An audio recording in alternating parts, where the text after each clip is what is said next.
Well, a very good morning, everyone, and welcome to live coverage of day number 5 here at the ITTF 2023 European Para Table Tennis Championships here at the English Institute for Sport, the home of British para table tennis in the wonderful city of Sheffield. My name is Bradley Hope, and I'm delighted to say that alongside me is the former cerebral palsy world champion and 3-time GB winner, Farrell Anthony. He's been here all week giving you some fantastic insight into the game of para table tennis. A new voice from the main commentator, myself. My name is Bradley Hope, taking over from Elliot Stockdale, who's guided you through the singles side of the championships this week, but we are now switching over to the doubles. As you might notice on your screen, you see 4 players on the court, 2 for each team, and this is our first match of the day coming from table 6. This is the men's doubles class MD18. It's a round of 32, so we're straight into the knockouts. No messing about, no group stage action, straight into the knockout stages. So we have our 4 players, and it is Poland against Germany. Igor Mistal from Poland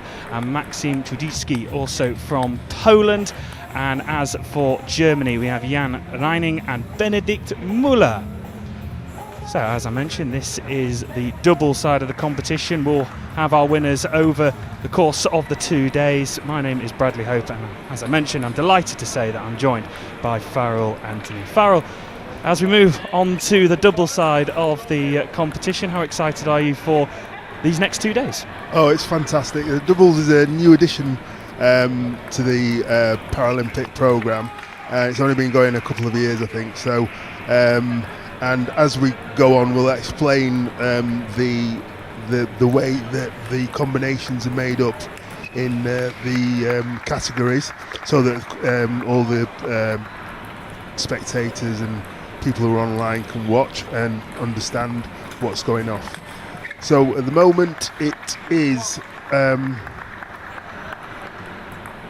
Germany serving, I think. No, it's Poland serving at the moment. Certainly is. So basically, those people who are new to doubles, each player has to take it alternately to hit the ball. So whoever serves, the opposite player has to then swap over. So they have to take it in turns to hit the ball. So one player can't hit it twice. And they'll swap over in terms of the who they serve to as well. So it's been a great start already in this first game. So just a reminder that it is 5 games that make up the match, and no changes compared to the singles. Plenty of these players, of course, have competed during the week in their classes in the singles, and it's so far so good for Poland earlier on in the first game. Poland to serve.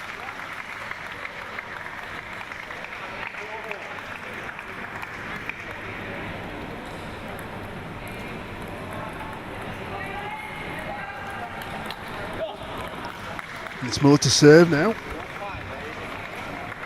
And he just missed the end of the table there. Cheap point for the Polish.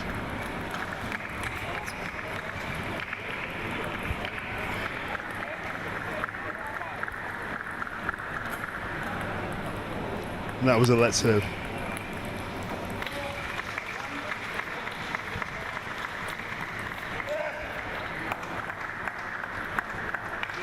Well, Poland extending their advantage, 6-4 in the first game. So both of these players for Poland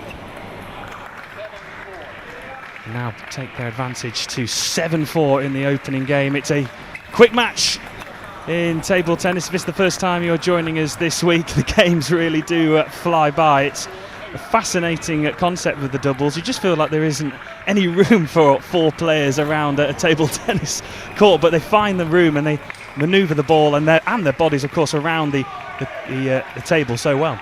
Yeah, and the thing is, what they'll try and do is they'll try and tie one couple up so that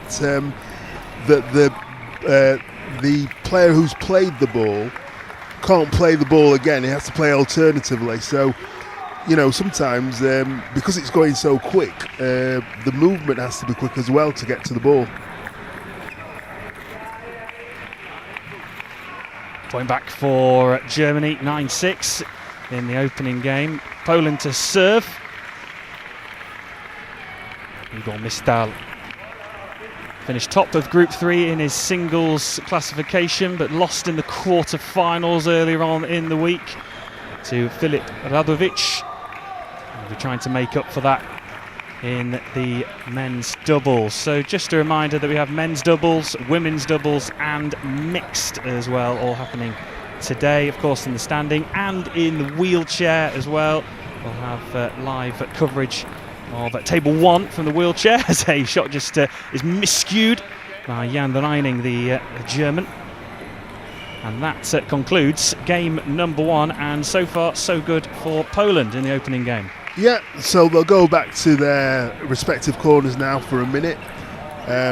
Poland obviously had the better start, and they'll just be, sometimes the first game can go by really quickly, and just to get everybody, you know, warmed up and everything. So hopefully we'll have a few 5 game matches where, you know, it's gets quite exciting in the 5th game when players are sort of under a bit more pressure to win.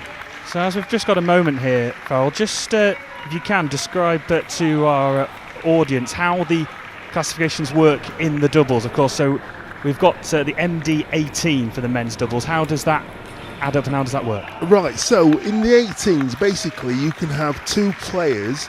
If you can see that a class 1 is 1 point and a class 10 is 10 points, you can have a mixture of any combination up to 18. So you can have a 10 and an 8 in the case of the Polish players, or you can have a 9 and a 6, which is 15 points in terms of the German players.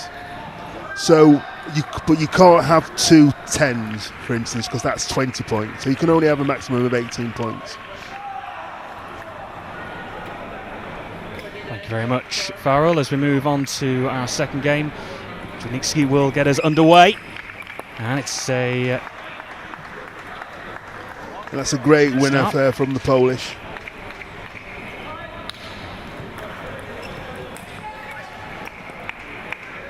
That one is long, so back to 1 apiece in our second game.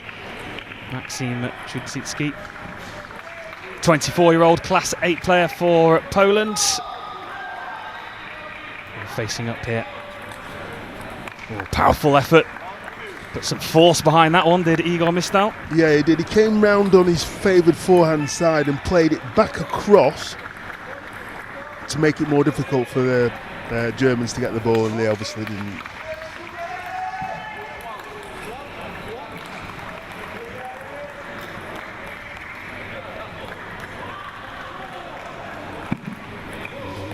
Deft serve. Oh, and that one's just loose from Czernicki. It was a strong start for Poland in the first game.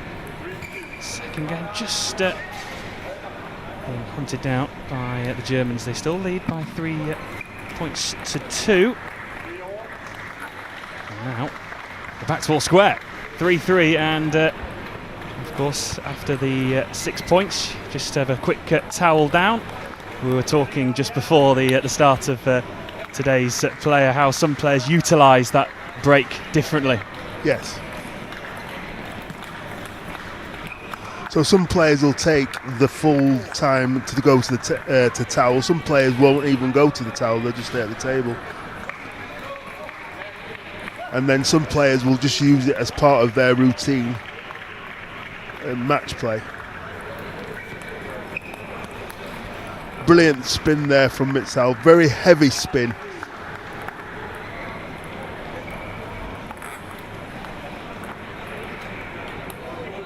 Czernicki with the serve.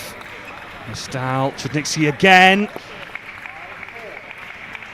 Not quite set this time. Germany just clawing a point back. Czernicki to serve. Won bronze in the men's singles class 7 at the 2020 Paralympic Games. So many players in these championships. As I was going down the list of all the players that are participating here in the doubles and throughout the singles who have won so many medals at Europeans, World, Paralympics. You are having the privilege of watching the best of the best here at the European That's right, Table Tennis Championships. In all sorts of combinations as well. Muller, we have that serve, that one. Just long, and long. The Germans are actually playing better this game. They've actually sorted themselves out in terms of their movement as well.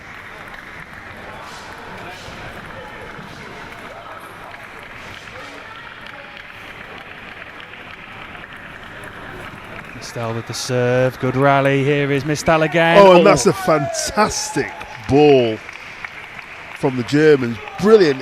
It put a lot of side spin on the ball, so it was curving away from the player to make it more awkward for them to get it in. Fantastic play. So it's another close game here, 7-6. And it just went away for the Germans there, just clipped the top of the net.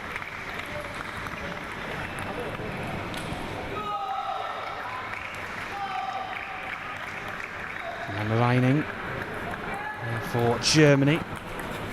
Oh, it's another powerful effort from Mistal that advances Poland into that 9-7 lead. Those combinations, Farrell, is there, in terms of when you're trying to group people together, is that a coach's job or is that a relationship between player and player that they... It's a coach's job. They'll pick the best combinations for the players they have to get the best out of to try and win the medals, basically.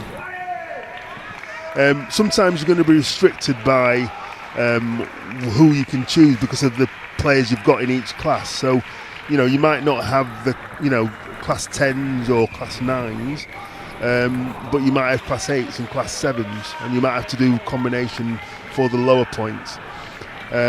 As they go back to the corner, I just want to mention, sometimes you'll see you'll see signals, and that indicates what kind of serve they are going to serve, or what kind of serve their partner wants. So you'll see sometimes that the server will signal, or that the person who is going to receive the serve or take the next shot will signal. So it could be a backspin serve, a float serve, or a backspin, topspin, or float, and they'll indicate that. So the opponent won't know, but they'll know what kind of spins on the ball, so they can react to the ball that's on the coming back. So if our viewers want to watch that, the few, generally the standard one is, there's loads of different ones, so that people can't see the combination.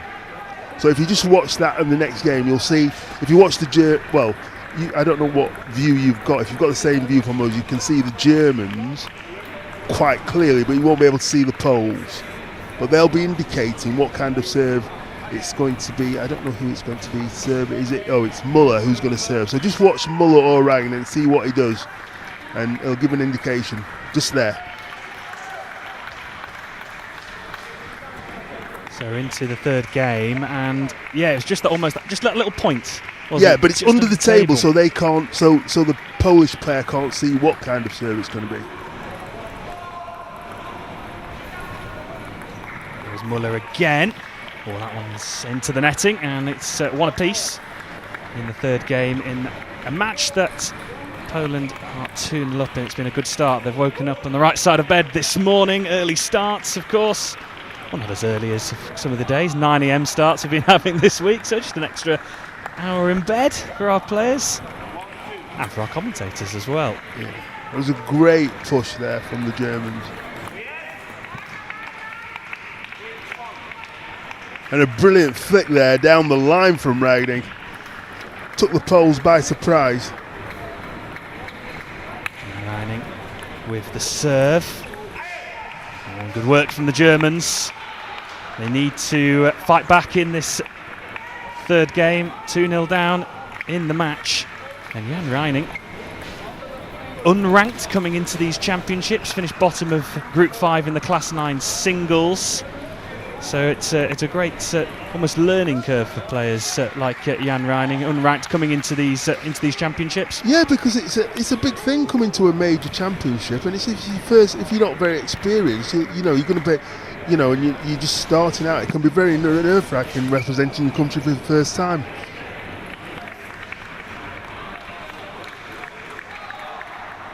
So Germany find themselves 5-2 in front in the third game. So work to do now for Poland. Here's Igor Mistal, who's produced some powerful, venomous shots. That one was more of a deft serve over the netting. And they've pulled one back, 5-3. And here is Benedikt Muller.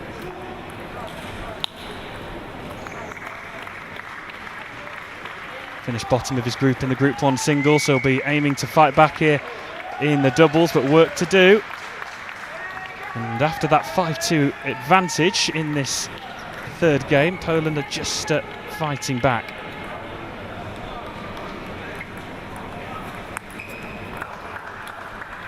And just like that, from a position where you have 5-2 in front, back to 5-5. The Germans, they may take a time out after the next point if they lose the next point, because they've lost 3 in a row. They won't want to lose more than that. So they'll probably take this point. If they lose this point, they'll probably take a time out.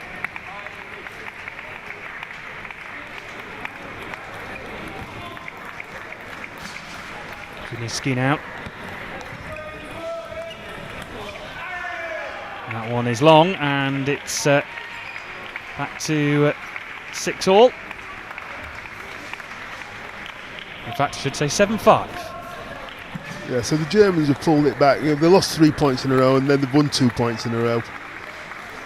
And they obviously need to win this game to stay in the match. Yeah, best of 5, so just like the singles.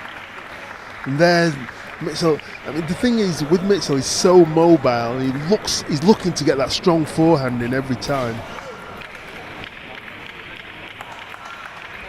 Yeah, you can almost see he's just pulling it back. It's almost like a trigger and then release. It's very, very powerful. Compared to it's interesting comparing the styles between Mistal and Trudicki. Quite different in the way they play. Yeah, it's a great serve there from Mitchell as well.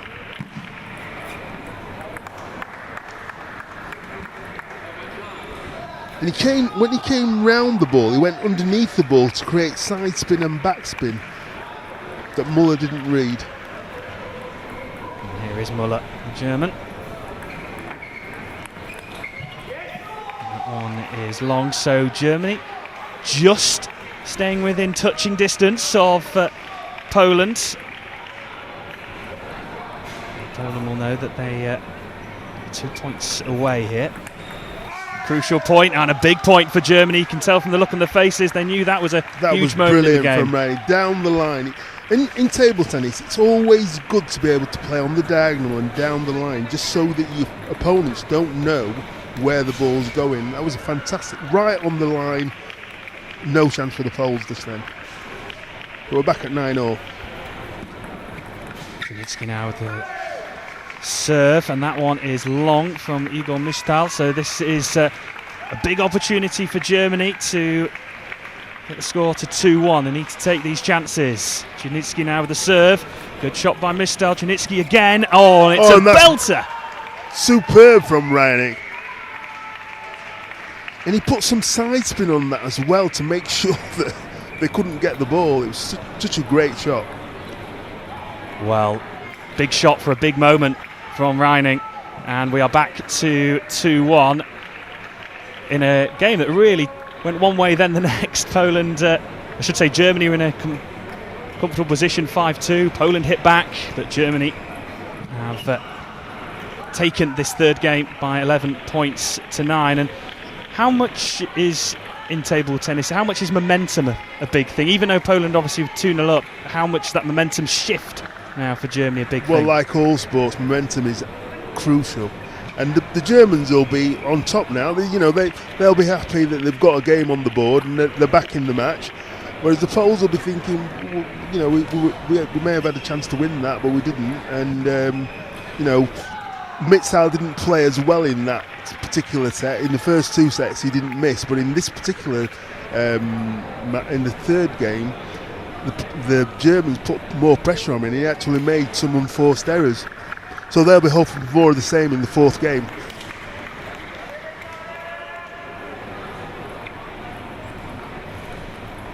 So a very good morning to you if you're just joining us here at the ITTF 2023 European Para Table Tennis Championships here at the English Institute for Sport in Yorkshire and Sheffield. It's been a fantastic week so far, and you can of course join us here live at the venue. Tickets cost £12 for the entire day and are available online via the British Para Table Tennis website, or an arrival at the venue. Get yourselves down here. So much fantastic doubles action happening over the course of today and tomorrow. Best players in the world competing here at the English Institute for Sport. Great rally there, which ended up with the Poles winning that rally. They're taking a 2-0 lead. Muller out to serve for Germany. And that one is wide from Muller, so Poland in a commanding position. So contrast to the previous game, Poland now find themselves in a healthy position. Here's Muller again. Great serve from Muller there. Lots of backspin on the ball there, and Mitzel misread it, put it in the net. And Mitzel returned the favour to Reining then. Lots of heavy backspin on the ball. It's very difficult to lift a heavy backspin ball to get it over the net.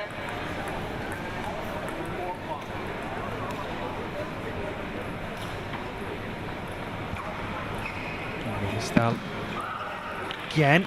Oh, Muller with that shot that almost just powers through Janitsky.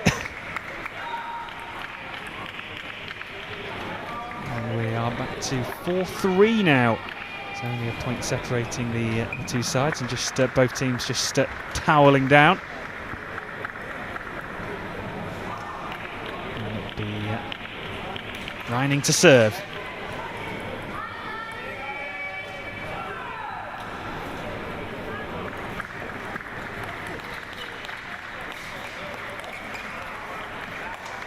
And a nod of approval from Mistal there. Yeah, he went wide, but he still got the ball back on the table.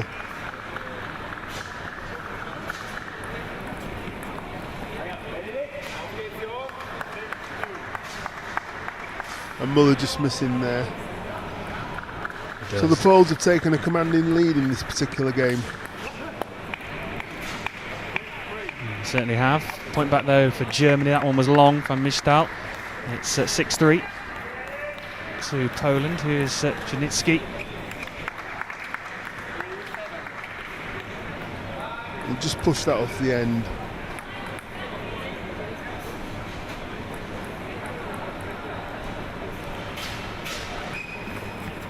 Well, deft touch from Mistal. We've been seeing a lot of powerful shots from Mistal. That was a bit cuter over the table. And that one was long from Germany, so Poland really now are in a commanding position in this round of 32 match here in the men's doubles. Class MD18. Muller now. Need to start to get some momentum now. That's a good start for Germany as they need to bounce back quickly. A bit of a smile from Janitsky.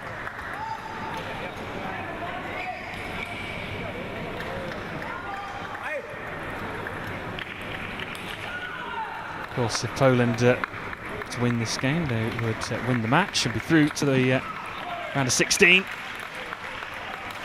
One is long from Janitsky. Yeah, and he just caught the net on the way through, and the Germans apologised. Tried to sweep it his way around. Oh, that was a brilliant touch then from Ryanig. He put it right in just over the net, about a couple of inches off the side, and Janitsky just couldn't get the ball. Stretched but couldn't get it.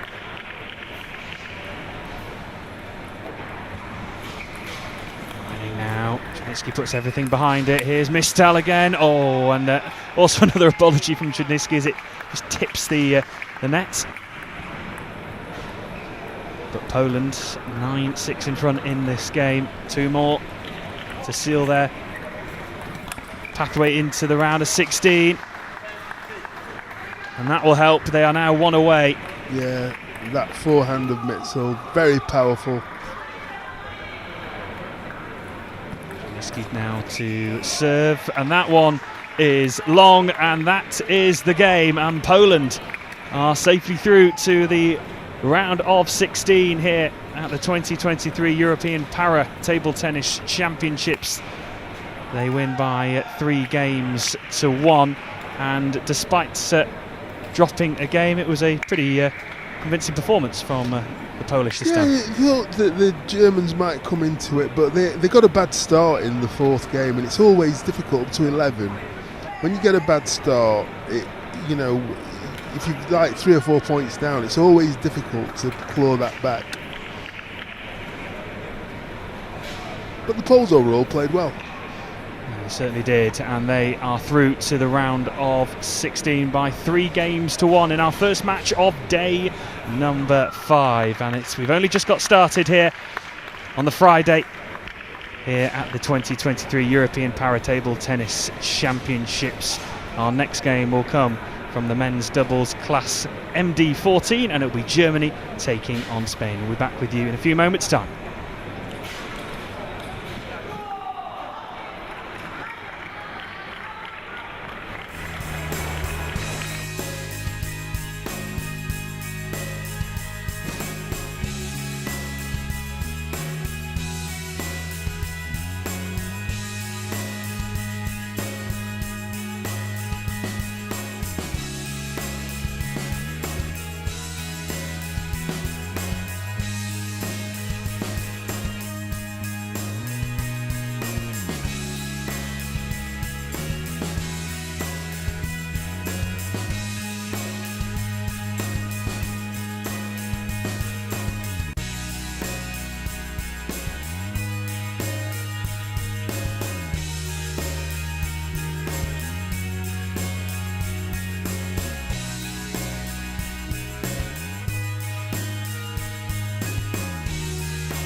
Well, a very warm welcome back to live coverage here at the 2023 European Para Table Tennis Championships at the English Institute for Sports in Sheffield. It's our first day of the doubles action. We've already had one match here on table number 6. This is the standing section of the championships here on table 6, and we're now on to our second game, which sees Germany taking on Spain. And we have Björn Schnarke and Thomas Rau for Germany, and Jordi Morales and Alvaro Valera for Spain. So my name is Bradley Hope, and I'm delighted to say once again joined by Farrell Anthony, former cerebral palsy world champion and 3-time GB winner. So in our first matchup we had Poland, who were victorious in our first game, but now we move to the MD14 in the men's doubles. How do you see this one potentially going?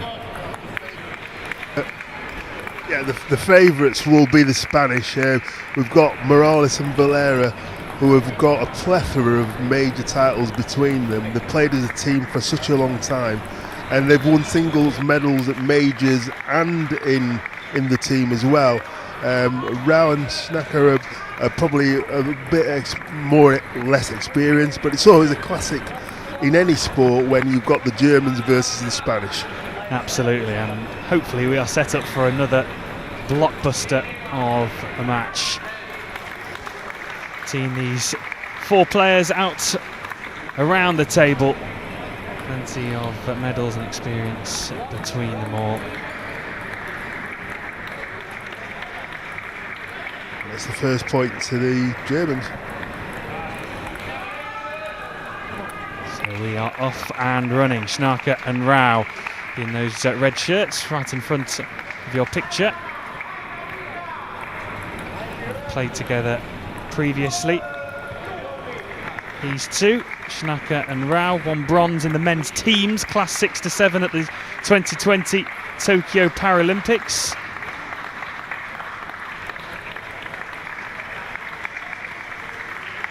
And they lead in the early stages. Spain to return with the serve.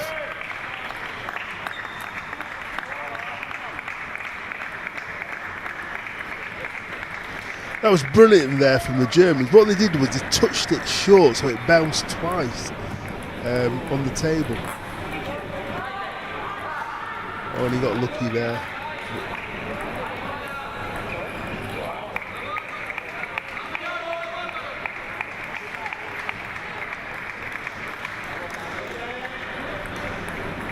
Back to 3-3 now in our opening game. And it's Valera to serve for the Spanish.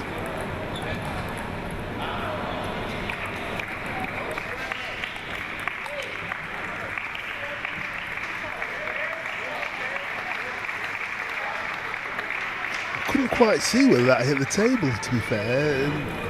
Schnarke was in the front and just in the way there. Point goes the way of the Germans.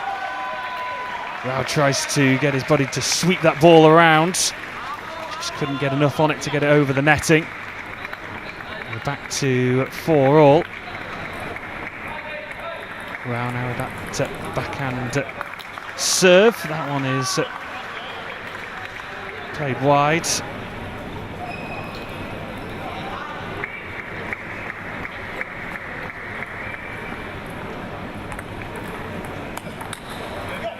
Plenty of power behind that one for Schnarke. Yeah, great forehand finishing drive there from Schnarke. Set up well for him. There's no response there for Spain, and that's a good reply for Spain. Yeah, great reply there from Valera.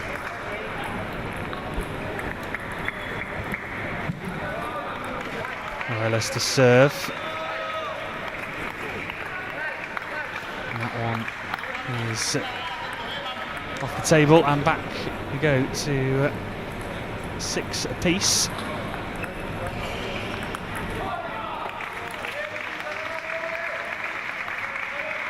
Good work from Thomas Rau.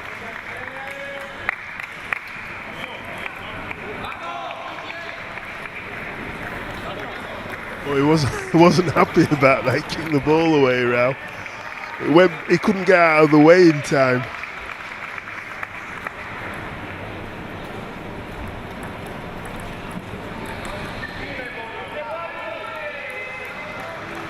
Morales to serve.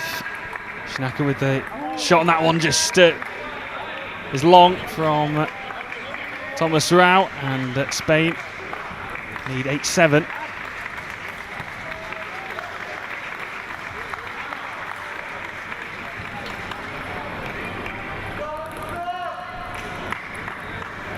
Valera now from Rao.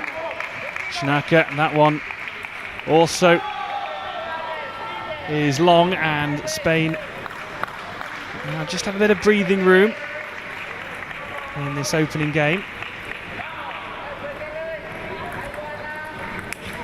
Oh, a venomous effort from Schnacke, and that's a big point.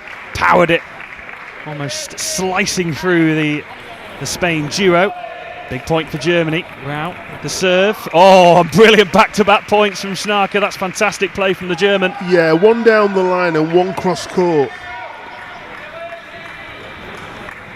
It's been a compelling game so far.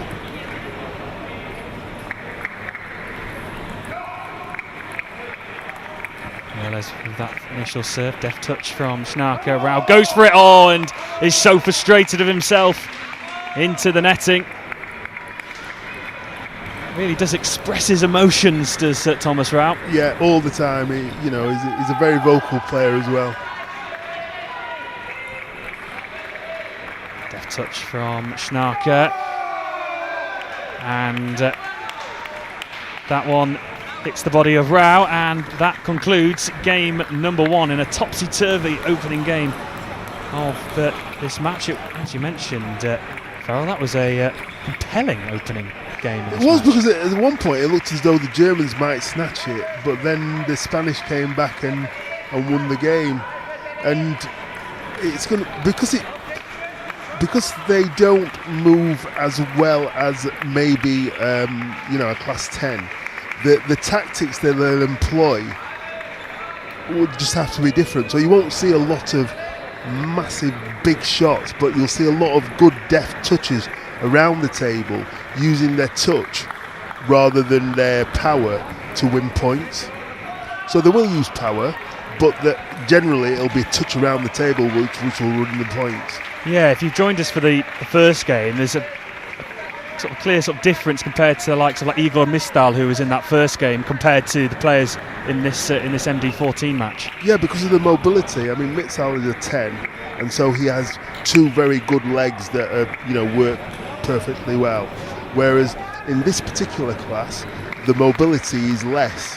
It doesn't mean the skill level is any less, but it just means the tactics they employ will be different.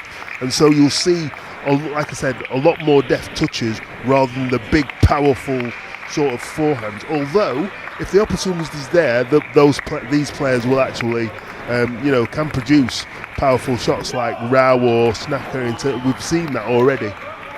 Yeah, Schnacke in that first game in particular provided a booming drive down the centre of the table. That's right. And we're now moving on to game number 2. And you mentioned, Farrell, in that opening match about, we were going to talk about sort of the communication between the players, and just noticed there it was Morales who clenched his fist underneath the table. Yeah. We're just talking off air about how important that communication is, not verbally but almost physically. Yeah, so they've worked out a way of communicating what kind of spin they're going to put on the serve, so that their countrymen can sort of say, right, okay, whether it's a top spin serve, whether it's a side spin serve, whether it's a back spin serve, and they'll know what to expect from the opponents then. But conversely, like now, you won't be able to see it when Rao is serving, but he will have probably communicated what kind of serve he's going to do verbally as they were picking the ball up. You can do it different ways. There's so many different ways of communicating what kind of serve you're going to do. Here is Thomas Rao. Incredible style of serving. so many various different techniques. I mean, with Rao, it was really interesting. We're balancing the ball on the racket and then flicking it up and going for the serve. If you are joining us for the first time, you notice so many different styles, and each player is different, I guess, in that sense. Yeah, because of what their ability allows them to do. So in terms of Thomas Rao, he uses his left hand for everything, just about. And as long as the ball goes up 15 centimetres, it doesn't matter. Valera now to serve for Spain. Oh, that was clever from Valera then. He played it off the side to make it difficult for Schnacker to actually get the ball.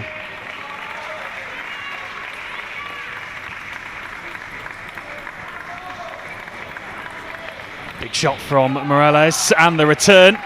Yeah, you see that return from Rao was, he's left-handed, he's going away from Valera, and Valera couldn't reach it.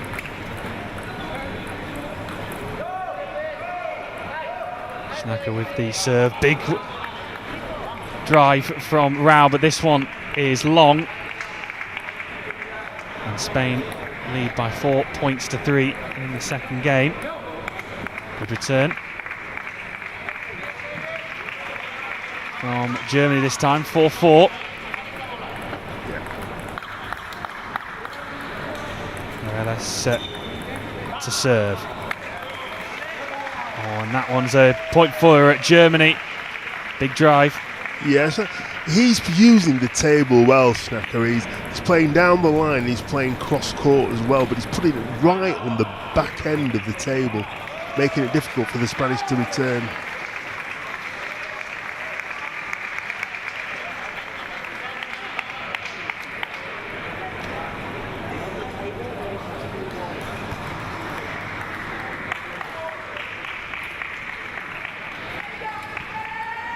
And the Germans take a 6-4 lead. I think just something on the court that they wanted to clarify. On the table, I should say. So Germany extend that lead by 7 points to 4. So work to do for the Spanish duo, Valera and Morales. So many medals between these two. Gold medals at the Worlds for Morales, Valera. Oh, and that was a deft chuck from Morales. He just took the pace off the ball and took the ball off the side of the table as well. Very difficult to get a ball like that.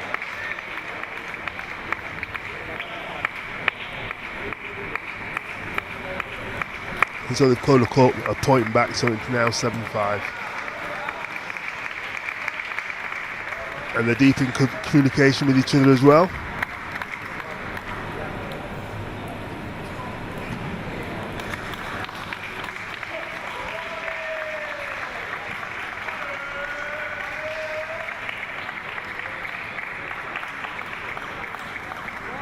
So Valera to serve for Spain.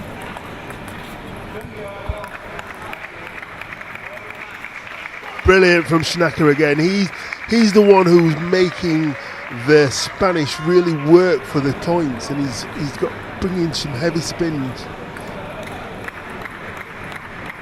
There again, Schnacker. Cute little touch. Oh, it's another outstanding point there from Schnacker. He is turning on the style this morning. Deft shots and powerful drives so far. He's arguably been the best player around the table, has Schnacker. He has. And there he'll be disappointed, Valera. It was an unforced error, really. Just didn't catch the ball right. But it's brilliant for the Germans. They're 10-5 up now. And that one is long this time, though, from Thomas Rao. So just allowing Spain to grab a point. But Germany in control, as Farrell mentioned, of this second game, and only 1 point away from claiming the second game. Rao, that one is wide of the table, and it is Germany who hit back in the second game by 11 points to 6. A great comeback from Germany and a big smile from Schnacker, who has been outstanding so far in the opening two games. He's been brilliant. He sprayed the ball around the table, and he's taken, he's shown a range of, in table tennis you have a range of shots, and he's shown them all today. A bit deft touch, powerful shots, down the line, cross court. And they'll be both, the Spanish coach is in decent conversation with both his players there, just telling him what he wants, really. And the Germans will be up now, the tails will be in the air and stuff, and they'll be happy they've got a game on the board. It certainly will be. As we mentioned, Bjorn Schnarker, he made it all the way to the semi-finals in the singles class 7, lost to the Dutchman Montanus 3-0, and played yesterday actually at early doors 10 a.m. So he's had a really full-on week so far in these championships. How does it take it out mentally and physically during a long championships like this? Well, I don't think he would have been seeded to actually win a medal. So to lose to Montaigne is very good, because I watched that class 7 final yesterday when he played Will Bailey. World number 1 versus world number 2. It was absolutely fantastic, brilliant game to watch. So he'll be happy. He'll be wanting to win a medal in the doubles as well.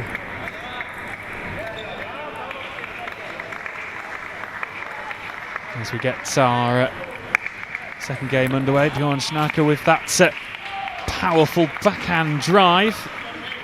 I think he just missed, and he was just shadowing what he should have done, which a lot of players do. You'll find that a lot when they miss the ball.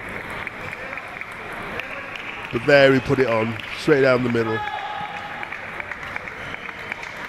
Great comeback, and here is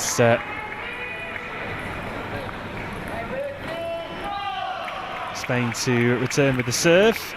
There's some cute little shots over the top of the netting, and it's the Germans who get back in front 2 points to 1.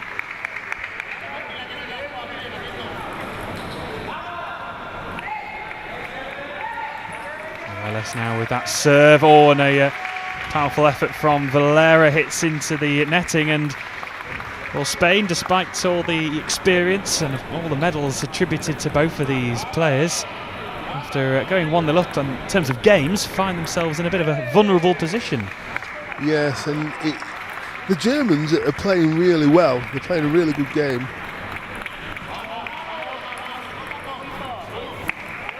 Well, Thomas Rau tried to send that back with some venom. That's missed the ball entirely. Yeah. Just a bit frustrated, I think, Rao. I think he wants to get into the game like Schnarker is, isn't he? But you can't win the game without your partner, so Schnarker won't be giving him any grief or anything with that. He'll just, be giving him encouragement more than anything else. Well, back-to-back points for Spain. Takes them 1 point behind, 4-3. Service here from Valera. And that one into the netting. And Morales.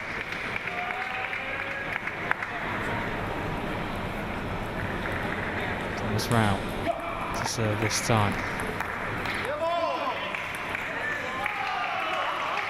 Another big points for Germany. Yeah, Schnarker is just playing brilliant table tennis at the moment.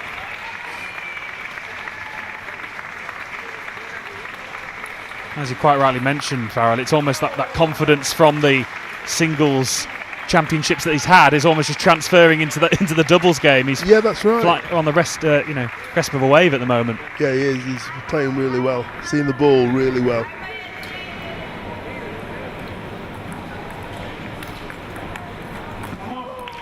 And that was brilliant from Valera there.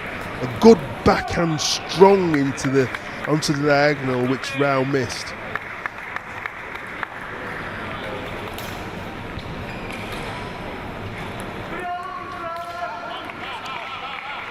Very clever serve there from Morales. What he did was he didn't put any spin on the ball, so there was no backspin. It's what we call in a trade a float serve, and Schnarker misread it and put it off the end. But there's that fantastic backhand from Rao. Wow, really good. His forehand might not be working, but his backhand's not too bad. Well, just noticing of Thomas Rau on that shot in particular, Oh, brilliant rally that on that occasion, and expertly put away from Spain.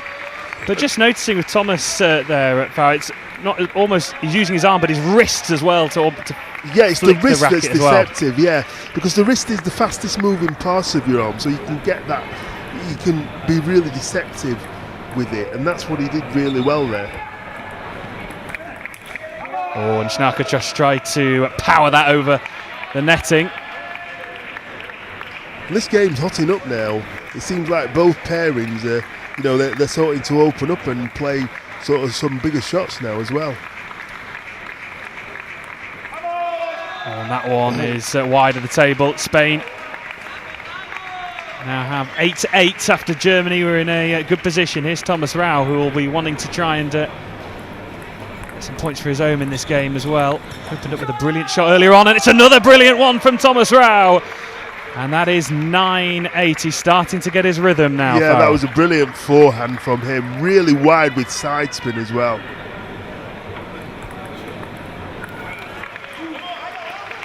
Well, that's unlike Schnarker, who's missed one. But it just shows you when it's a bit tight, sometimes, you're going to miss those kind of balls. It won't deter him from going for the same ball if he sees the opportunity, because he knows he's got to try and take those opportunities. It's just a really good game of table tennis right now. It certainly is. Swinging one way, then the next in this third game. Quite sure which way this game will turn next. Spain to serve. Nice deft touch from Schnarker, and that one is long, and point goes the way of the Germans, and they lead by 10 points to 9. So this is an important moment for Germany. It will be Spain to serve. Oh, and it's a big reply. Brilliant from Valera there. Used his wrist really well to pick the ball up as well. Schnarker, can he produce another brilliant serve? Rau, oh, it's another outstanding shot. And this time it comes from Morella, showing all his class. Lovely backhand drive, just flicking it over the top of the netting. Yeah, right into diagonal as well. No chance for the Germans there.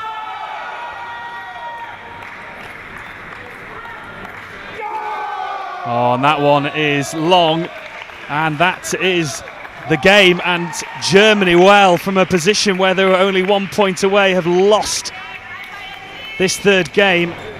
And how much, in terms of a change in confidence, will that do for both teams? Spain, after being in a position where they thought the game was gone, have won this third one. Yeah, it's weird because it looks as though the Germans were going to win that game, but then the Spanish seem to click into gear and sort of think, we need to start playing some really good table tennis. And in both teams, to be fair, then started playing the best table tennis that we've seen so far in this match.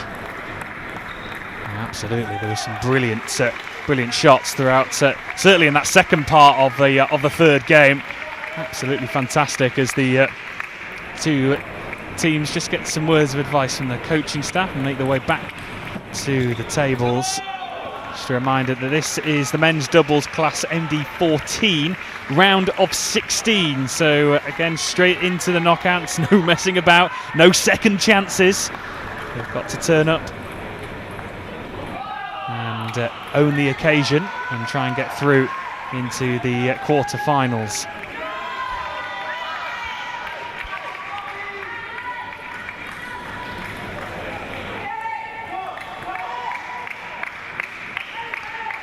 So it'll be Valera to open up the serving for the Spanish. And if our viewers just want to watch the signalling for the different sorts of serves, it's really interesting to watch.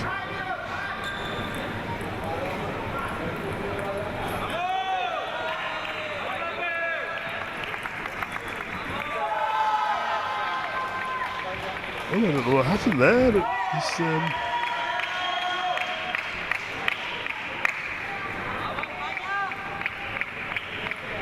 And confirmation, no change in the score.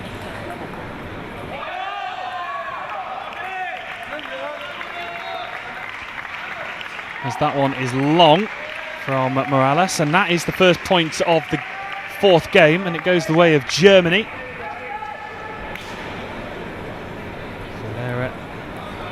to serve, and there is that signal that Farrell mentions, almost just moving his left wrist slightly to his teammate. And we talked about there were different signals that certain, different teams have different ways of communicating. Some have pointing the finger, some clench the fists. Yeah, that's just to tell their colleague what kind of spinners are going to be on the ball. But some people, they have different ones, so it's not. They may have the same sort of signs, but the signs might indicate different spins.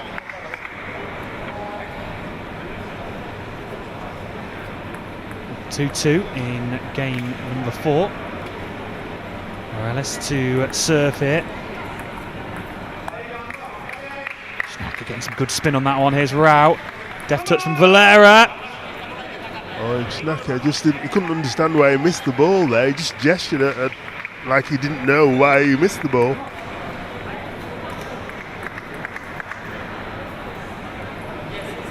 Morales now. Oh, big shot from Valera, and nothing Schnacker could do about that one. Yeah, and a massive shout from Valera as well. He knows how important that is. And it wouldn't surprise me if the German player took a time out if they lose this next point, because they need to win this game to stay in the match.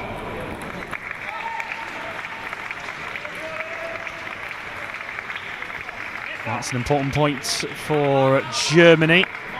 Yeah, and they will be trying to save the timeout if they can. They'll try not to use it if it's not necessary. So for people who are just joining us for the first time, each team has one timeout during a game, and it can last up to 60 seconds. During the match? During a match. Yeah, that's fine. Yeah, just one during a match.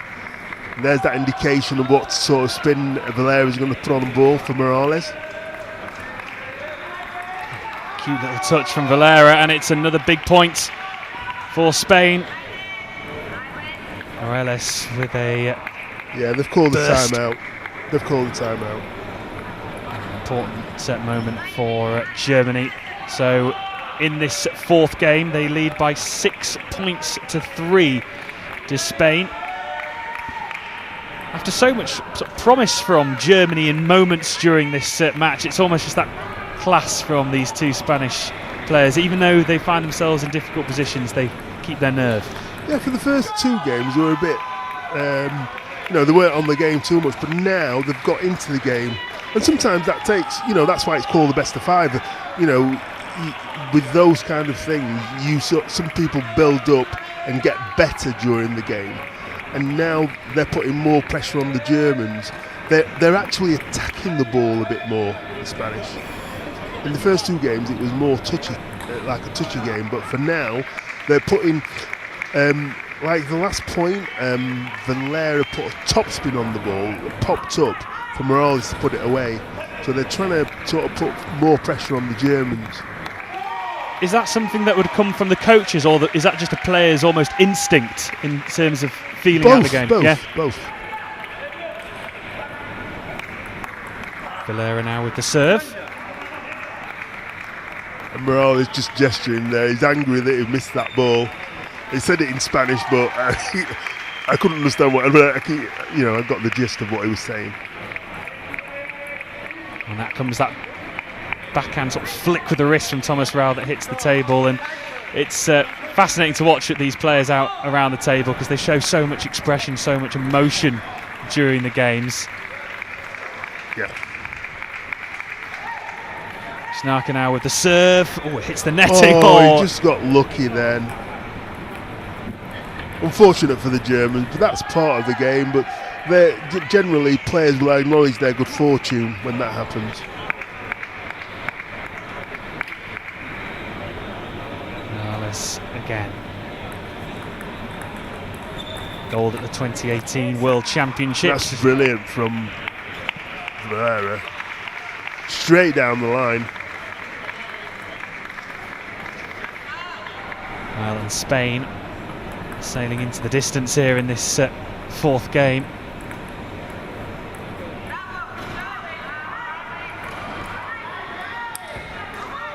That one is wide on that occasion, so a bit of optimism for Germany. Played well in moments, but Spain have been motored through the gears as the game has gone on. Brilliant return from Valera there, attacked that ball. Made it difficult for Snacker to get anything on it.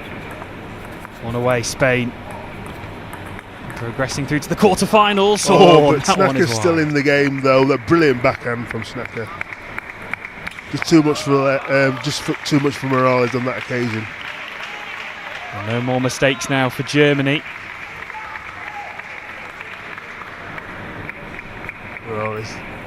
Valera indicating to Morales what kind of serve he's going to put in. And that's brilliant from Snacker. Flicked, he saw that he was topspin, took it early, and the Spanish have called time out after that. Interesting there from Snacker, almost leaning into the table and almost forcing himself onto, even though he can't obviously go across the table, really pushing himself across the table. Yeah, he read the ball really well though. So Valera put topspin in, but it was quite short. So he came in and took it early, and it gave Morales no chance. And the Spanish have taken a timeout based on that, because they don't want Snacker to do that again, basically. Still a tight game. I mean, at 10-7, they're still in the game. I was saying to your co-commentator Elliot yesterday, the games are up to 11, and you have to play to 11. You have to play to get there. Until you get there, you don't win the game, and you definitely don't win the match. So it's interesting. Yeah, it certainly is. This timeout really concluded, and we'll be back to the action with Spain, Morales, and Valera only 1 point away from securing the match.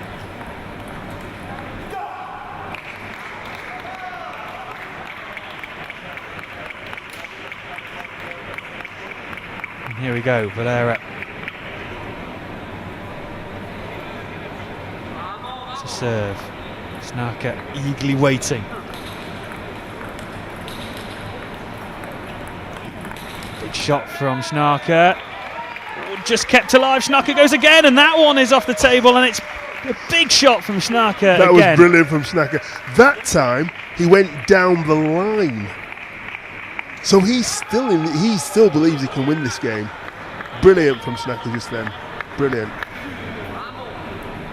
And here is that man to serve for Germany on this occasion, and that one is long, and Spain, despite Snacker's heroics and efforts throughout the game, Spain are safely through to the round of 8, the quarterfinals of the European Para Table Tennis Championships here in Sheffield. It was a really fascinating matchup between these two teams, but it's Spain who progressed through to the quarterfinals. Yeah, I think in the end they deserved to win. They didn't play brilliantly in the first 2 games, but in that game they were dominant. And I mean, Snacker played really well. He'll be disappointed, but that's the game in doubles. I don't think really they didn't do much wrong. It's just that the Spanish were just better on this occasion. Interestingly, of course, Germany were only a point away from winning the 3rd game, and in the space of a matter of seconds, Spain hit back and won that game and have completely changed the fortunes of the match. Yeah, that's right, and that's table tennis. You can change on so many different things. It was interesting to see at the end Valera with his gesture about his forehand, because he probably doesn't play that many, but it was a forehand winner that got him the point, and he was just gesturing to the coach. So they'll be happy they've got through, and they'll be looking forward to the quarter-final matchup. They certainly will. So we are 2 games down here at the English Institute for Sport in Sheffield. We'll be moving on to our 3rd game of the day here on table number 6, and it will be GB taking on Norway in the women's doubles. Stay with us, we'll be back very soon.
Well, warm welcome back to the 2023 European Para-Table Tennis Championships here at the English Institute for Sport in Sheffield.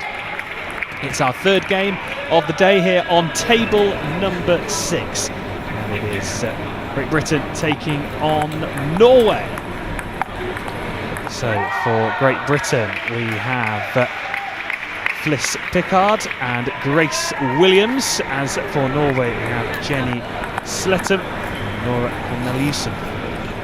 So my name is Bradley Hope, and I'm delighted to say that I'm joined by Farrell Anthony once again for this one. I know Farrell was eager and excited to watch some of the GB doubles this morning. It's our first GB match here on table number 6. Excited for this one? I am, because the GB girls, they are the current world champions as well in this class, and they're trying to obviously get to be the European champions as well as the world champions. Grace is a left-handed player, Fliss is a right-handed player. What's the bed for a minute? Very good combination, left and right. It means they can cover the table really well. But I'll be interested to see how the Norwegians are, because they're quite new as well to this sort of format. So it'll be interesting to see how it pans out. And it should be a good game. Both have got left-handed, right-handed combinations. So this is the women's doubles, class WD14. This is actually a group stage match. So we've had knockout matches so far this morning, and it's our first group stage action, and it's a great start for GB, Pickard and Williams, picking up that first point of the match and of course of the game. And that one, a nice deft touch from Williams, and that one is wide from Sletton.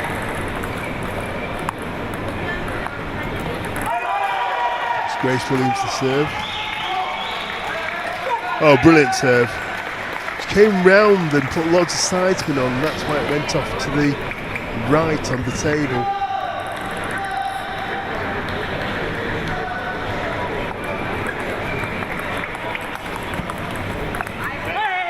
Yeah, and there's confidence from Grace Williams there with that forehand. Great start for the Great Britain pair. So that's a serve for Norway. Corneliussen with the return, but it's GB who are in total control in game number 1. As Farrell quite rightly mentioned, it was gold in the women's doubles between these two at the World Championships last year in Spain, so they're a formidable partnership, and what a start in game number 1. They are leading by 5 points to 1, so it's fair to say that Grace and Fliss, they know their games between them really well and complement each other well. Yeah, they've been playing together a few months now,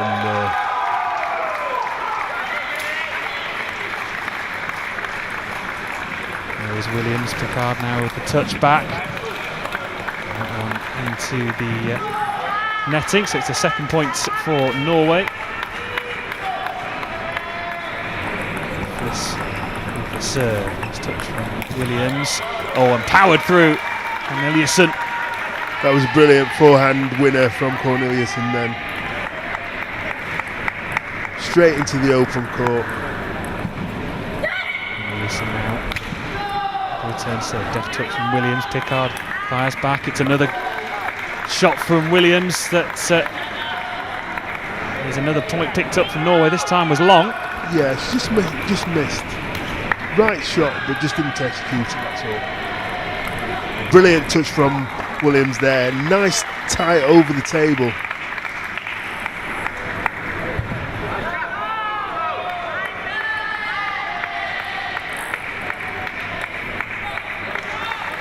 Williams. Oh, and that one is long from Corneliussen. Yeah, Pickard played it wide into the backhand. She's just overstretching to try and get the ball and just couldn't quite make it on the table. Interestingly, Grace has played Nora Corneliussen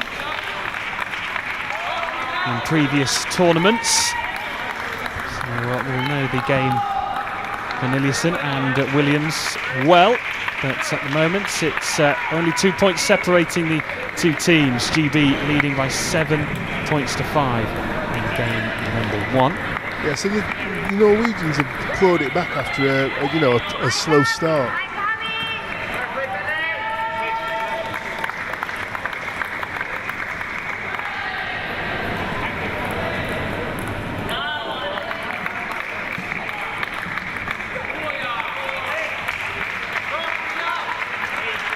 Long from Sletton.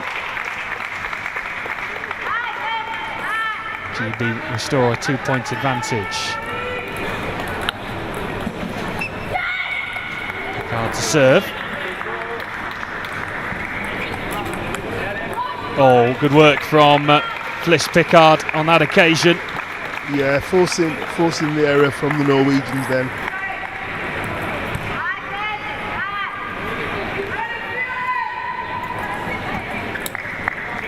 Brilliant backspin serve from Fliss Pickard then. Came underneath the ball to create backspin. Elisa now with the return for Norway. Just a touch from Williams, but a second return.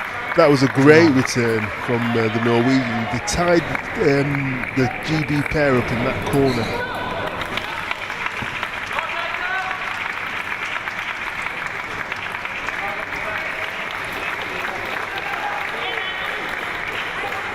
Well, it's a good start for GB. They have claimed the first game by 11 points to 7 after a roaring start where they were leading by 5 points to 1. Norway just came back into the game, but GB held on and have claimed the first game. Well, yeah, and they'll be happy that they've got the game. I think they probably just started off a bit slow. Grace and Fliss are both attacking players, but they were playing the ball quite safe at times, and I think their coach Sean Marples will be asking them to put a bit more pressure on the Norwegians when they've got the opportunity to win the points. And in terms of the Norwegians, they'll be happy because they started really slowly and came back into the game. So it'll be an even match-up. Both teams will be wanting to sort of make sure that they win this game. Obviously for the GB pair to go 2-0, but for the Norwegian pair to come back into the game to make it one game all. So this is Group 2 of the women's doubles class 14, and GB in a group of 4 teams, of course playing Norway here, but also in their group are France and Sweden, so we'll have matches against them later on in the day and tomorrow. Back to the action in this game. GB leading by 1 game to 0. And here is Williams to serve first. And that's better from the GB. Like I said, I think their coach will be wanting them to put more pressure on the ball, to put pressure on the Norwegians. Almost from the first point, you almost just get the sense of there's more intent in the shots already. Yeah. There it is. Yeah, brilliant work from Williams once again. Yeah. And like I said to you, Fliss Pickard is quite vocal. You heard her there giving it Grace a good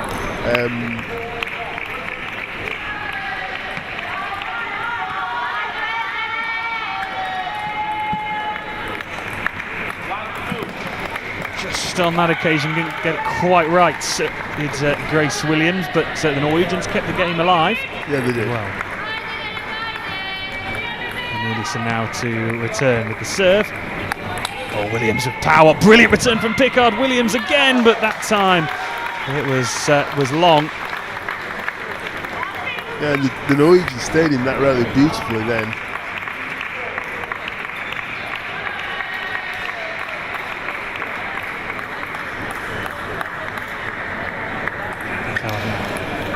One. I think that just went long. It went long, that serve. It did, and Norway lead by 3 points to 2. great serving again from Picard. Just disguised the ball there, made it hard for the Norwegian who put the ball into the net.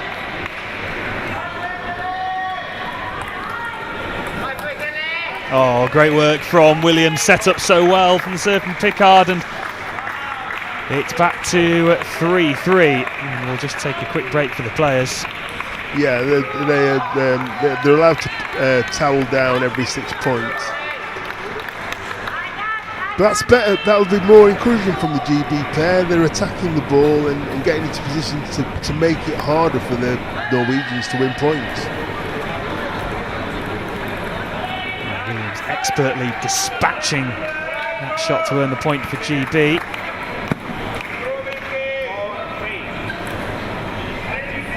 It's a good start though for Norway after the short break.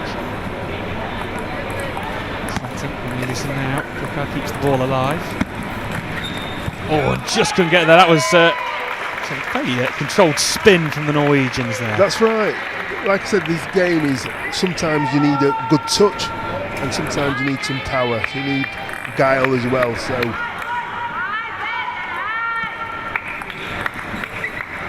it's better from Picard. Nice forehand drive.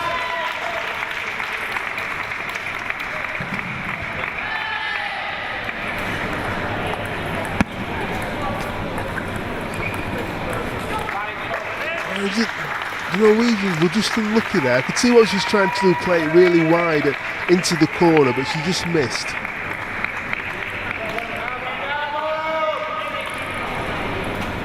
Listen now for Norway. Returns Williams with a deft touch over the net. Picard goes to the back of the courts, and the return is good for Norway. They lead by 6 points to 5. Another good rally. I think it's, yes, very, very good. It looks as though it just clipped the edge.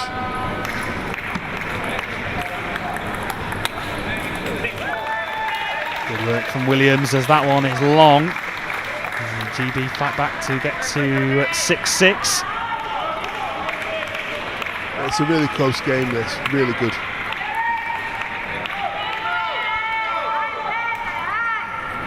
Well, Fliss was talking before the start of this championships that she was excited to play again with Grace Williams. The dream team are back together, she said, before coming into the doubles section of the championships. Put away gracefully by Grace. Brilliant.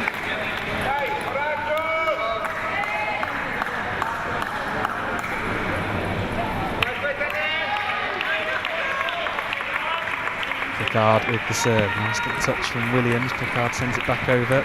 Nilsson. Oh, and that one is off the top of the racket and wide. And GB now in a game that's been a game of fine margins have just extended their lead. 2 point advantage now. They lead 8-6. Williams, big return back and into the netting it goes. GB just pushing ahead now.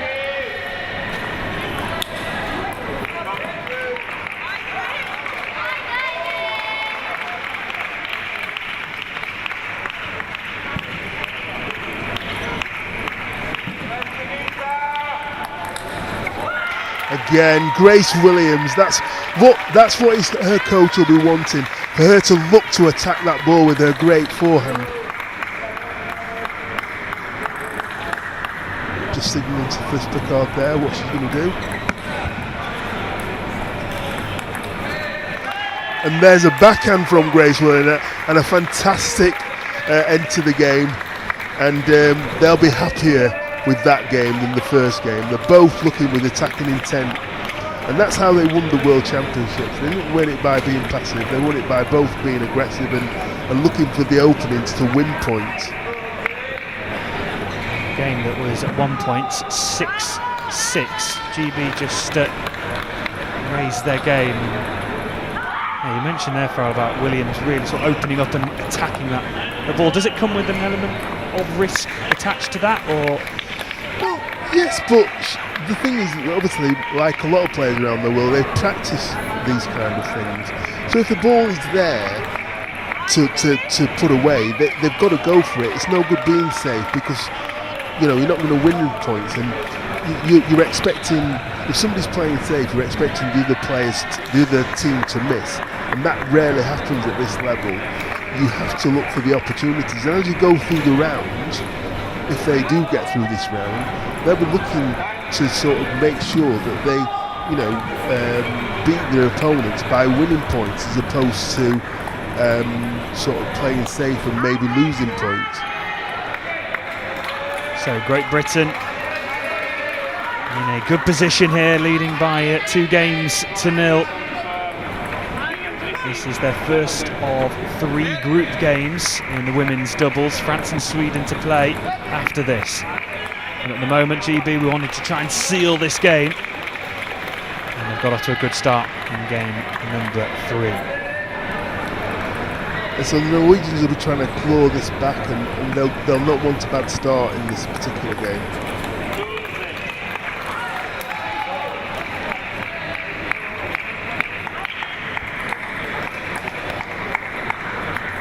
Cornelissen finished in the semi-finals in the Class 7 singles earlier on in this championships. It's another good rally, and it's a 0.1 for Norway. Cornelissen will be trying to use the momentum that she gained from those singles matches into the doubles. 2-time European team medalist as well, Cornelissen.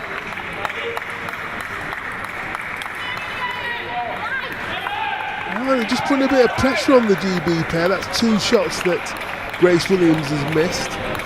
She'll still go for it though. She'll, but it'd be great. It's great for the Norwegians to find that they actually can stay in the game. Yeah, great experience also for this girl, Jenny Sletton, unranked coming into these championships, only 18 years of age. Great learning experience, great occasion for her to play with someone like Cornelissen as well, against 2 GB players who have played at the highest level. Yeah, and from being 2-0 down, the Norwegians have gone 4-2 up. And so they won 4 points in a row, so their confidence will be quite high now. So work here to do then for GB.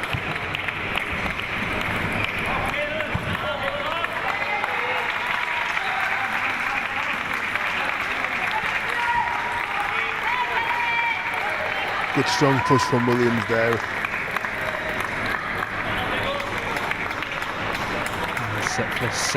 Pickard now with the serve. Williams just hits the net, and acknowledging that as well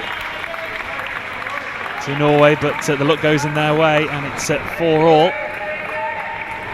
Grace Williams, the Team Wales international, of course, played at the 2022 Birmingham Commonwealth Games.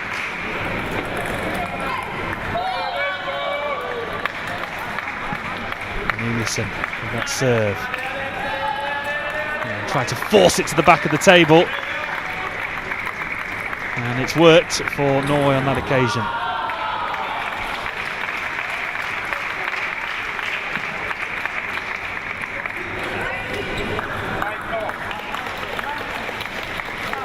And Team GB did that. They stemmed the flow of losing points. They'd lost 5 points in a row, and it's now 5-all.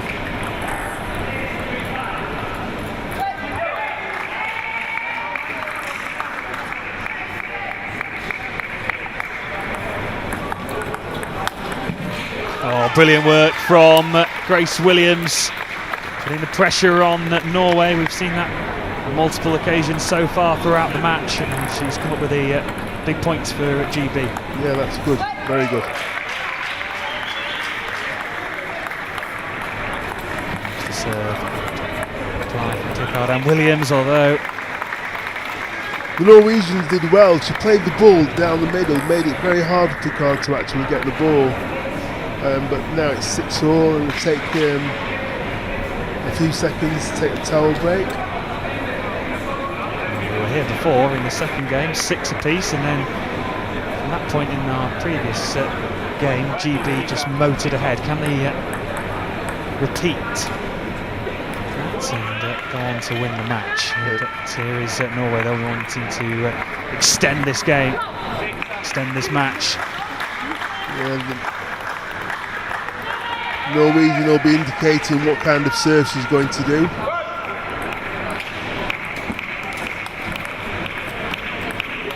Oh, and again, they just put it wide of Fliss Picard's forehand.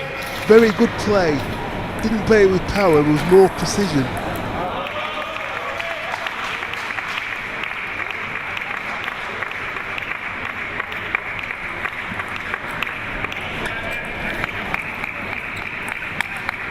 Oh, brilliant work from Grace Williams, makes no mistake. Ruthless from Grace Williams.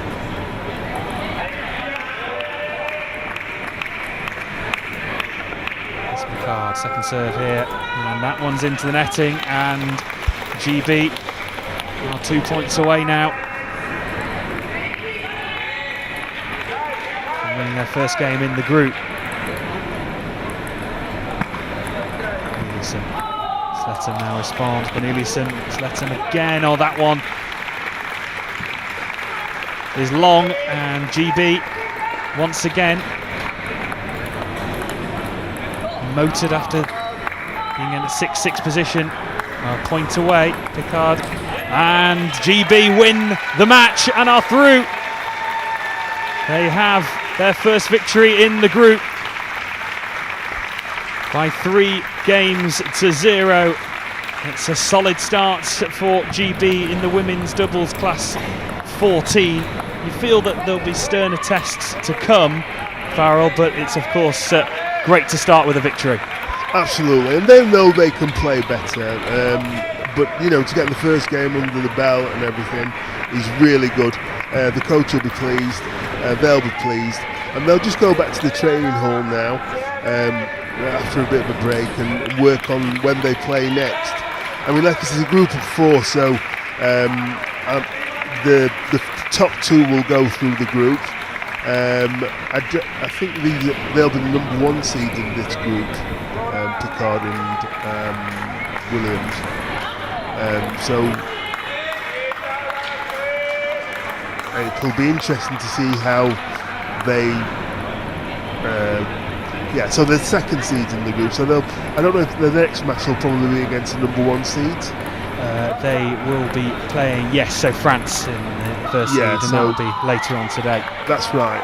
And, you know, to get the first game under the belt is great, but the Norwegians, they won't be out of it. They showed some signs of playing some really good stuff, and they've got 2 games left to play, and that's the beauty of having the group system. You know, you might lose your first game, but you've got another couple of games to turn it around, and that's what the Norwegians will be hoping for. So it's a good start for GB in the women's doubles class 14. As Farrell mentions, they'll have 2 more games left in the group. GB will be taking on France, and that will be at 4:45 on table 7, and then their third and final group game will be tomorrow morning on table 6, and that will be myself and Farrell tomorrow morning. Well, good starts for GB in the women's doubles class 14. We'll now move our attention to the mixed doubles, which will be the mixed doubles class 14 round of 16 match between Romania and GB. That will be coming up next.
Well, a very warm welcome back to live coverage of the 2023 European Para Table Tennis Championships here at the English Institute for Sport, the home of British Para Table Tennis in Sheffield, England. So we're moving on to our next match, which is our first look at the mixed doubles here on table 6, mixed doubles class XD14. This is a round of 16 match between Romania and GB.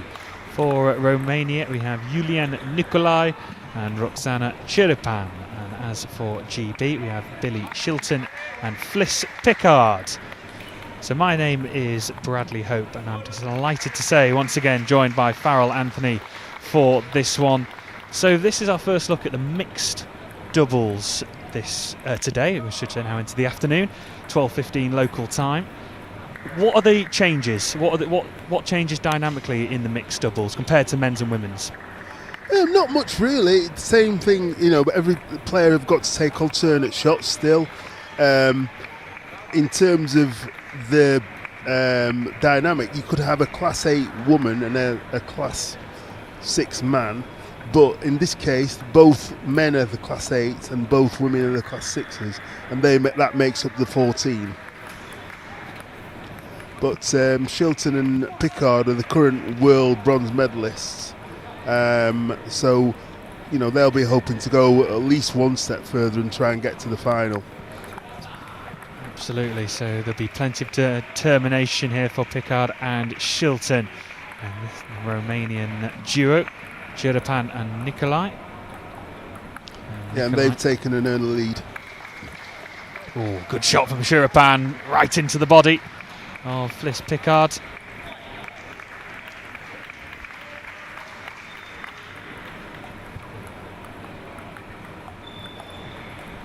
Nikolai to serve.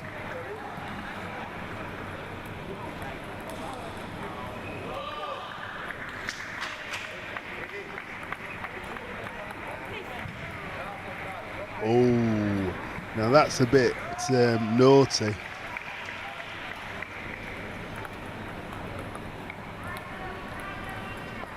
It looks like the Romanian thought he got the edge.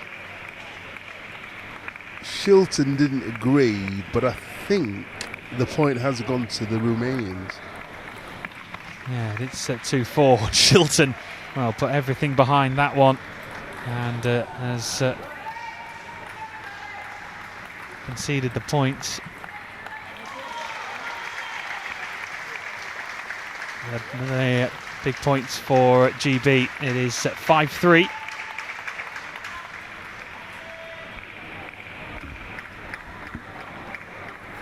Great start from the Romanians. Shilton with a backhand flick. And it's another points for Romania. Yeah, he's just not found his range yet, Shilton, with his backhand.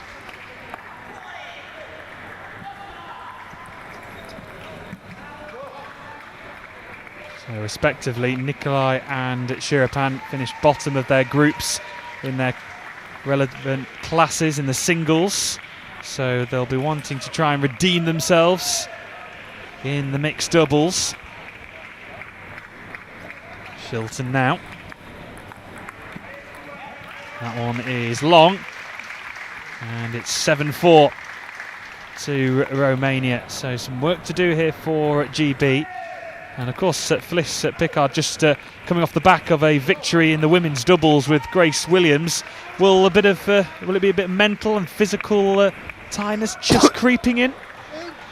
Maybe, but these players train to play back-to-back games and stuff, so I don't think it'll affect her too much. I think she'll just want to play. Well, Romania have stormed into a 9-4 lead here in the opening game. And are only 1 point away now from claiming that first game, and there's just a bit of disbelief here from Billy Shilton. Maybe just a hint of frustration as well in this opening game? Yes, definitely. There's been a hint of frustration from Billy Shilton. But I think it's the first game as well, so they'll go back to the corner. I mean, it's not over yet, this game, to be fair, so although it is now. I think there was a bit of something going off between Nikolai and Shilton in that disputed point, and I don't think Shilton was very happy about it. So, but it's the first game out of the way now. They'll have to reset and start again.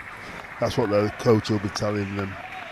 Is it hard for sometimes for incidents like that happen during a game where a dispute happens to try and block it out of your mind and having to concentrate on the next point? How hard is it to try and clear that away from your mind?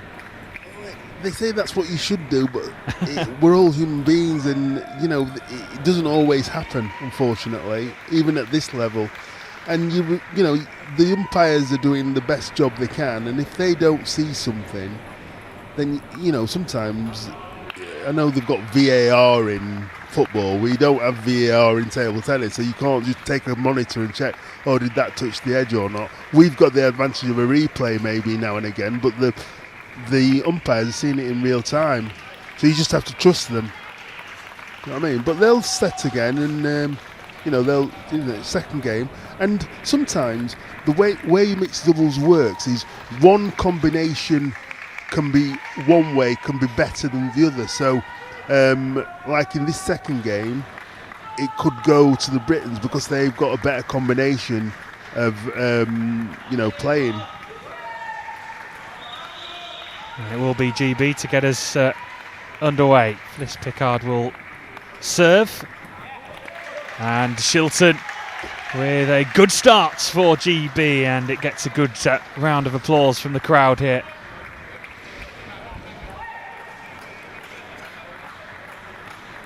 So Shilton lost in the semi-finals in the men's singles class 8. Thomas Bouvet, the Frenchman, so went deep in the class 8 singles, wanting to try and go as far as he can in the mixed doubles. This is a round of 16 match, by the way, so no second chances. Place in the quarterfinals up for grabs. Oh, brilliant from Pickard then. She played it wide of Nikolai's backhand reach. Straight down the middle.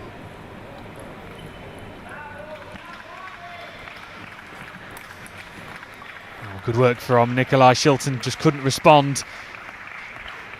And it's a point back for Romania in game number 2. It's 3-2 to GB. And it's Shilton to serve once again.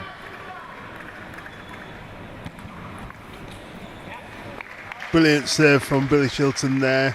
Top swing sidespin that took it off the side. And just for the viewers, just to notice that Billy Shilton is actually indicating with a sign to Bliss Pickard about the serve that he's doing.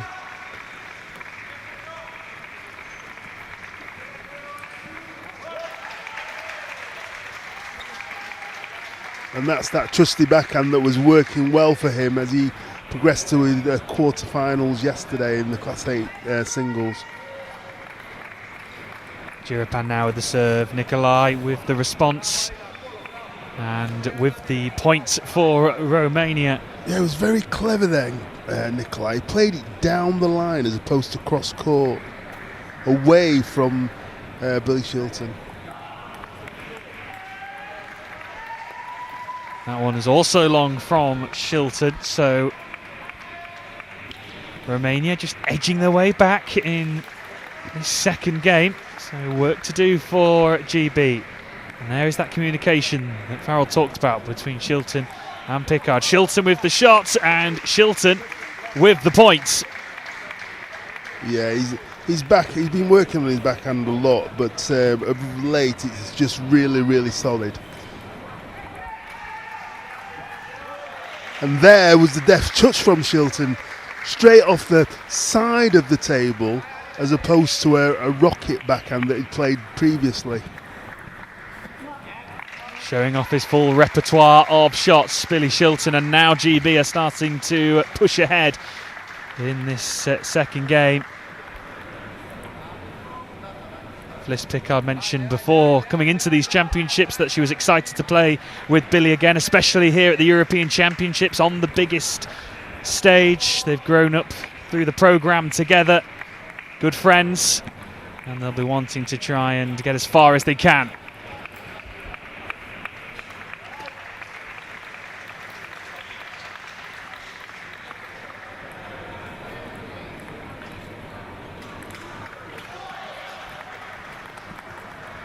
With the effort, right into the corner from Shilton.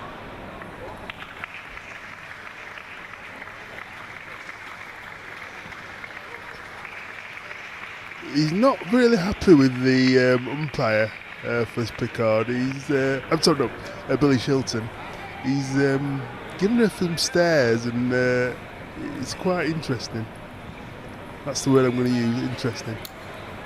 we'll stick with that. And we're back underway. Shilton just lets that one loose, and Romania once again back into this, and a timeout has been called here. Yeah, they needed to. There's obviously a bit of needle going off between the umpire and Billy Shilton somewhere, and he's not happy. But you can't, if you're thinking about that and not the game, it's going to upset the flow of your shots and stuff. So it's a good timeout to call. I think Billy called it himself. I think Shilton called it himself. So but there's still points in front, so they'll want to capitalise that and not want to lose any more points, especially in this game. So as Shilton and Pickard return back to the table, as to Nikolai and Shirapan. So it's a close game, this one. Could go either way. Big moments in the match. Of course, just a further reminder, this is a straight knockout round of 16 match.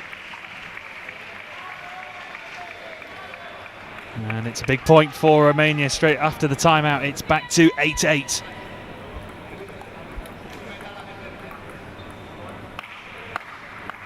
Serve here from Pickard.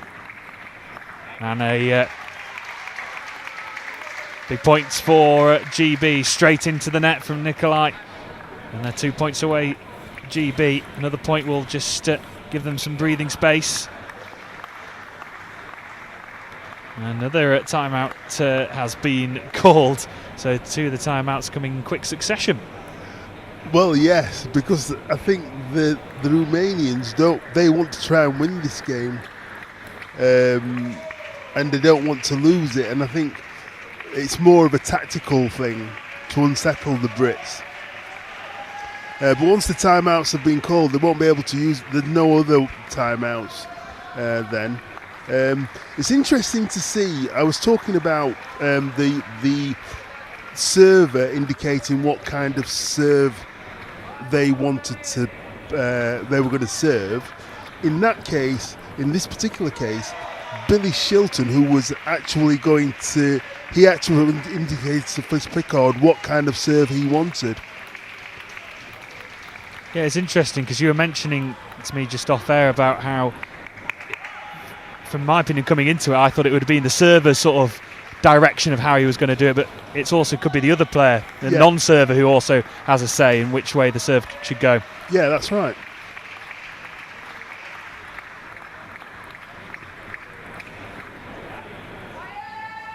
Pickard is serving. Shilton makes that set signal. Here's Shilton with a big shot and a big point one for GB. They are now one away from claiming game two, and it could be a huge moment in this mixed doubles class 14 match. Yes, sorry. So as you can see, the GB players took their towel break, but the Romanians stayed at the table.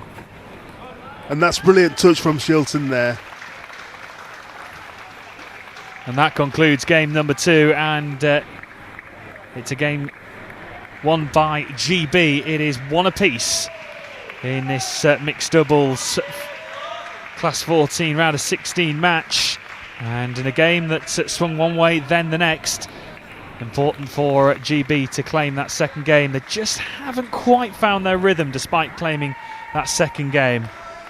No, they'll want to play better, and I think part of that was something that happened within the game, and I think it upset Shilton. It did, and it definitely knew it upset Shilton, but the umpire's got to call what she sees, and you just have to take that as a player sometimes. You can't let it upset your rhythm, because there's lots of there's medals at stake. It certainly is. And I think Andrew Rushton, the coach, will be telling him that as well. Because Shilton get quite fiery now and again. They're both passionate players, Billy Shilton and Fliss Pickard. And they'll be wanting to sort of impart their game on this third game if they can. But the Romanians have started well. They've both played well. They complement each other. They understand the spin and how to put the ball on the table. They're using position more than speed or power. They're using their guile and their touch around the table to upset the Brits.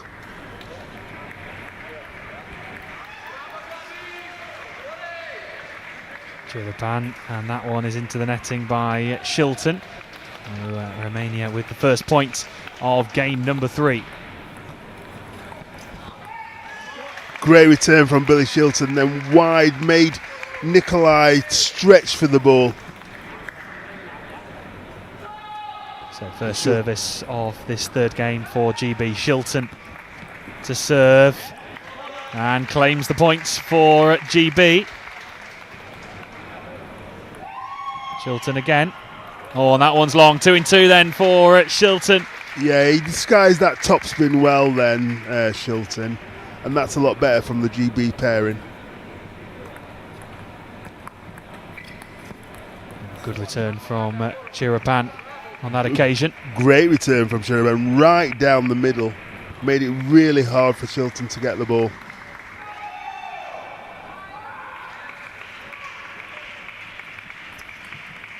Oh, great work from Shilton. Dispatched that one, made no mistake. And Shilton seems to be in the mood in this one. Yeah, I think he's probably settled down now, and he's probably that's forgotten, and that's good for the pairing because he needs, when the ball's up there, he needs to be able to be the one that puts it away.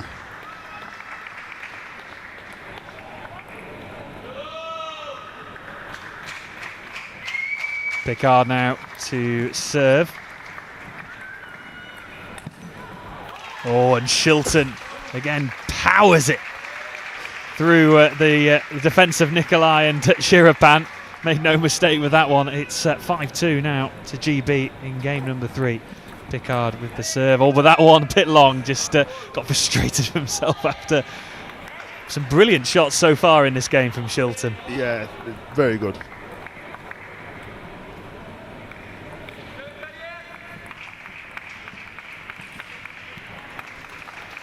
I think he actually got that. He skipped across. I think I couldn't see because Nikolai was in front, but I think it was a GB point. Well, it's gone that way of Romania, actually, that one. This one's gone the way of GB. Right, okay, yeah, definitely. 6-4 now to GB.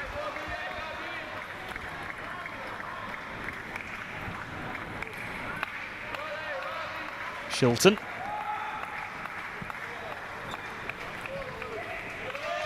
Just went away from Picard then. Just clipped the net on its way out of court.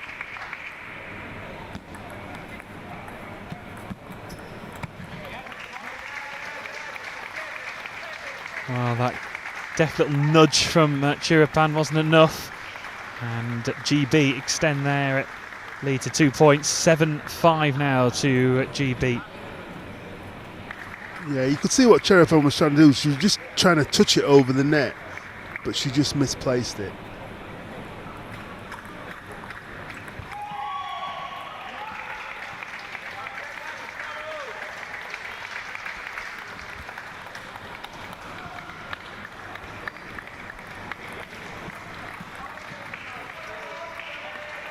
Great work from the British pair there. Nice touches around the table, showing the variation in shots.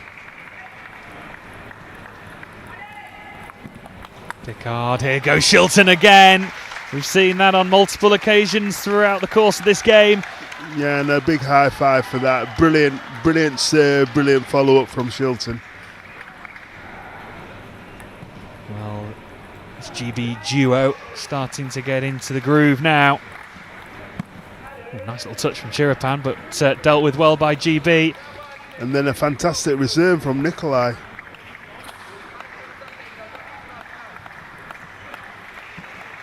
Oh, good work from Frisk Picard, and GB claim the third game, I should say, and they now lead by 2 games to 1. It's a good turnaround from the GB mixed duo, and they really showed what they could do in that third game. They've just turned it up a notch. Yeah, they've settled down, and I think that's partly, the coach would have said, look, you need to calm down and make sure you're playing good table tennis, and just forget what's gone off in the past. And I think that's what's happened. And he's talking to Billy Shilton now, is the coach, Andrew Rushton, and obviously Fliss is playing her part, Fliss Picard.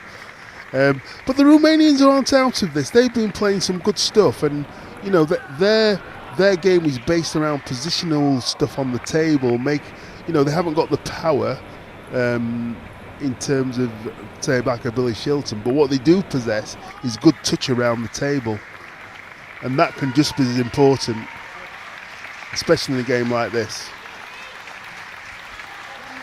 The interesting thing about this now, though, is if the Romanians have a bad start, they haven't got a timeout to stem the flow of the points. So, because they've already used it, well, both teams have, but the GB pair are in front, and that'll be good for GB in general. So it will be Shilton to get us underway. Game number 4. Can they get off to a good start? Good work from Picard, and that is the first point. It goes the way of GB. Both of these players now really contributing to the points tally, producing big moments. Shilton to serve again. Picard quite on that occasion. So Shilton's using a combination of communication verbally and actually signals to Picard when he's serving.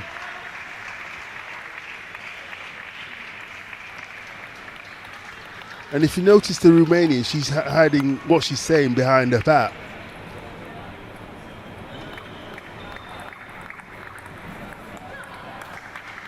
Oh, good work from Shilton. A good smile from Billy.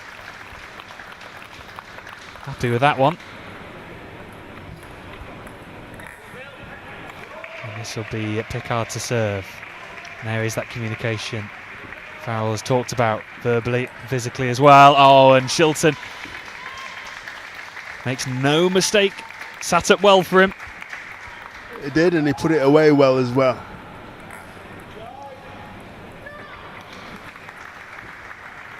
Picard to serve. Oh, a lovely little touch from Brilliant Nikolai. From Nikolai there. Down the line, on the line. Made it difficult for Shilton, and that's what he'll try and do to upset the Great British pairing. And again, the Great British pair have gone, and Nikolai's gone to do a towel down this time. So it's not always that they'll use it. Some players use it as matter of routine. Some players use it when it's necessary. And there's the deft touch from Shilton. So as well as got power, he's got good touch around the table as well. Yeah, really utilising his catalogue of shots is Shilton. That one's into the netting. So GB just extending that lead. 5-3 is the score. Shilton now. Oh, and Nikolai just couldn't resist. He went for it, but it's into the netting.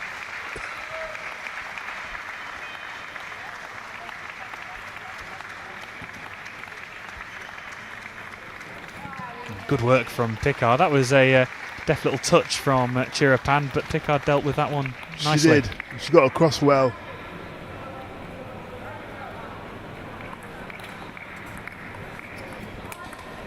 Oh, Shilton.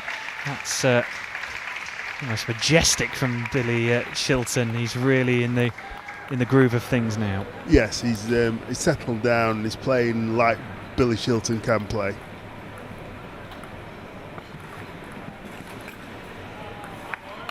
That was a good serve from Sherapan. Wide to the Flissard forehand to gain them the point. So, score is GB 8, Romania 4.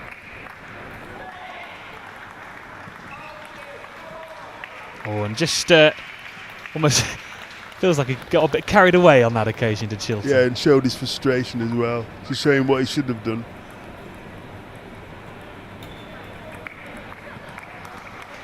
Oh, nice work though from Shilton on that occasion, and they are 2 points away. Fliss Pickard is 2 away from claiming back-to-back victories here on table 6.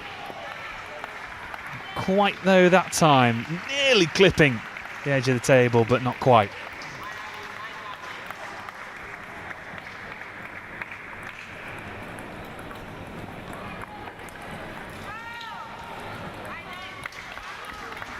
Well, you mentioned in earlier games, Farrell, that you've still got to get to 11 points, even though you've got potentially a good advantage. There's still plenty of table tennis to be played. That's right, and they still need to get over the line.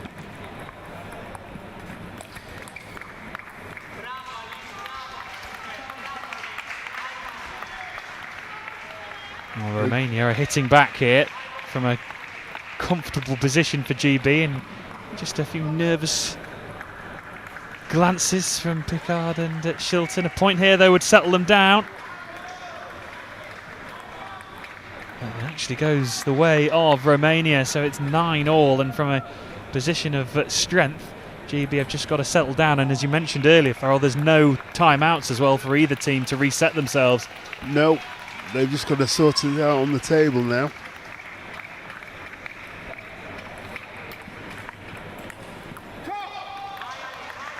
And again, he just tucked Billy Shilton up there, just made him rush his shot, and that's hence the miss. And Romania now 1 away, and there is that crucial point. Well, what a turnaround for Nikolai and Shirapan. GB, well, they would have felt that they almost had the game in the bag, and now they've got to go into a 5th game mentally. That must be quite a challenge. Yeah, because they're the commanding lead. But like I said before, you need to get to 11 points. The Romanians didn't give up. They still believe they could win it, and that's what's happened. So now both teams have, they've both got to reset, and like I said, there are no timeouts left now. So you might the toweling down every 6 points might come into effect here. And we'll just have to see how it plays out. Both teams will want a good start. Both teams have played well in patches, and the Romanians came back into that game really, really well. So they'll take heart from that, and the Great Britain coach will be telling Billy and Pickard that they've got to, sort themselves out and settle down and play some decent table tennis to win this game. So we move into the 5th game here.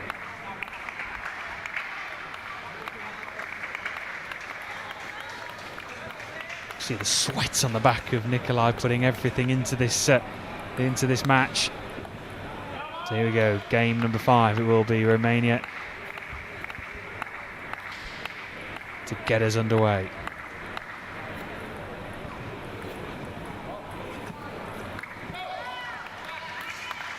And it's a good start for Romania.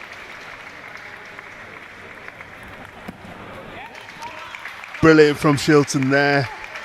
Loose serve. He has to look for that winning shot and played it down the middle. Very difficult for any player to get that ball then. It's Shilton's serve. He'll want 2 good serves here. And that's the first one. And a bit of a shout from Billy Shilton as well. He knows how important this is. And you back it up again. Pick out the shot. Shilton replies, and you can see the reaction from Shilton and Pickard. They know that is a potentially big moment in the game. They now lead by 3 points to 1. Shilton using all of his experience, of course, has won numerous silver and bronze team medals at European Championships. Bronze in the men's teams as well. And of course bronze in this pairing between Shilton and Pickard in the mixed doubles at the Worlds.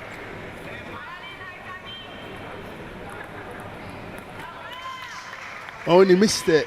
You could see what he's trying to do, and he's not holding back, but he just missed the side of the table there.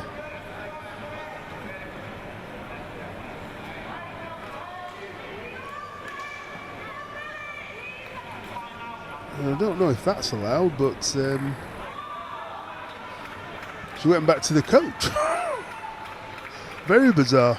Well, just to reiterate, there are no more timeouts for either side. It's a brilliant flip from Shilton there. Stepped into the table and put that ball away with aplomb.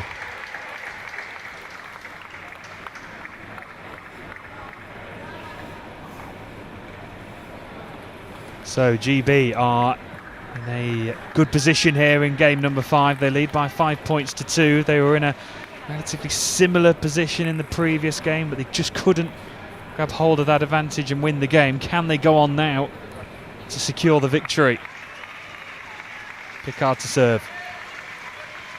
Oh, good work from Shilton once again. That backhand flick producing the goods for GB. Yeah, you may have noticed that the players swapped round after the 5 point mark, and that's because it's the 5th game and it's to make it even and fair in terms of the place on the table. Just for those viewers who weren't aware of that.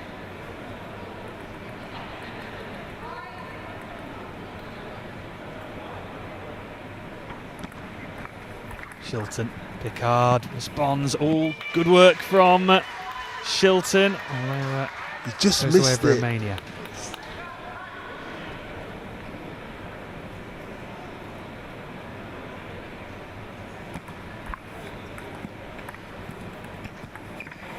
Oh, that was a great stretch from Billy Shilton there.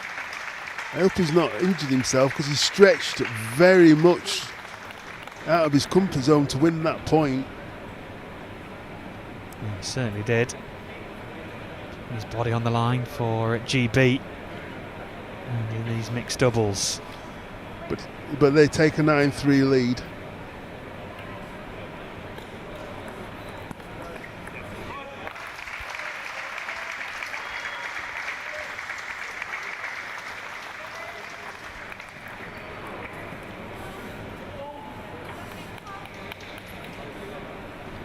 So GB 1 point away from progressing through to the quarterfinals. Can they do just that? Pickard with the serve. Shilton responds. Here comes Pickard. That one is loose. Still plenty of match points available to them, GB.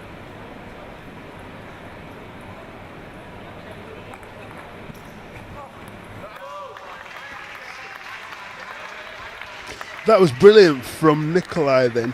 He realised what Shilton wanted to do, and he played it down the line right into the corner.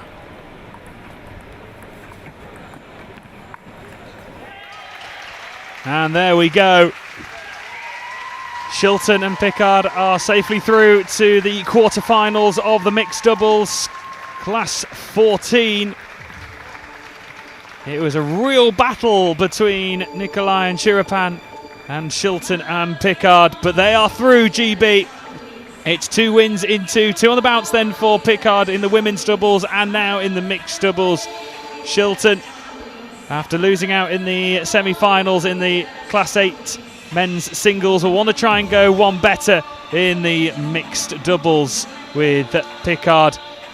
But Shilton and Pickard, after a slow start, really went through the gears and have got through to the quarterfinals. Yeah, it looked a bit rocky at first, especially after the 4th game where they had about a 4 or 5 point lead, but the Romanians wouldn't give up, and credit to them, they came back into the game.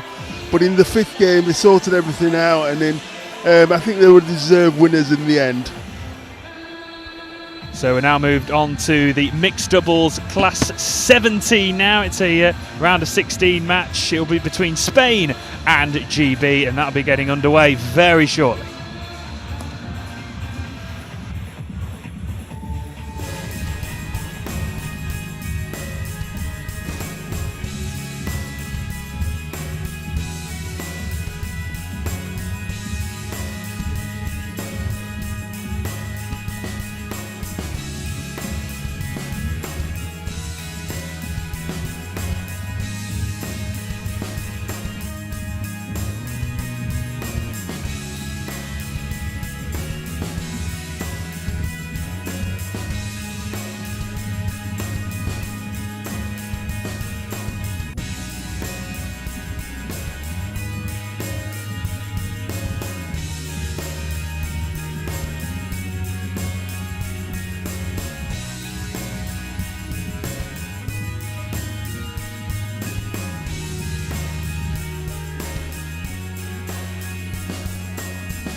Well,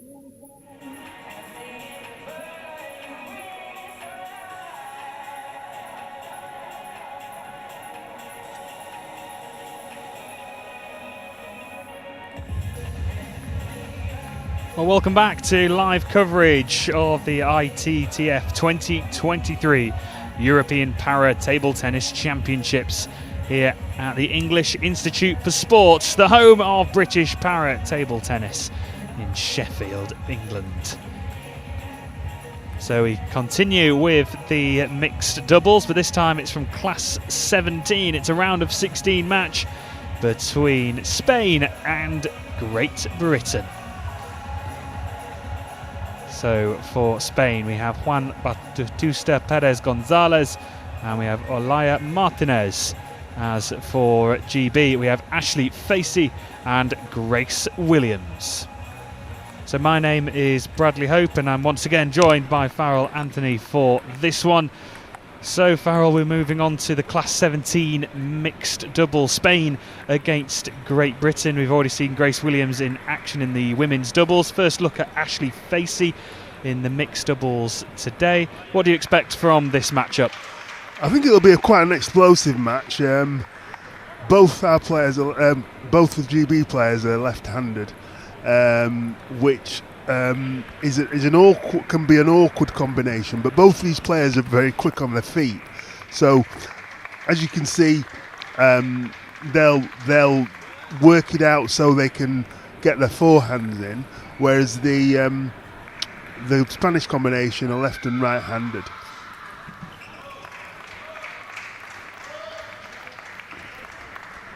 A quick start there from the Spanish pairing.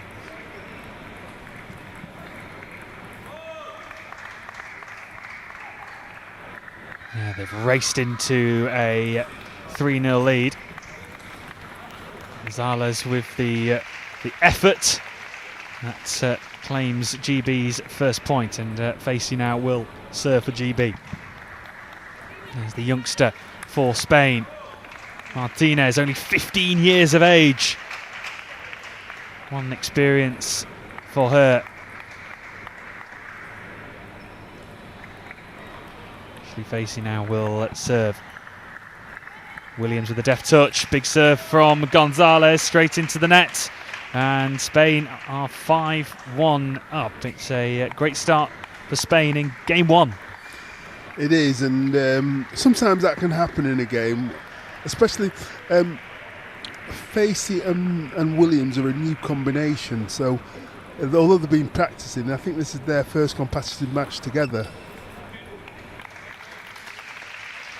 That was great from Grace Williams there, right in the corner, making Gonzalez stretch for the ball.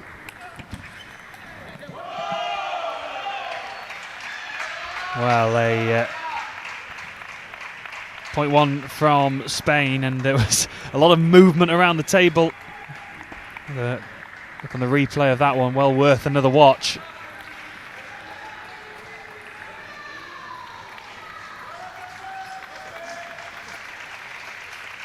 Interesting, the starting positions of noticing for Williams and Facey for the serves, in terms of Williams when she serves, Facey's standing directly behind, and they're not side by side. It's a different way. Yeah, what's happening is, what happens is she's serving so that Ashley can get his forehand in, whereas Grace is more of a backhand player. Ashley Facey is a forehand player. I don't know what's happened there. Well, it's a real fast-paced start to this match. We are at 6-6. Yeah, they pulled it back, the Great British pair. Facey to serve. And into the net from Williams. 7-6 Spain. Here is the Facey again. Youngster Martinez. Gonzalez goes for the shot from the back of the table.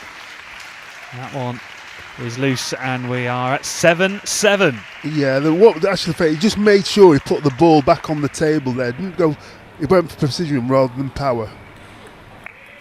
Martinez with that serve, that one. is long, and it puts Spain back in front.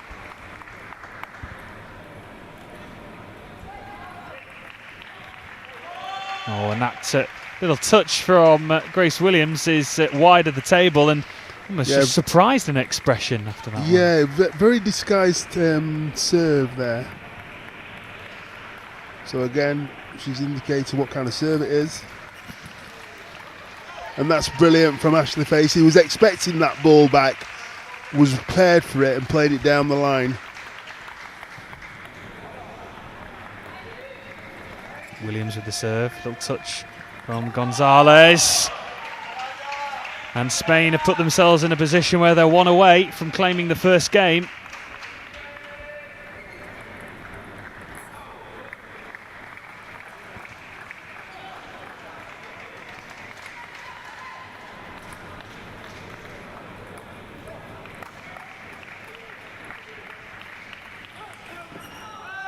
The return from Facey.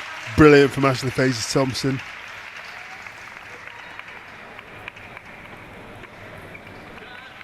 And timeout has been called, with Spain leading by 10 points to 9 in the first game. Yeah, they'll understand that this is a crucial game, and it's a very tight game. And I think that the Great British pair, although they're a new combination, they're very explosive. Ashley Facey is a very explosive pair. He'll be looking to get in on any weak ball to play in that strong forehand that he's got. And Williams has got a fantastic backhand, so it's a good combination really for a left-handed duo.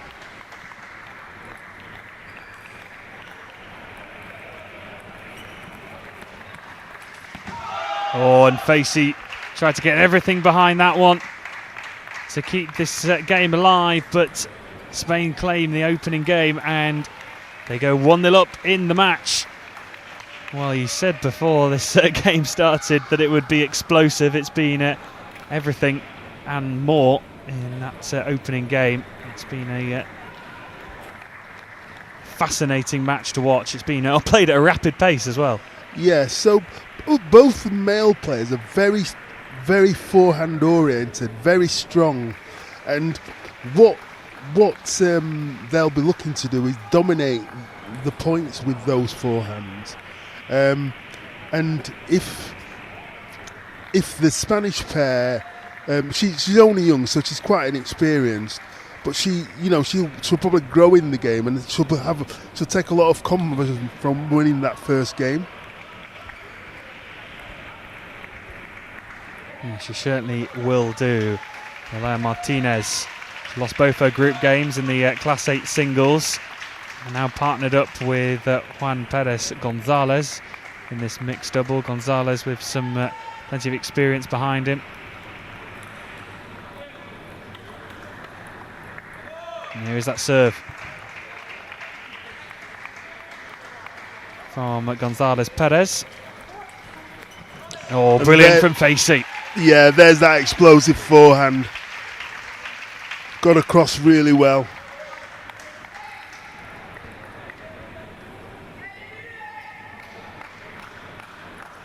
Williams.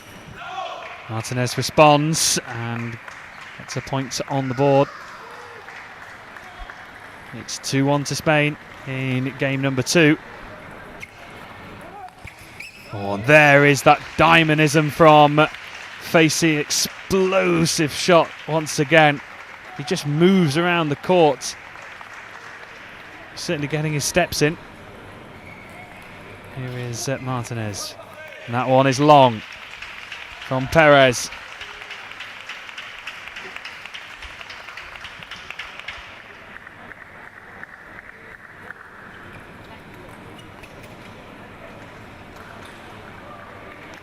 Martinez.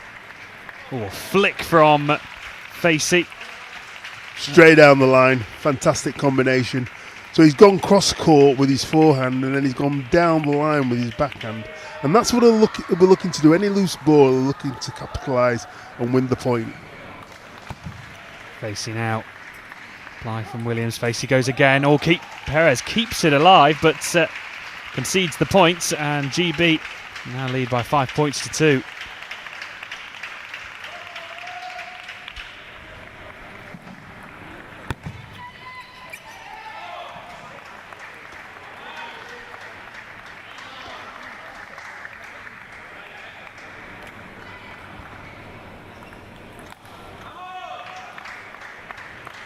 Back-to-back points for Spain, puts them one behind. You'll find that both pairings are in communication with each other about the way the spin is, how they, where they want to put the ball. There'll always be in communication.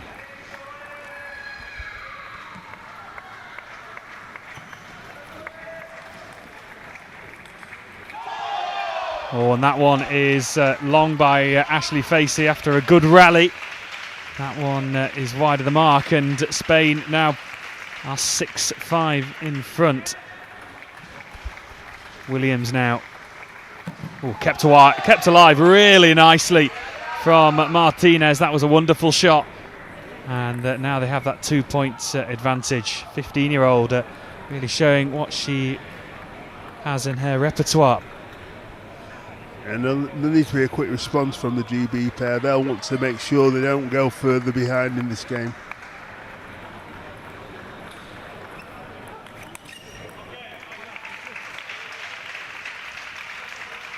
And there's that backhand from Ashley Facey again. Very strong.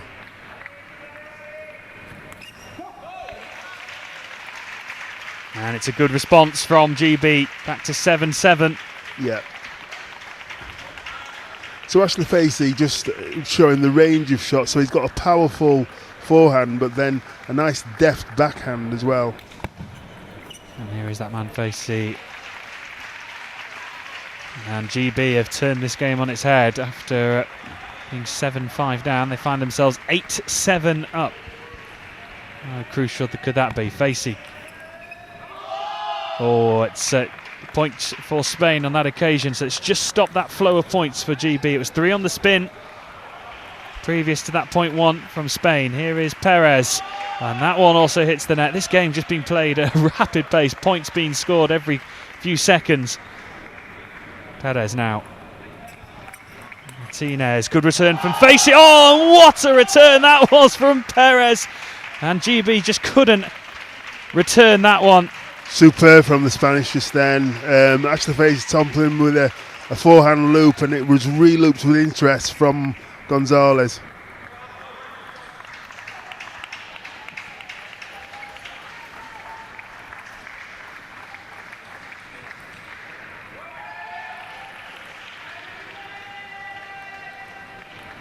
Critical moments in the match here.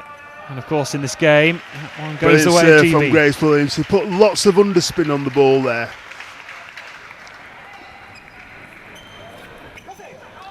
And another great serve from, she's just mixing it up, which just shows you the value of having some variety in your serves in doubles. 10-all in game number 2. Oh, and that one is long, and she recreates what she would have liked to have done, getting over the top of the ball. That's right, yeah, that's right. So GB, well, can they come from behind here? Oh, brilliant, yes they can. That was brilliant from Ashley Facey then. He's got a very good range of serves, and he's utilising them against the stronger pair, the strong player in this group. Well, 1-all in what has been almost a breathless match here between Spain and GB. I think just for everyone, just gives everyone a chance just to pause for a second. It's been a fantastic match. Yeah, it's just been played at a rapid pace, like you say. It's very quick. There's not much time wasting at all from either player. I mean, sometimes, players take so much time to get into the serve, but this is just like they're getting into it straight away. But they'll be pleased with that, the Great Britain pair that they've got back into the game. The Spanish pair will be disappointed they lost it, because at one point it looked like they may win it. but some great serving from Ashley Facey and from Grace Williams got the Great Britain pair back into this game. It's now 1-1, and it could potentially go to 5 games. Well, our previous match went all the way to 5 games. And we're in for a fantastic, fascinating game here. And it will be Grace Williams to serve. Brilliant from Grace there. She put topspin on the ball, and the Spanish player thought he should put backspin on, hence it went off the table. There's Grace Williams, the Team Wales international. 1 apiece. Gonzalez Perez now with the serve. Nice little touch from Martinez. Perez goes for it again and claims the point for Spain.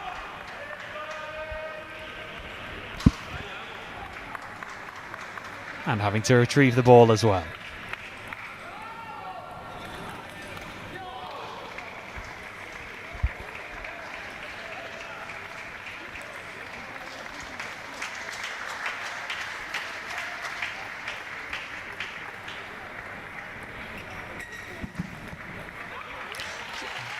Brilliant response from Ashley Facey there, and he fist pump as well. He was happy with that shot.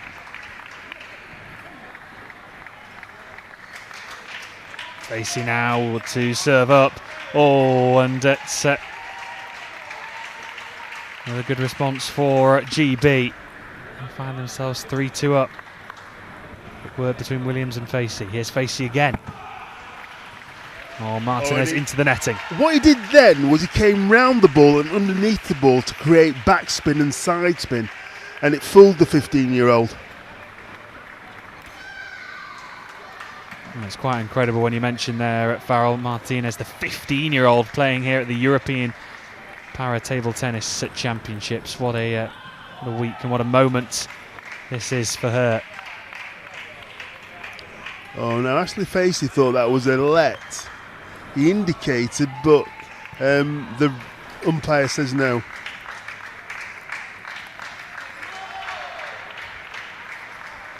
That one was long from Williams, so we're back to all square, 4-4. Williams just indicating to Facey what type of serve she's going for. Good response from Perez, and Facey just couldn't get enough on it to get it back over the net. And Perez, well, he's proven his worth with those types of shots. It really puts the pressure, particularly on Facey.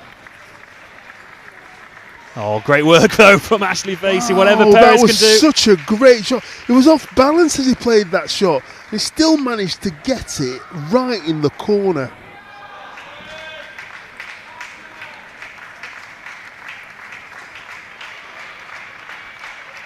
He'll be upset that he missed that backhand then. But it's a Spanish pair to serve.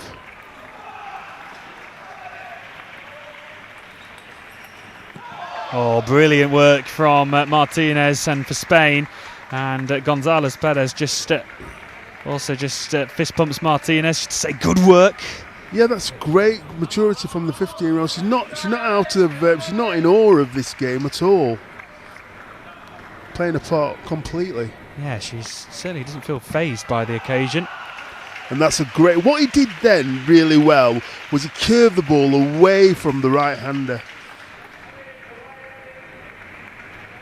Ashley Facey now with the serve. Return from Martinez is into the netting. So 7-7. Well, these games have just been absolutely incredible. Tight, swung one way then the next. Where is this game going to turn next? Let's let Martinez go again. And the point one from Spain, Martinez. That will just give her even more confidence. A couple of shots into the netting, and Gonzalez secures the point this time for Spain, and they are 2 away from claiming the third game.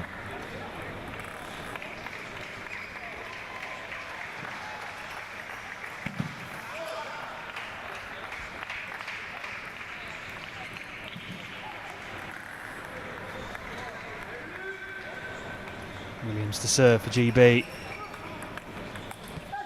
Oh, and that is the game secured by Spain, and they lead by 2-1 in total. They really rallied in that final 4 points of the third game, and they now lead by 2-1. Yes, I mean, on balance, they probably just about deserved to win that game. It was a topsy-turvy game, and just a couple of unforced errors from the GB pair was probably the difference. But it's the best of 5. They've lost the third game, and they'll know they're still in this match, and that's what their coach will be telling them right now.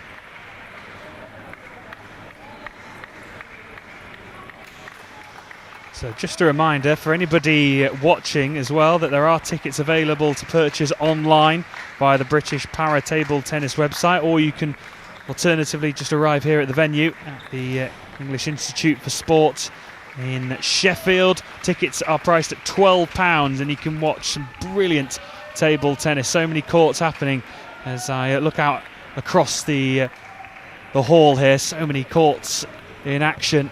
So much brilliant table tennis being played, and you can come and watch it live for a cost of £12. We're into the doubles part of the competition today and tomorrow. Tomorrow the final day of competition.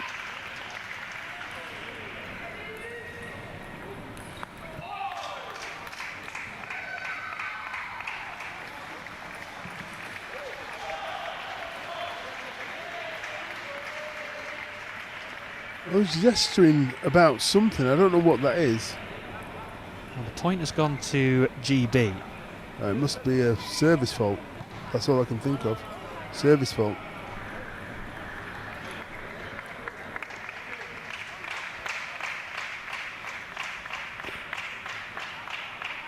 Well, now the point has been reversed. Right, so they're saying it was probably not a service fault. Oh, good sportsmanship from GB. Well, that's table tennis. I think they want to be fair. If they're going to win the game, they want to win it fairly. So here is Williams. Oh, brilliant return from Perez, and kept the point alive and has secured him that point, even though Facey managed to get on to the end of it. But that was outstanding from Gonzalez Perez. Yeah, very good.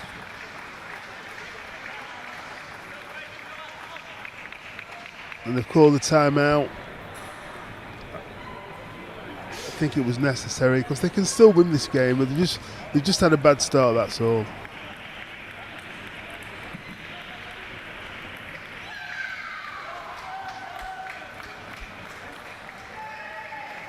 So Spain in a commanding position currently in game number 4. Of course, they lead by 2-1 overall in the match.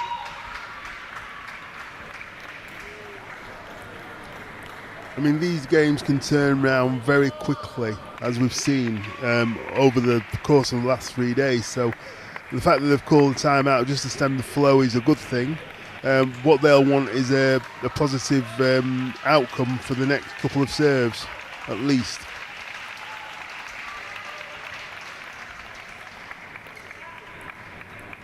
So a positive start is required from GB after the timeout. Here's youngster Martinez. Which is served into the net, so that's created a bit of pressure. Oh, good work from Perez, makes no mistake on that occasion. Great response from Perez there, got on top of the topspin there to put the ball away for a winner. But now it's Ashley Facey serves, and he's got very good serves. Hopefully he can utilise those.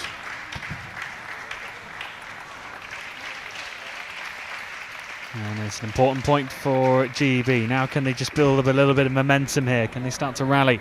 Here is Facey again with another serve.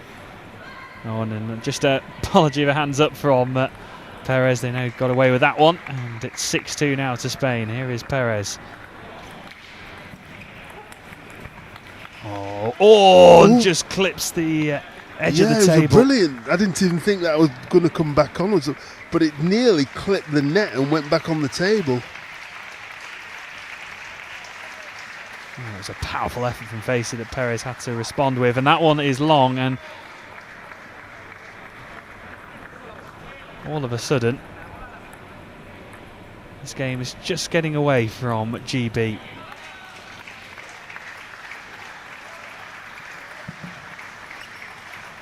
Oh, great work from Perez and Martinez, proving to be a fruitful combination are Martinez. In this and game, Perez. they played very well, and they're in front, but it's not over yet. Certainly isn't Facey. Oh, brilliant return from Williams, and that one was just long, and that was fantastic from Grace Williams. What a brilliant return that was. Great return from Grace Williams then. Martinez. He's just clipped, he just missed it.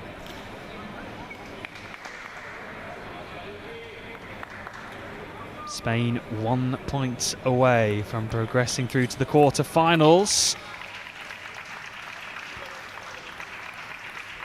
And on this occasion, GB just making them wait. Still trying to apply that pressure. Here's Facey again.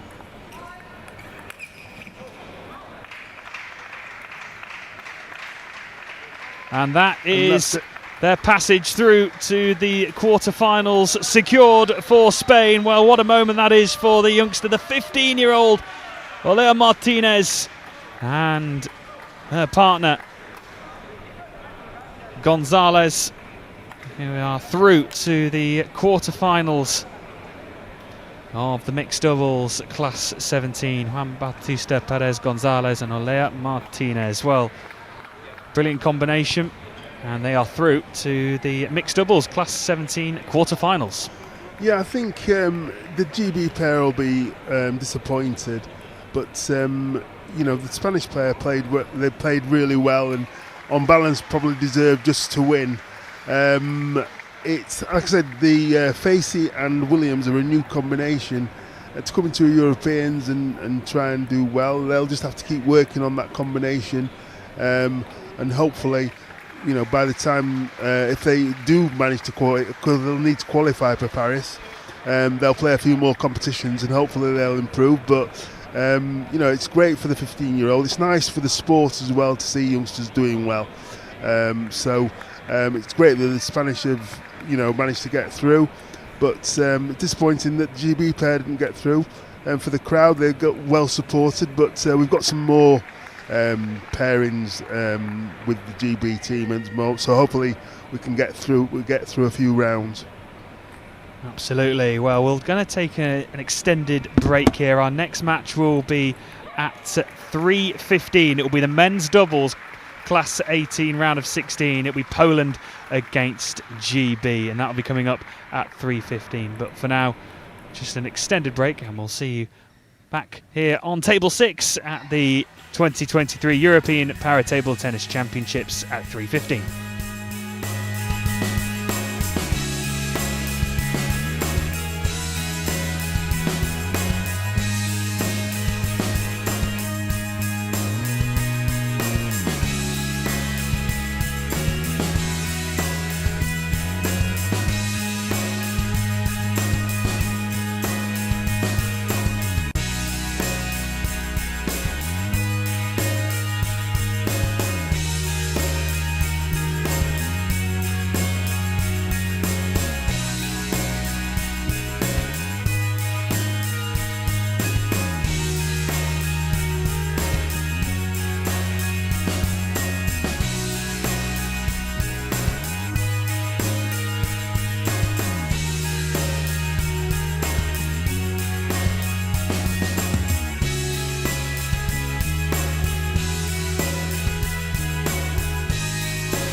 Well, a very warm welcome back to live coverage of the 2023 European Para Table Tennis Championships here at the English Institute for Sport in Sheffield. It is the home of British para table tennis, and our next match comes from the men's doubles class 18. It's a round of 16 match between Poland and Great Britain.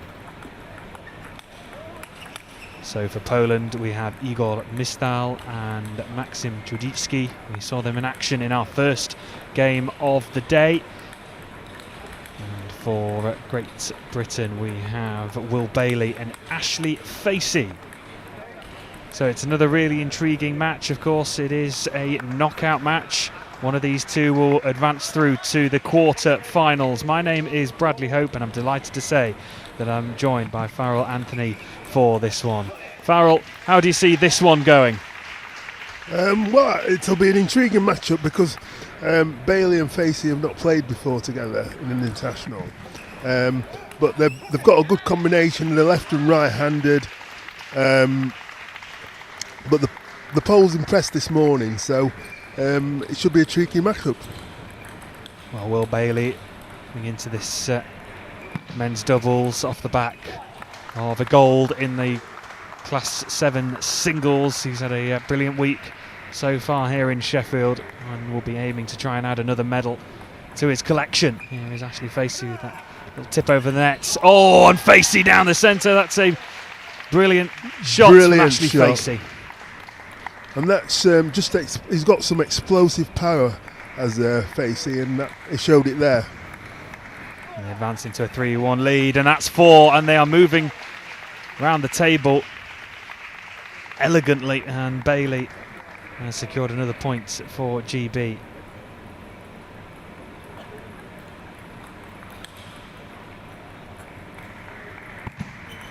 Facey now, Bailey. Brilliant combination play, and raced into a 5-1 lead, and Bailey and Facey are just combining well at the moment. They are. And they're communicating well. I don't know if you noticed, but Facey indicated one serve, and Bailey said, no, I want this serve. That's what he was saying, basically, when he was communicating just then.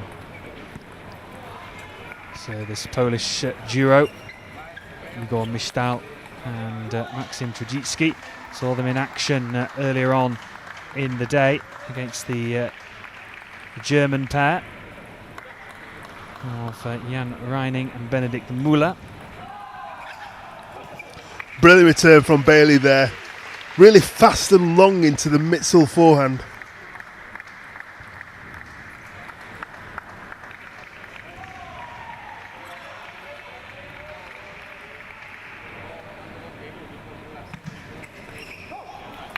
Brilliant again from Will Bailey. Both Bailey and Facey have got brilliant serves, and they utilise them well to complement each other. Well, GB lead by 7 points to 3 in the first game. Can Poland hit back? Brilliant thing there from Facey.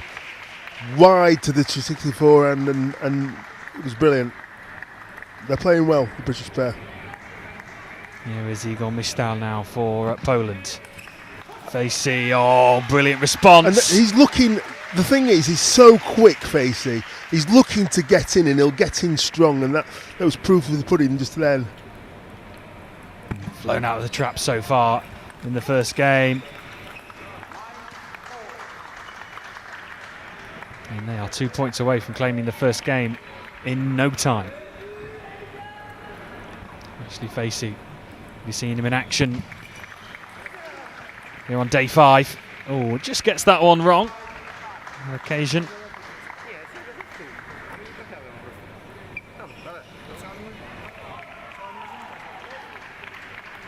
Ashley Facey, of course, partnering up with Grace Williams in the mixed doubles class 17.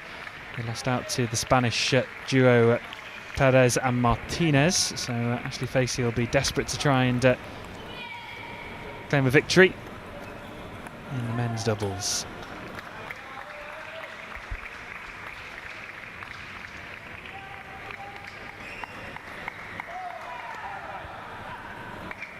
Rudicki now, Poland. Bailey comes across, and that one is long.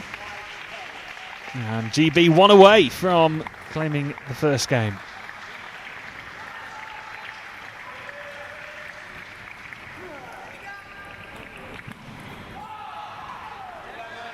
Well, and just like that, Great Britain have claimed the first game, wasting no time at all. GB lead by 1-0, and it's a great start for Bailey and Facey in the first game. Yeah, they'll be happy with the start. Both of them are playing well, both of them are serving well, and they're going to be putting pressure on the Poles all the time. They're both, even though Will is a class 7, he does possess quite a lot of power, and the dynamic is different than playing with the Grace. One, because Will is actually right-handed, so it allows, it gives Facey a lot more freedom with his forehand than having two left-handers, so he can get that forehand in really well.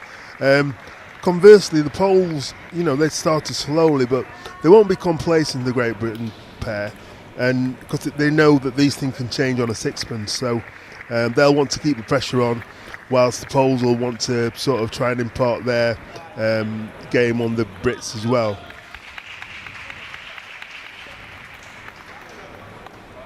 Well, so far so good then for GB. Just a reminder that tickets are still available, and you can come and join us tomorrow. We've got a full day of action as we round up the European Para Table Tennis Championships. We'll crown our gold, silver and bronze medalists tomorrow in the doubles. Tickets are priced at £12. Get yourself down to the English Institute for Sport here in Sheffield. Come and spend your Saturday with us, as Poland just going to a 2-0 lead, so a bit of work to do for GB. And an important point there, claimed by GB. It's 2-1. Facing out.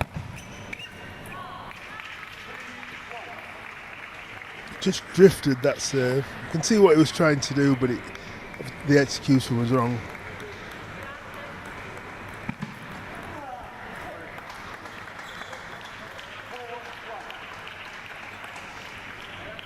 And the Poles will be pleased with this lead now. Yeah, and pushed that one wide of the table, and Poland now lead by 5 points to 1.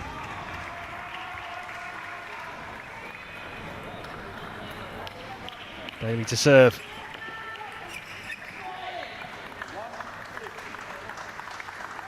Well, Facey's almost reacting to it, almost in a bit of disbelief that he's missing those. And that's 3 in a row for Ashley Facey, wide of the table. Yeah, what he's trying to do is he's trying to play down the line, to keep it really tight down the line. But he's just missing. For a game of fine margins. But there, Mitchell, nice backhand there from him.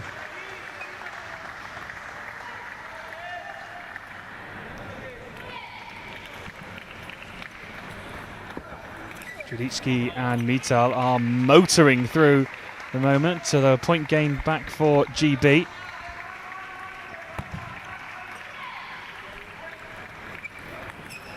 Oh, good work from Ashley Facey, dispatching that one, making no mistake. And they're just starting to claw back the scoreline, 8-3. Well, that was absolutely marvellous from Igor Mistal. Stunning shot. That was a great shot from Mistal, wide, and he managed to go it sort of went round the net. It didn't go over the net, it sort of went round the net, which counts.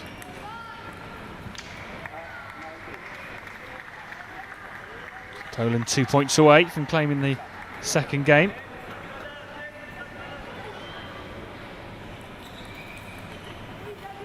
Mistal now with the serve. Touch from Bailey. That one is wide from Ashley Facey. Just not gone his way so far in this second game. It's not come off for him.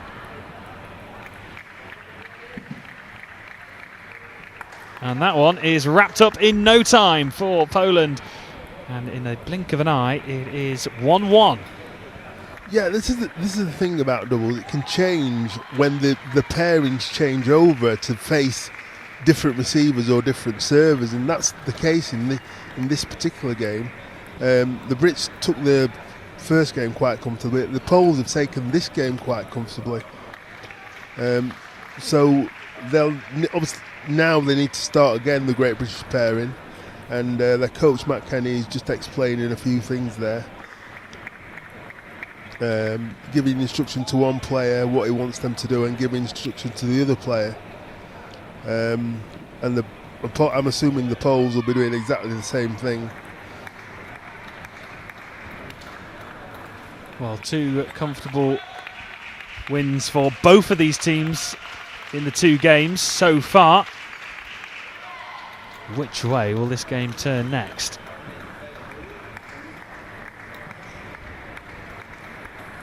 So in the first game we saw Facey really going for the attack.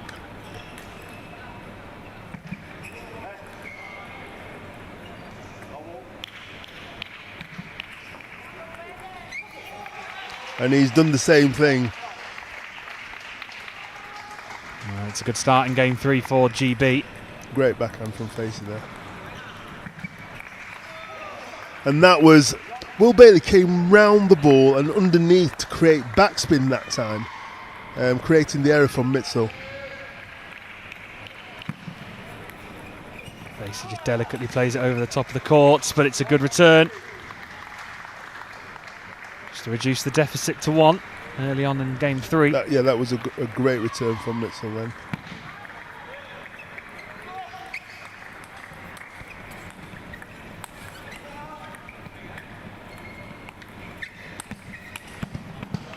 Wow, brilliant rally. Brilliant rally. A few fortunate edges, but there was some great stuff then played by both pairings, and the Poles came out on front. 2-2 then in game number 3. After a sensational rally, you can claim back in front. Mistal goes for it, and that one goes long from Ashley Facey, tipping off the net, and it's 3-2 favour of Poland. Here is Ashley Facey again, who will serve up. That one also long this time from Bailey. So Poland. Yeah, the ball was pushed fast and into Will Bailey's body and couldn't get out away enough to get the good shot in, and that hence he missed the ball. But the Poles have come back strongly in this game.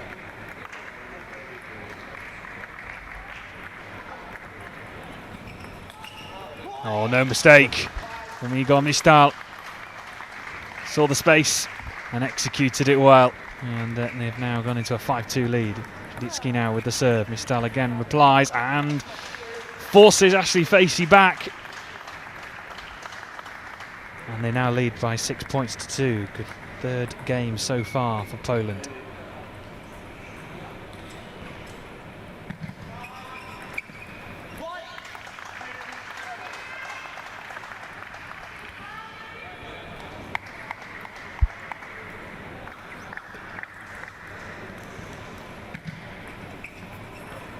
Oh, and they got lucky there. He's put his hand up as well, just to acknowledge the fact that he was lucky.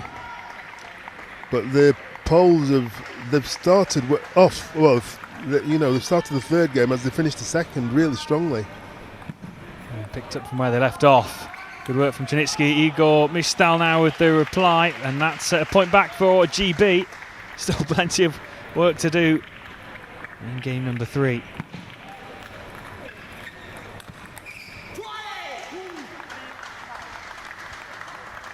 Really putting the pressure on Ashley Facey, the 2 Polish players. They are, and they'll be full of confidence. And Bailey just showing his frustration there about missing that ball.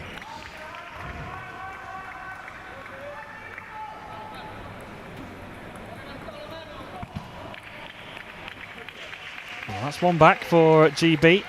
Great serve there from Ashley Facey. But now they need to keep the pressure on.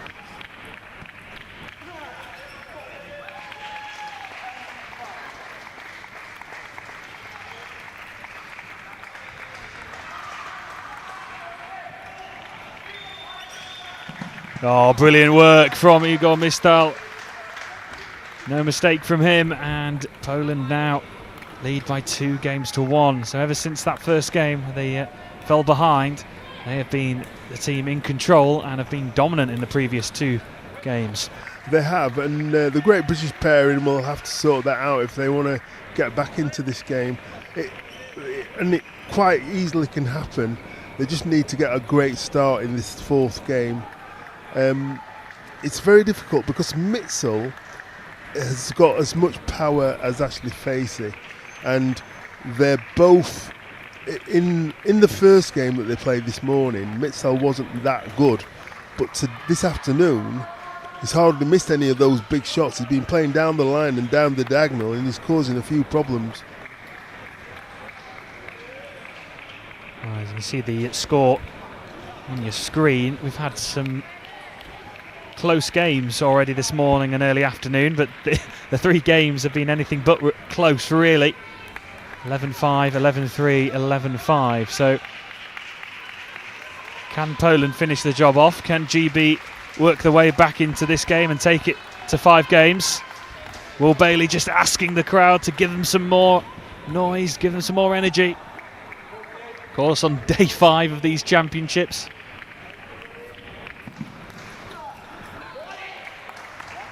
It's Poland who've got off to the perfect start. One missed out. It's a serve.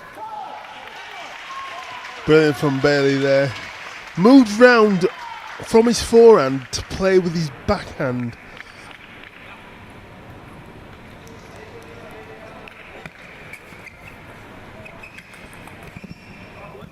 Oh, good work from Igor Mistal.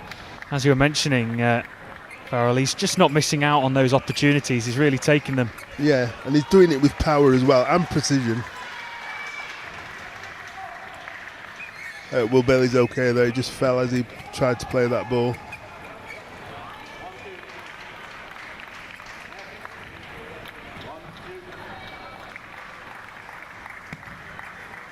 That was a let serve.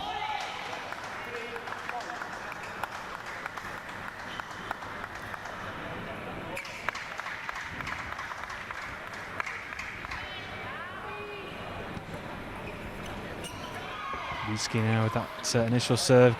Decent rally, and it's a 4th point. Yeah, and he's the coach has called the timeout. Yeah, no surprises really with the timeout and the position they find themselves in.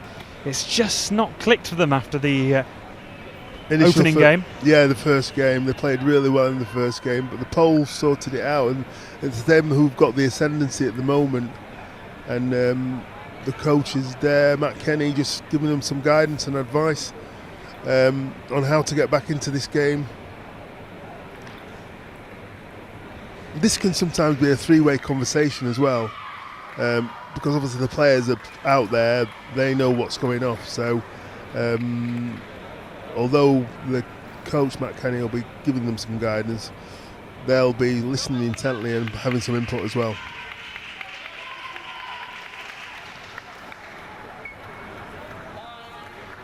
Well, Will Bailey, plenty of experience, of course, in his career, 4 major titles in the singles Class 7. Can he apply his experience here in the men's doubles? Get GB back into this one, along with his teammate Facey. Facey now here again. That one goes wide, and he's just almost questioning it. Why has the ball not hit the table? Yeah, I mean, the opportunity's there, and he's got to go for it. He can't just play safe on the table, because these 2 players are playing really well. For the Poles are playing really well. See Facey now. Igor Mistal fires back with real intent. Almost ruthless from Igor Mistal. No mistake. Here's Mistal now to serve.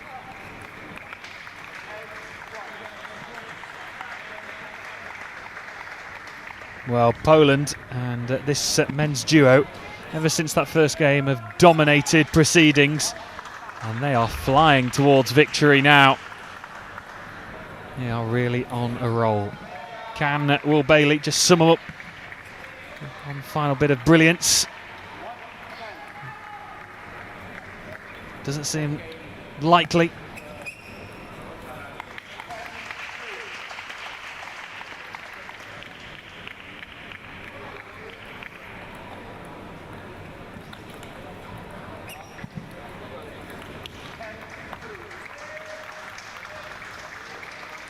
And that's one back for the Brits. They've got a long way, but they just take it point by point. But there it is. Mitchell with the backhand winner. Yeah, no mistake from Igor Mitstal, and Poland are through to the quarterfinals of the men's doubles class 18 in a dominant performance, you have to say, really, other than the first game. GB won the first game 11-5, and then from there it was 11-3, 11-5, 11-3 to Poland. So after a slow start, they really motored to Poland, and they are now through to the quarterfinals of the men's doubles. Yeah, it's a shame, really, and Ashley and will be disappointed for Great Britain. They know they could have played better, but today, after that first game, the Poles they just were very solid in everything they did, and they didn't miss, didn't make any unforced errors, and they deserved to win the game in the end. So a good victory then for Poland in the men's doubles class 18, and they will go through to the quarterfinals, which will be later on today. So our next match will come from the men's doubles class 18 as well, round of 16. It will be GB taking on Germany. That will be in around about 20 minutes or so. Don't go anywhere. We'll be back for our next match very soon.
Welcome back to live coverage of the ITTF 2023 European Para Table Tennis Championships here at the English Institute for Sport, the home of British para table tennis in Sheffield, England.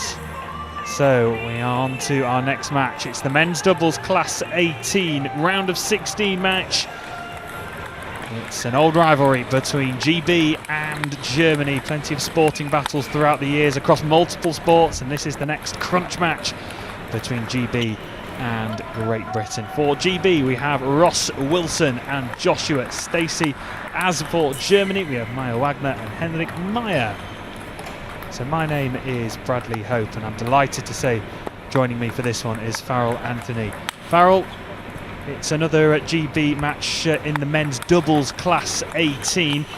Can Wilson and Stacey go one better this time? I think they're quite capable. I mean, they're quite, in terms of rankings and everything, Ross Wilson is ranked number 2 in class 9, and I think Joshua Stacey is ranked 5 or 6. I think this is a new pairing as well. So, I mean, they've played, when I say new pairing, they have played a few matches together, but never in a major. So, they'll be hoping to progress to the next round. But like we've seen before, the German table tennis players are very good anyway, so it should be a good matchup. It's a left and right-handed combination for Ross and Josh, so we'll just have to see how it pans out first. Here is Stacey with the first serve and the first point for Great Britain. Good start for GB. Both these players are very powerful with their forehands and backhands. Stacey with the second serve. One apiece for the opening 2 serves. Ross Wilson is a gold medal winner in the World Championships in the singles Class 8 back in 2018. Joshua Stacey aiming to try and claim his first major gold. Silvers and bronze, but aiming to go one better. Can he do so in the men's doubles? Both of these players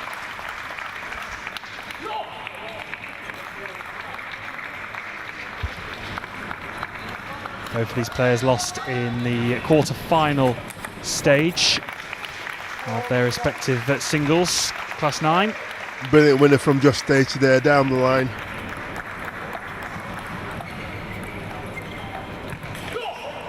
With the serve. Good work from Stacey. Yeah, very quick then, Josh Stacey to get the ball. And as our viewers have probably noticed in the doubles, that there's a lot of signalling and communication using the hand signals below the table to indicate what kind of spin they want on the ball. Good serve there from the German pair. There's Meyer. Gets over this time. It's a good response.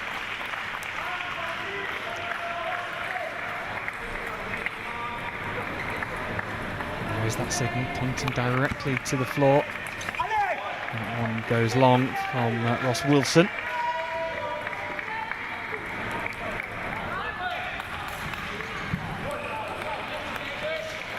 Stacey to serve. Having it into the netting. And that's 7-3 to GB. Tip over by Wilson. Stacey trying to finish the job off, and does so as the return was long.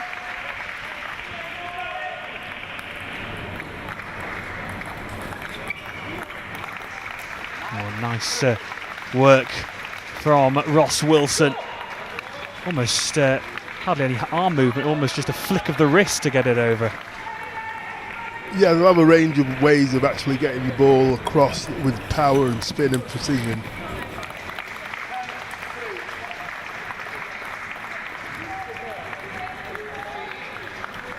And I don't know whether that went on the table or not. It was that quick. It did. Well, there we go. No messing about for GB. It's an 11-3 win in the opening game. And they have started off this men's doubles Class 18 round of 16 match in the perfect fashion. They have, and both these players have got a range of shots that are very good in terms of power, but they've also got good touch and good serves as well, so that's going to stand them in good stead. The Germans had a slow start, but we saw in the previous match that the Poles had a slow start against the GB pair, and they came back to win the next 3 games. So, you know, the GB pair won't be complacent. They'll try and carry on putting the pressure on the German pairing.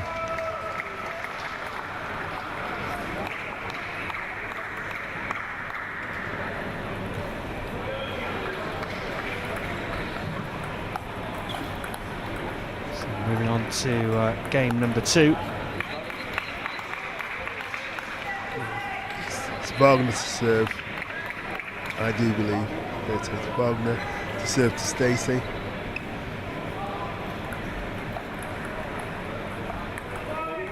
Wagner finished bottom of the group in the Class 10 singles.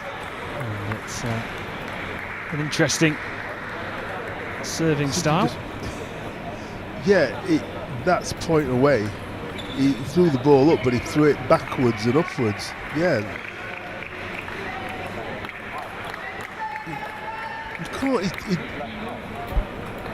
Yeah, they're disputing the fact that he actually put the ball in play.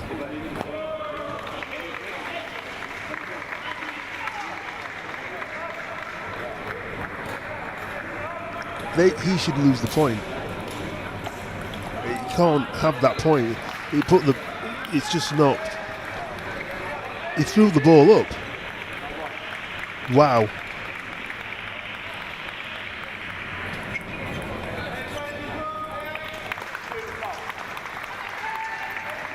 Now frustration for GB. Oh yeah, they've given him the point. They That's have fine. given him the point. Yeah, they should have done. That was good.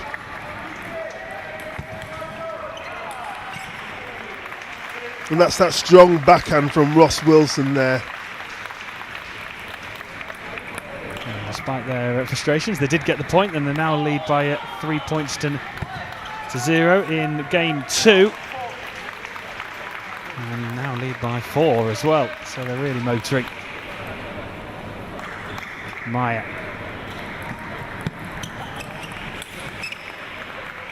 On that occasion is long.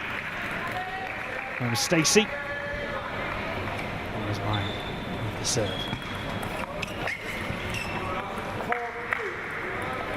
Good flick from Ross Wilson there.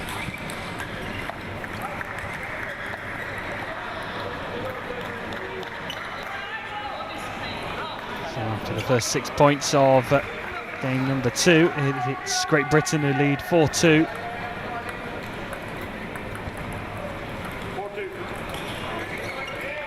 Henrik Meyer, lost to Will Bailey in the quarterfinals in Class 7. Up against 2 of Will Bailey's GB teammates.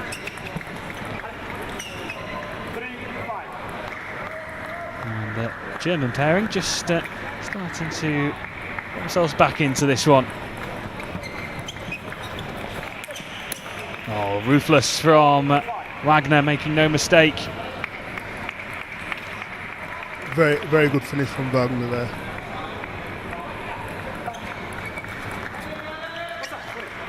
Very spinny from Joshua Stacey there.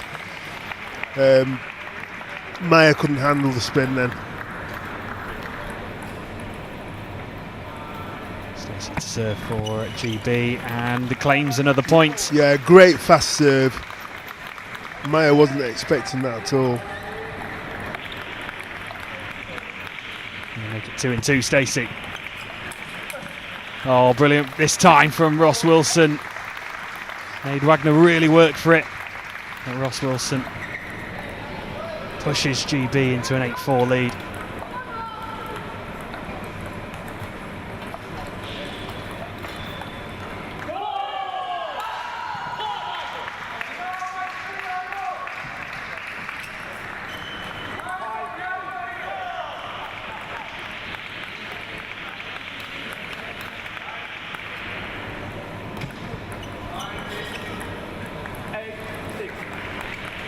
2-2 for the Germans. Yeah, it's unusual for Wilson to miss 2 serves like that, but it can happen in table tennis.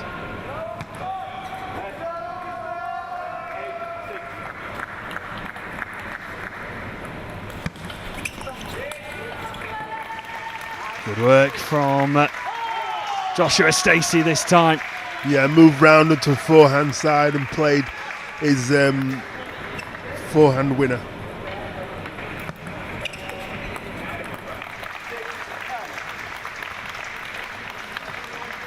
GB moving into double digits, so 1 away from claiming the second game. Oh, his eyes lit up there. Ross Wilson couldn't capitalise on that one. Space to go into. We'll go with the serve. Oh, brilliant return from Wagner. That's a fantastic return from Wagner. There was lots of spin on the ball from Wilson and he sent it back with interest. Bring it back to 10-8. Yeah, certainly making GB work for this second game. Can Stacey finish the job off in game 2? Oh, and Ross Wilson makes no mistake. Wagner couldn't return on that occasion. And GB now lead by 2 games to 0. Yeah, just to clarify for our viewers that when the German threw the ball is actually in play. So the fact that he caught it it shouldn't make a difference. You can't have another serve. It's not like tennis where they can throw it up multiple times and if they're not right, then you can take it again. In table tennis, once the ball goes up, it's in play. So it was the right decision. I actually thought they were starting it again and thinking, well, you can't do that. But just that's to clarify it for the viewers. And it's been another good performance from the Brits as they take a 2-0 lead. But the Germans came back into that, and they'll be encouraged because there was some good rallies in there that the Germans actually won. So GB in a commanding position in this match. Can they go one better? And Paul Bailey and Ashley Facey, they lost out to the Polish duo Hugo Michtal and Maxim Trudicki in our previous match in the men's doubles class 18. Of course, this is a round of 16 match, so a place for the quarterfinals up for grabs. No second chances. And it'll be Joshua Stacey to serve.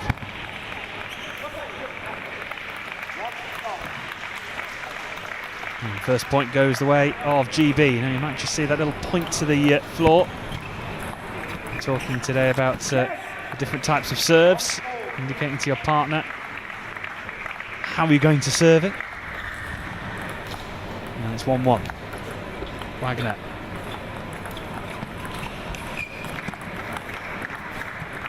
Interestingly, on that occasion, Wagner didn't release the ball as high up into the air. Is that just different? Yeah, different side of the table, or is it just different styles of how you serve? How you serve. So the higher you throw the ball up, the more speed and spin you can get because the ball's coming down quicker. Sorry, it's coming down from a faster height. That's all. So there are a range of people, some players who you'll see over the championships will serve what we call high toss serves. Some of the GB players have got some really good high toss serves. They don't use them very often. Normally it's to try and catch somebody out. If things are tight, if it's you just, it sort of upsets the other players. They see the ball going up high, they concentrate more on the ball going up high than actually the ball itself. But so they can, the range of spin and speed can be determined by the ball toss.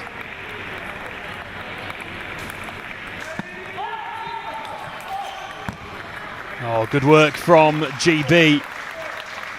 And they are in the lead now, 4-3. Return from Wilson. Naya now to serve for Germany. And they'll probably take a timeout now. And we've got that serve all wrong and expertly called there, Farrell. It is a timeout. No surprises really from the Germans that a timeout's been called. Not really. It's, if they'd have lost that point anyway, I think they would have called a timeout. But the fact that he actually served into the table and didn't even get a, give the GB chance to actually make a response. And they have to win this game, the Germans, if they want to stay in it. Absolutely, as GB lead by 2 games to 0 in this round of 16 match. Plenty more to come. After this, 4 more games remaining.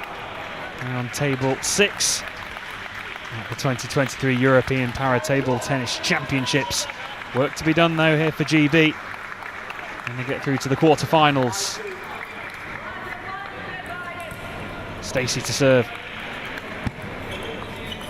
Oh, really good spin there from Wagner, but good response from GB. Yeah, great backhand winner from Josh Stacey there.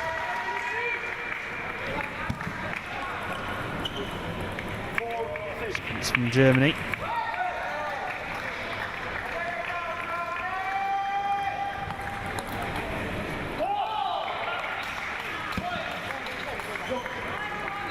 And that's 2-2 for Wagner and Germany.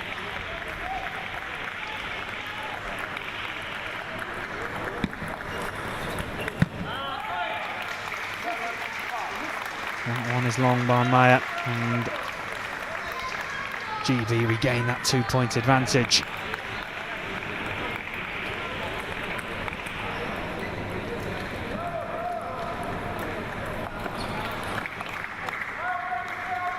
Well, Wilson and Stacey, they received a bye in their round of 32 match, so they didn't have to play in the round of 32.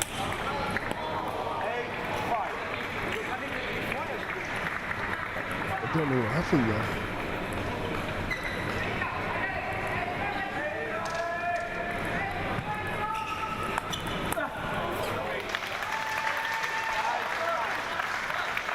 That was a great get from Joshua Stacey there. Just dived underneath Ross Wilson to get the ball. Oh, and that one is long as it tips off the netting. Stacey really had to bend down to get that ball back over. And they are at match point here. Oh, and there we go. Ruthless performance from Wilson and Stacey. They take care of business and are moved through to the quarterfinals by 3 games to 0. And Wilson and Stacey proving too much for the German pair. Yeah, far too much. Very competent, both playing well, both made very few errors, and they deserve to win. But there'll be stiffer tests to come in the quarterfinal. I don't know who their quarterfinal opponents will be, but as they get deeper into the tournament, they'll need to sort of maintain this standard and probably increase it. Well, GB safely through to the quarterfinals then. Stacey and Wilson will be in action later on today in the quarterfinals. And attention now will turn to the men's doubles class 14. This is a quarterfinal, and it's between Sweden and GB, and that will get underway at 4:45.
Well, good afternoon and welcome back to live coverage of the ITTF 2023 European Para Table Tennis Championships here in Sheffield at the English Institute for Sport, the home of British para table tennis. We now turn our attention to the men's doubles class 14. This is a quarter final, a bronze medal here are at stake for both of these teams. It's Sweden taking on Great Britain.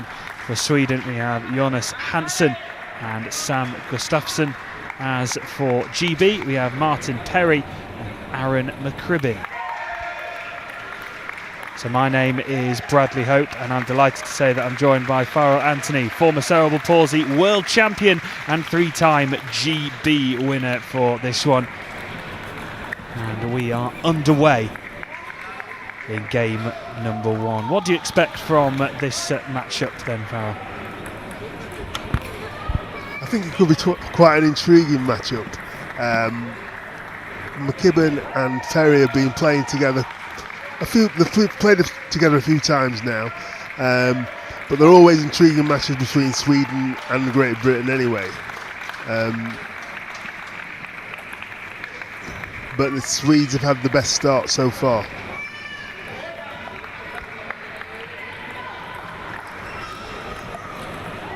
And flying starts for Sweden. Hansen and Gustafsson. The two Swedes on the table. Hansen lost in the quarterfinals to Kevin Dorbecker in the quarterfinals in his class singles. As for Gustafsson, lost to Björn Schnacker in the round of 16. So both of those players will be aiming to try and win this quarterfinal, claim a bronze medal.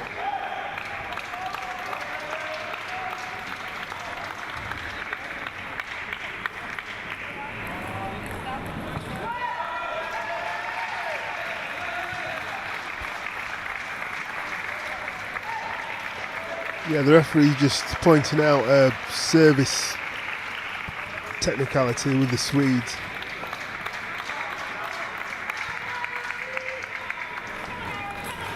No mistakes so far. The first break is 6-0. Hansen and Gustafsson have come out of the traps flying here. And work to do for McKibben and Perry. Perry to serve, and that's a good start after the break for GB. Yeah, a good serve and a good flick from Aaron McKibben there.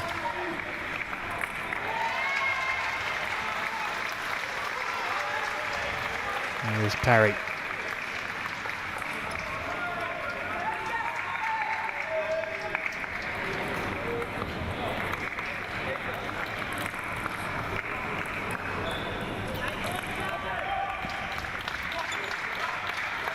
Into the netting from McKibben. And already Sweden lead by 8 points to 1 in this first game.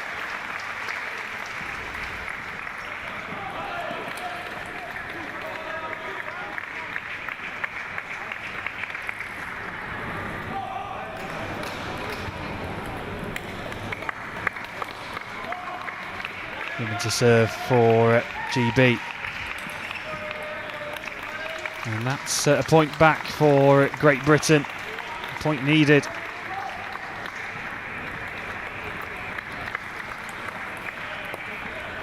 And that one is long this time from Perry.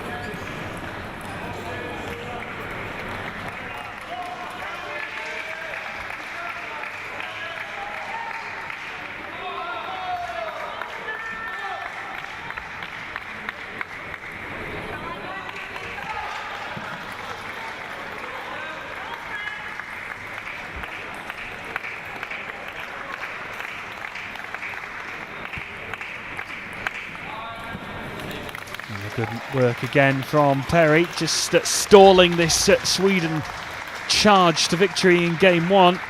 Still lots of work to do for GB. Sweden one away, and that is the frustration from Perry as they concede the first game in no time, and Sweden take a 1-0 advantage. Yeah, it's been unexpected for them to win that easily in this game, but the Brits will go back and reassess everything. They'll be talking to their coach just to make sure that things are right, and he'll be giving them some sort of tactics as to how they get back into this game. Whereas the Swedes, maybe they probably weren't expecting it to be that easy, but the coach will be telling them not to get complacent and just to carry on the good work. We've certainly seen good starts go to waste in previous matches, so Sweden want to try and keep this momentum going. Well, Aaron McKibbin reached the quarterfinals in the Class 8 singles. Master Janitsky in the quarterfinals. As for Martin Perry, he reached the semi-finals, but lost to the Danish player Peter Rosenmeier. So both of these players going deep into their respective classes in the singles. And they'll be aiming to secure their place into the semi-finals. However, work to do. Good start from Hansen and Gustafsson.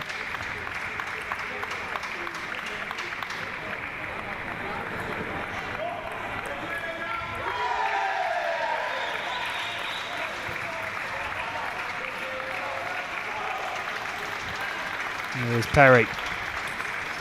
Oh, good response, McKibbin, and that gets a good roar from the crowd here in Sheffield, and they'll need a few more of those. Yeah, he almost sort of fell over to the other side. Such was the ferocity of that shot.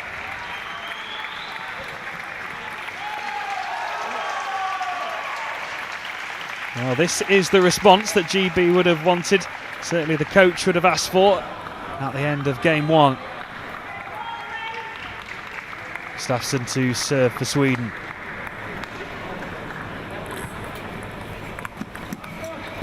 Oh, brilliant work from Perry. Can you keep it alive? They do.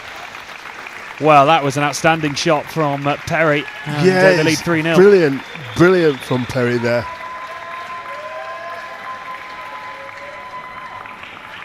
Oh, great response. After losing heavily in the first game. Perry tried to whip that over the nets, and they concede their first point to GB in game two.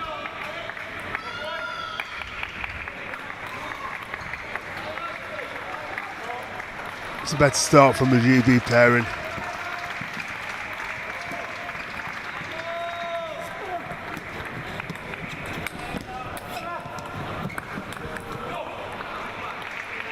Oh, well, it was a brilliant rally that ended in favour of Sweden. They're both teams just producing some fantastic table tennis. Yeah, away from the table was very good. McKibbin to serve here for GB.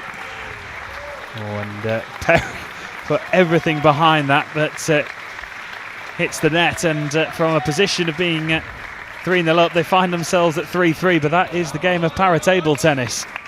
Yeah, it's just it's how the ebbs and flows of a game are very unpredictable sometimes, and these two pairings are really well matched, so it could potentially go to sort of 5 games.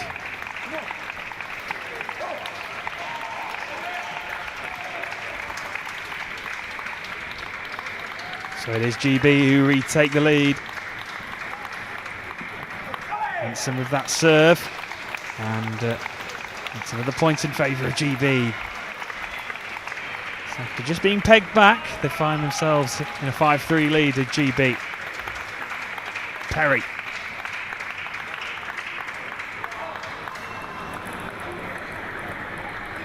Watching that ball like a hawk as it bounces on the table. Now he serves. Oh, great work from McKibbin. Yeah, to really stretch and get across there to actually play that ball really quickly.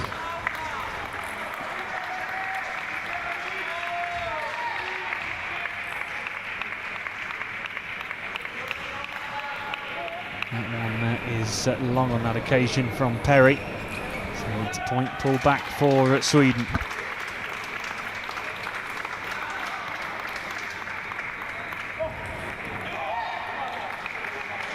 Gustafsson will serve for Sweden now.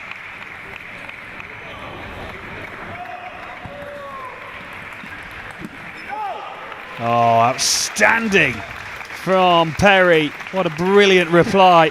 Yeah, opened up by Aaron McCubbin, but the finish by Perry was brilliant.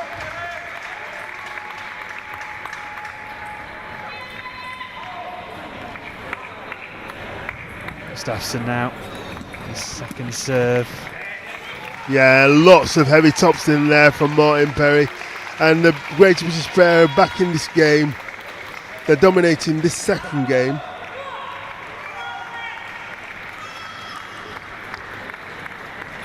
So 8-4 in the second game. 1-0 overall. And just to remind the viewers that for those who are new to it, that every 6 points the players are allowed to take a towel break. And that one into the netting, so GB on the charge now in game number 2, only 2 points away. And getting this game back to all square. Perry, oh, great work, and that one is long from Gustafsson. Into double digits, one away, GB. To the delight of the home crowd here in Sheffield.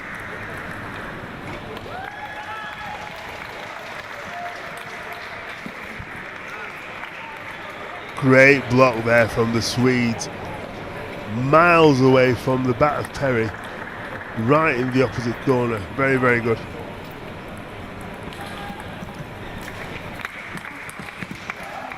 Oh, brilliant return from Sweden, but they couldn't finish it off on the second go.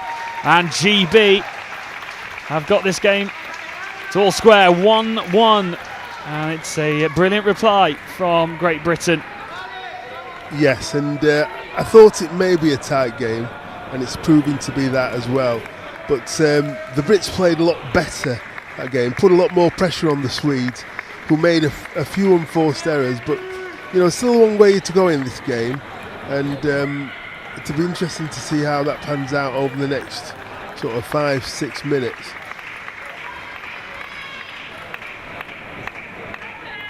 As a reminder, this is a quarter-final, so semi-final place at stake. Bronze medals as well up for grabs.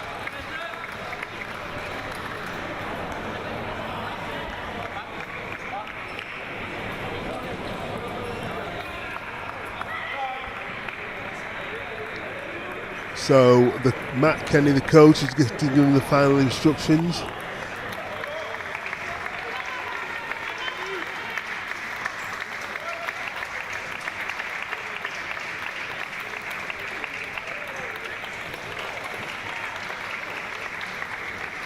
And there you have it.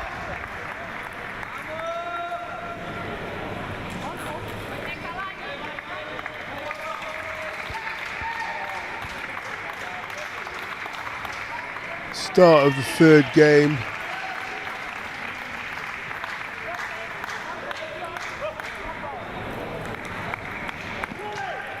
And off we go, and it's a good start. It's a great serve from the Swede there. Just put a lot of backspin on the board. Aaron McKibben rest merit.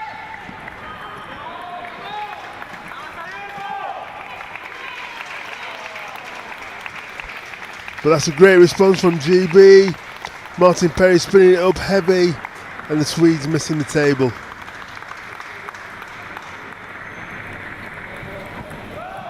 Gibbon with the serve into the netting, and I'll be delighted with that one, GB. 2-1. I'm sure many of you will be interested in how all our GB teams are doing. Try our best to keep you up to date with all the scores across the other tables. Lucy Pickard and Grace Williams won their first game against France in the women's doubles.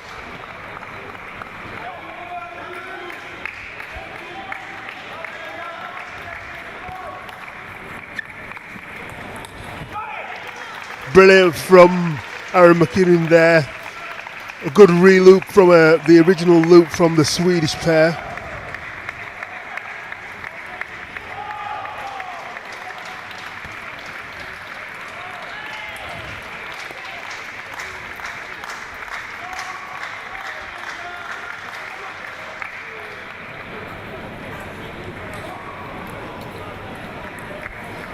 Just a quick break in play.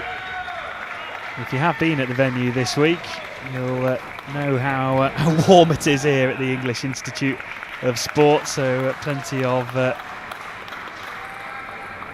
wiping the sweat away. 3-3 in game number 3. Perry, McKibben, Perry again. Keeps it alive, but it's a great return from Hansen. Makes no mistake and they lead 4-3.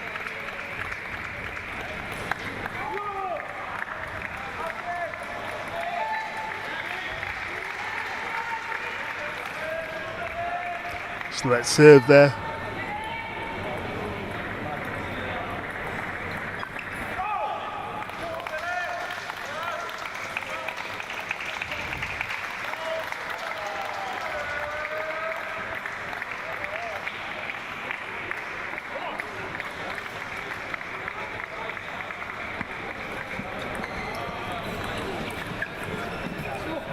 Oh, and just couldn't return it. McKibben frustrated with himself. And Sweden regain the advantage.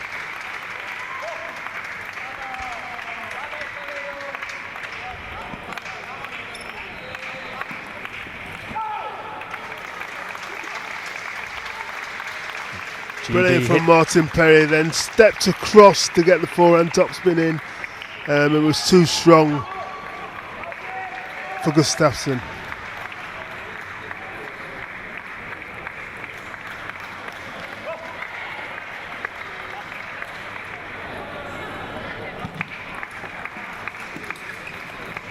Oh, brilliant response from Hansen this time around. No reply from GB. At the moment, it's you score, we score. Can't really separate these two teams in game number 3. Here's McKibben with the serve. Oh, and that one's wide. And Sweden, for the first time really in this game, have just got themselves a bit of a cushion.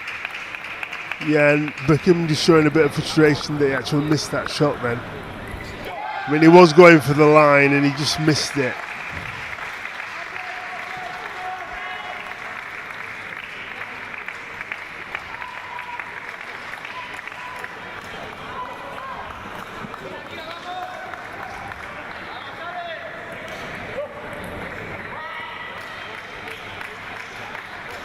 Gustafsson now with the serve. Quick reply from Perry and from McKibben. Perry again. McKibben goes for it and that one's long, and the anguish on the face of Perry sums it up. Yeah, Martin wears his heart on his sleeve. He's a very emotional player.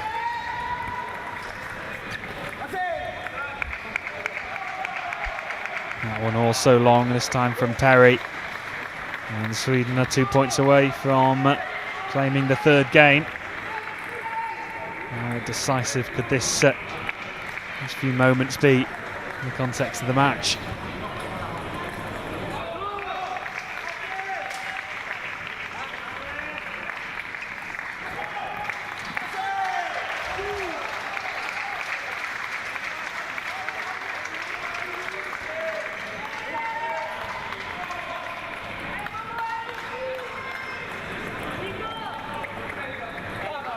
Here is Perry serving to keep GB in the game.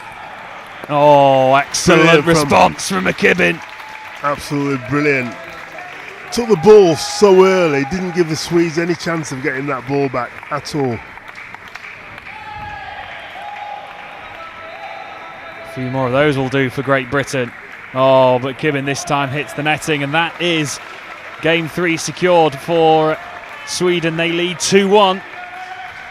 How crucial could that be going into the fourth game? Well, in terms of momentum, the Swedes have got the momentum now.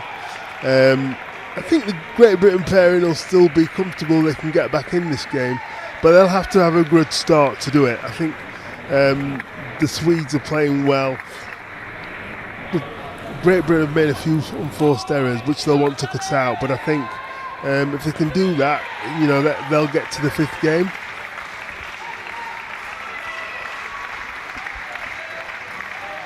Yeah, it's been a tight affair, really separating the two sides compared to previous games we've seen during the afternoon. Work to do though here for Perry and McKibbin. Semi-final and bronze medal at stake.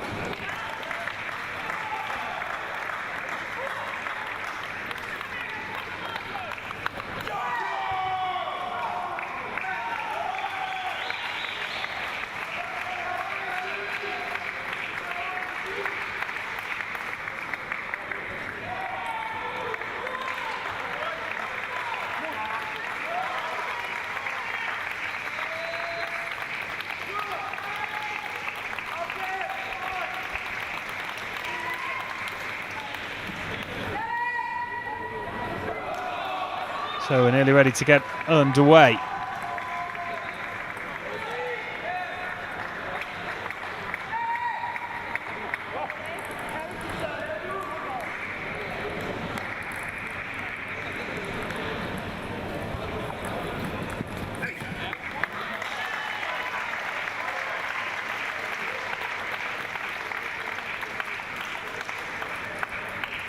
So just a reminder, the winner of this one will play one of France or Spain in the semi-finals. That will be coming up tomorrow. But for now... Another good point from GB there.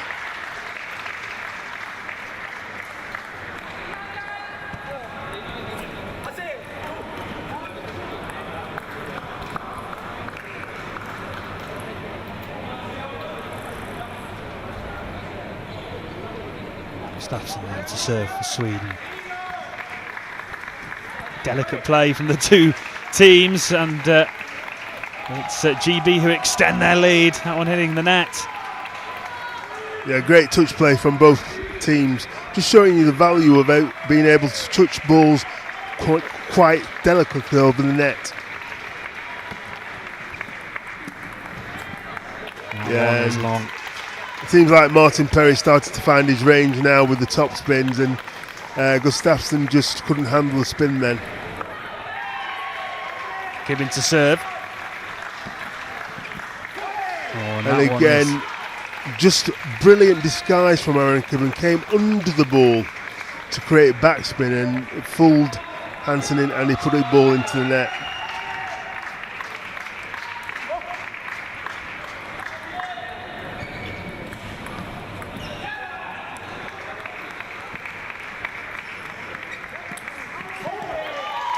Brilliant work from McKibbin, and they are racing through game number 4. They lead by 6 points to 1. Yeah, fantastic from the Great Britain player.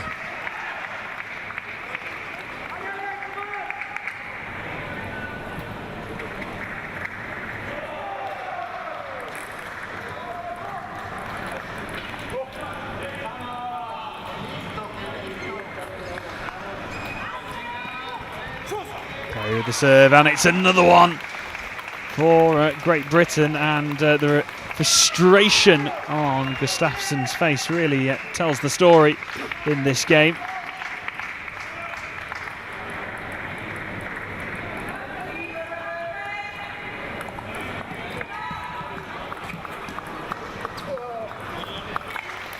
And again, it's great work from McKibbin and from Perry.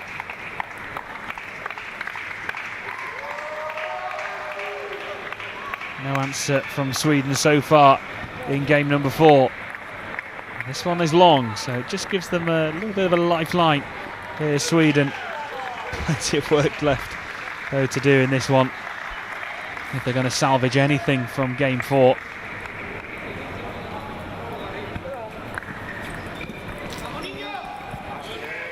Again, Martin Perry with that heavy looping topspin that Hans Gustafsson's really struggling to get.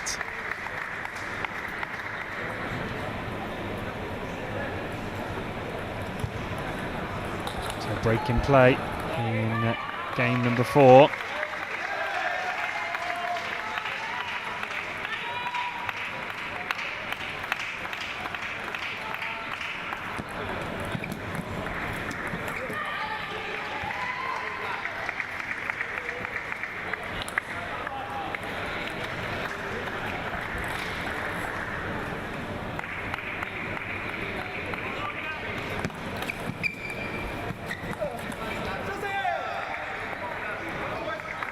The Swedes aren't done yet. They're still playing some good table tennis.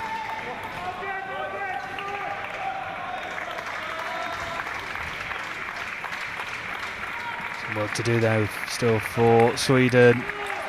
Oh, that was brilliant from Hansen. That was amazing from Hansen. Yeah, blocked it right down the line, on the money. No chance for the GB pairing. They are slowly but surely just working the way into this game. GB still with the advantage. That one is long and puts GB 1 point away from taking us to the 5th game. It's just the break they needed.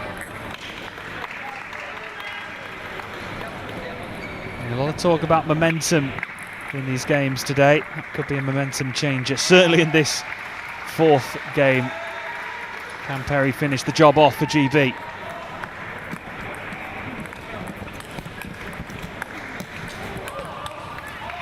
Oh, that is absolutely world class from McKibben. Brilliant from Perry. And of course there McKibben right at the end. And that takes us to game number 5. Outstanding. Yeah, outstanding rally to finish that game. Both pairings have played well. And a 5th game is probably warranted. I don't really know who's going to come out on top. It's just, I think the GB pairing have probably got the momentum, especially after a shot, the shot to win it. But they have to be on their guard, because I think the Swedes will be confident as well that they can take the game, and they're playing well enough as well. I know Hansen struggled with the Perry topspin, but it's now the roles are reversed now. So Hansen will be playing into Perry, and so it'll be interesting to see what sort of problems he causes Perry as well. Well, we've got plenty of support, of course, home support here in Sheffield for GB, but these are the type of games you absolutely love when you're unsure of which way it's going to turn next. It's 2-2 going into the 5th game. Bronze medal and semi-final at stake here in the men's doubles class 14. And if it wasn't warm enough here at the English Institute for Sport, temperature, intensity, it's just and the tension just being turned up a notch. Oh, brilliant from Perry. Absolutely fantastic. Got the opening and put the ball away with so much positivity. Brilliant. Yeah, the reaction sort of said it all, didn't it? As soon as he hit that, he is pumped. And again, wow. Perry on fire. He certainly is. He is on a roll here. Single-handedly. So just discussing what kind of serves he's going to do. Kibben.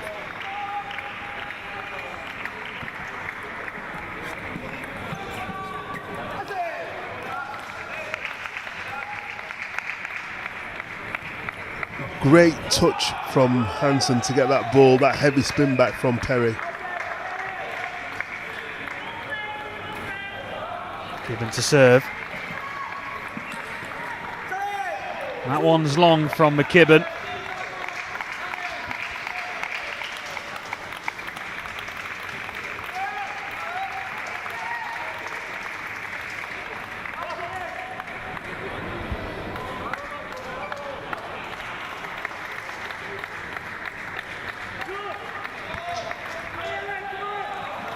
Oh. Brilliant from Perry. Just shows you the difference in, he had played 2 explosives forehands, then a nice touch into the backhand side so the Swedes couldn't get in. Brilliant table tennis. Yeah, really showing his array of shots is Perry. And they lead by 3 points to 2. This game is certainly not done yet. Oh, and that one nearly just clipping the edge of the table, but it is a point that goes to Sweden. It's 3-3. We just cannot separate these two teams. No, it's just a compelling game of table tennis. And I could see what McKibben was trying to do then. Instead of going cross court, he was going back down where the ball had come, and he just missed it. And obviously, had it gone on, it would have been a winner. 2-2 in games. 3-3 in game number 5. Which way is this pulsating, thralling game going to take us next? Stay with us, don't go anywhere. Perry with the serve. Oh, and that one is long, and the frustration just show in the face of McKibben. He's got to keep his cool. Still well in this. Sweden, of course, battling hard. Perry with the serve. Brilliant from Aaron. So he missed the ball, and then he just composed himself to make another winner.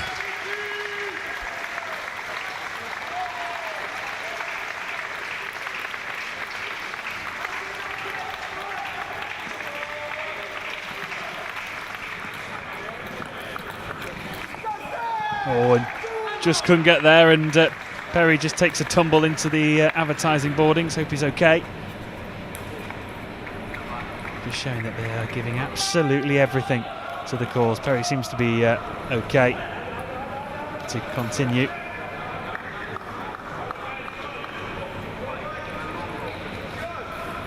And it is Sweden who lead by 5 points to 4. It's so hard to predict where this game will twist next. We will blink first. Oh, big point for GB. They bring it back to 5 apiece. Just to remind the viewers that it's gone to game 5, and they've actually swapped over.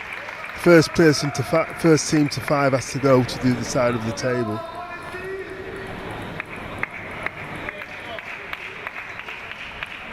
Perry serving again.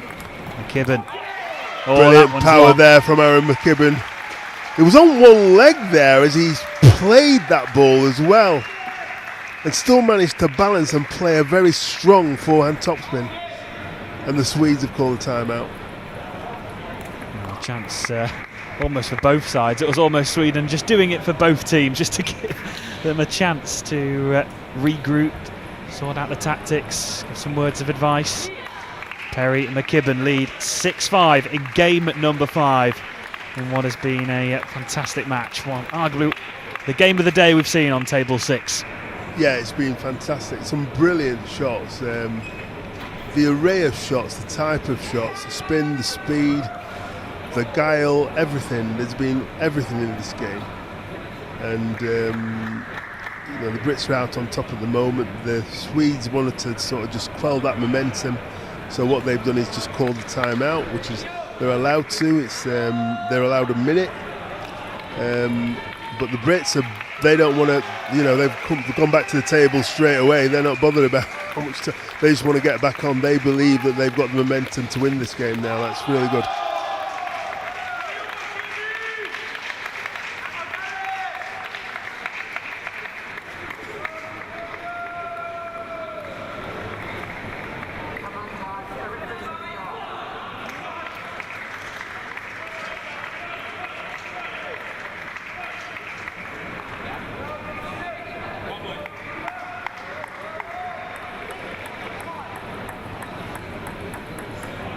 So it's Perry to serve.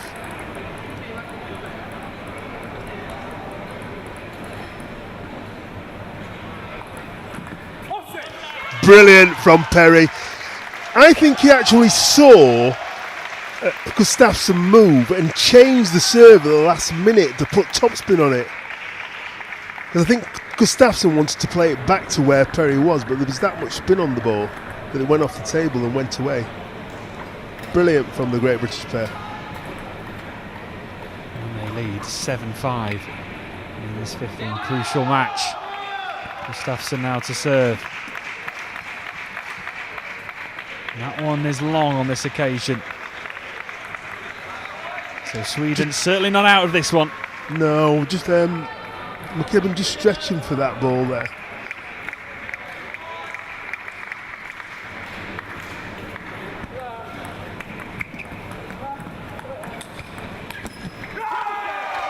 Brilliant from McKibben.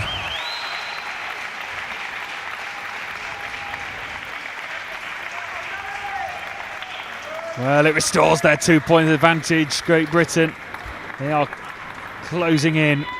Work still, however, to do. McKibben to serve. Huge moments in this quarter-final. Oh, and that one is long, and McKibben just reenacting the shot he really wanted to try and play. Yeah, exactly. But it was a great shot from Gustafsson there. Yeah, putting the pressure right on McKibben. Here's McKibben to serve.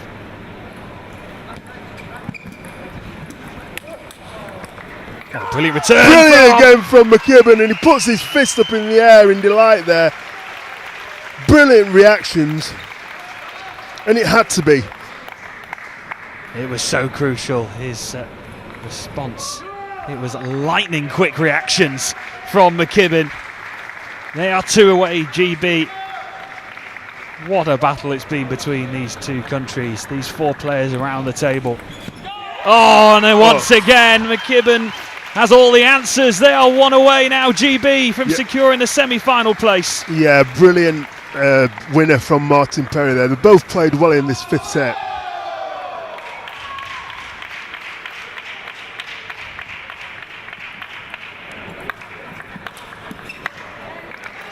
And Aaron McKibben just missing the table there. Went for the right shot. It was the right shot. It just wasn't executed, that's all. So players just taking a quick break, pausing. Just a quick recharge. GB 1 away from the semi-finals. Perry to serve.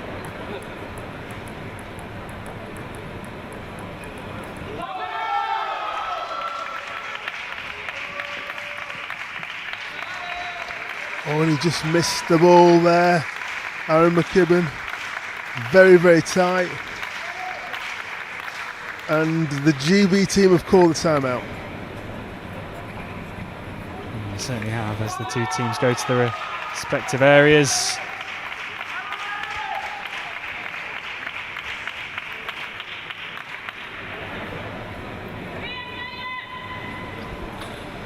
So they'll be discussing what sort of serve they're going to do, what sort of, what kind of opening they want to try and create.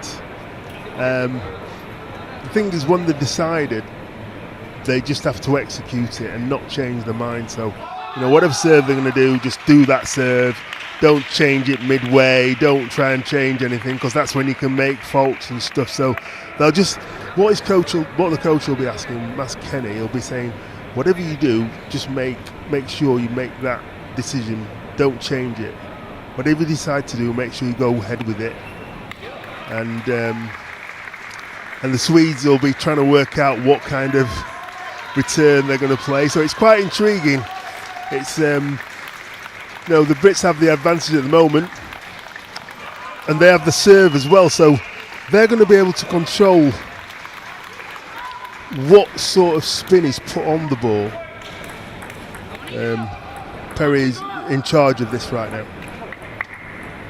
So here we go. People around the venue glued to table 6. You are enjoying this as much as we are.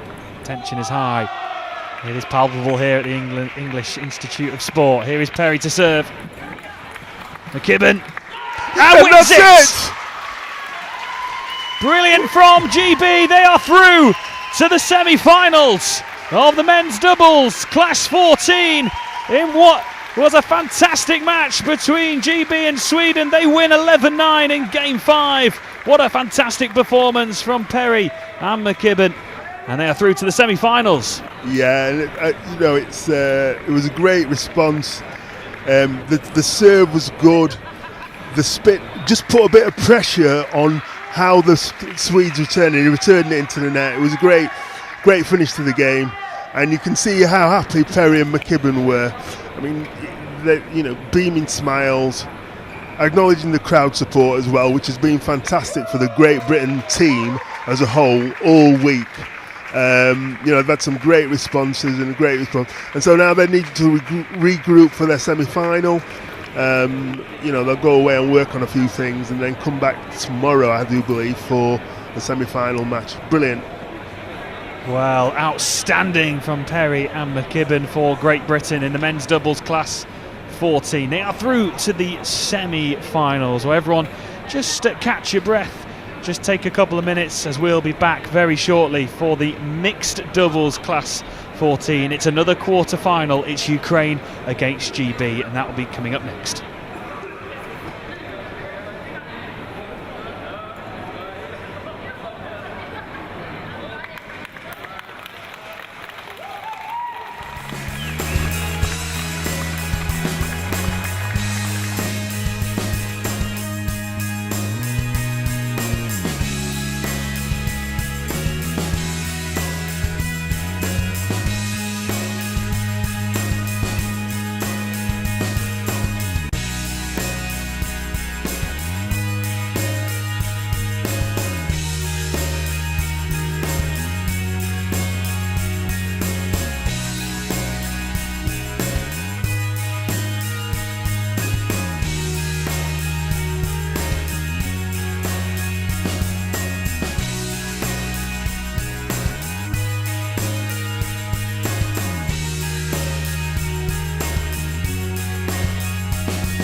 Well, a warm welcome back to live coverage here at the English Institute for Sport in Sheffield. It's the ITTF 2023 European Para Table Tennis Championships.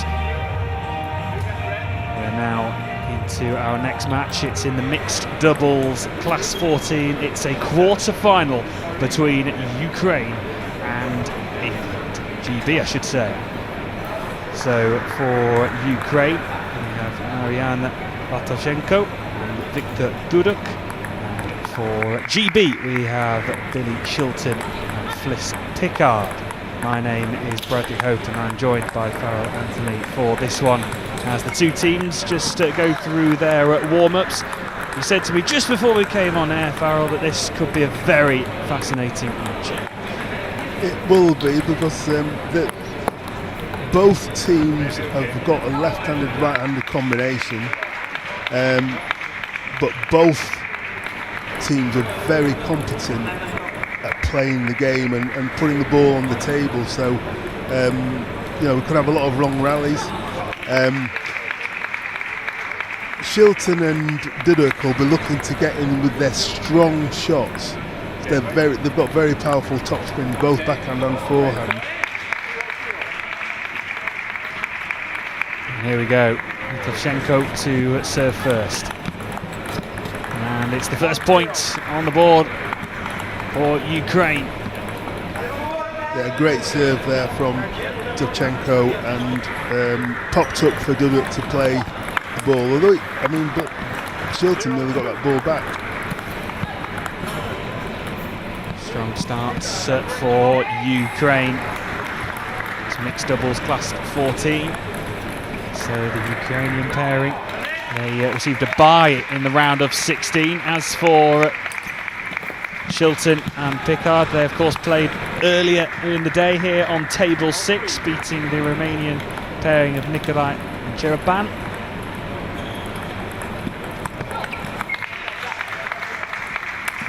Oh, ruthless stuff from Ukraine, no messing about. Duduk puts Ukraine 3-0 up, and even in these early stages you feel that the Ukrainians, they mean business here. Yeah, they've got off to a fine start and putting the GB players under pressure straight away.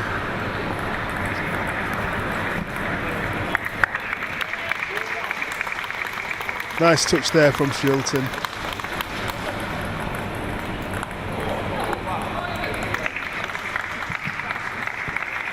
Tovchenko with that shot there, but it's GB who see the points.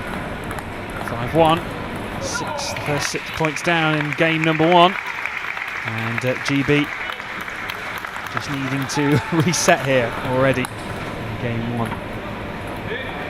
Chance to serve here with Shilton.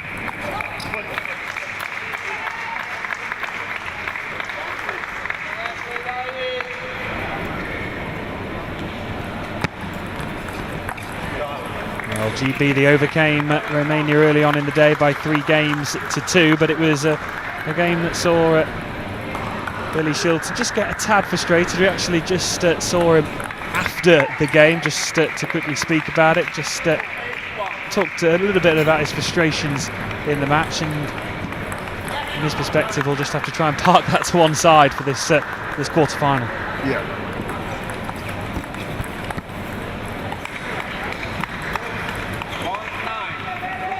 Yeah, the Ukrainian pair have come out of the blocks really quickly, showing their intent.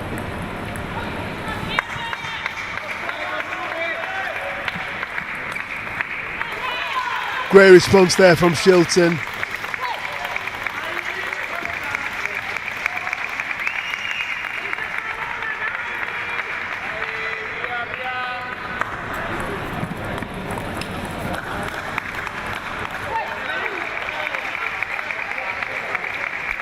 Litovchenko for Ukraine, gold medal winner in the class 6 women's singles. Already a fantastic week for Litovchenko. And here is Duduk, who himself secured the gold in the men's class 8. So 2 gold medals for this Ukrainian pairing, and they're off to a brilliant start in this mixed doubles. They lead 1-0.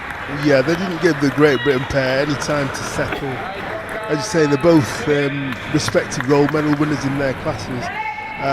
Fliss Picard took up a bronze in her class, and Shilton got to the quarterfinals. So the standard is very good. I think this could be one of those games that goes the full distance. Great Britain just got off to a bad start, really. It's very difficult when you're going 3 or 4 points down in a game up to 11 to actually recover sometimes, especially against the quality of the pairing they're playing in the Ukrainians. Very strong players. Well, if you joined us for our previous match here on Table 6, it was a real humdinger of a match that GB won by 3 games to 2. Are we going to see another repeat of that one in this game, in this mixed doubles class 14? They have to start well, GB, in game 2. And they will be serving.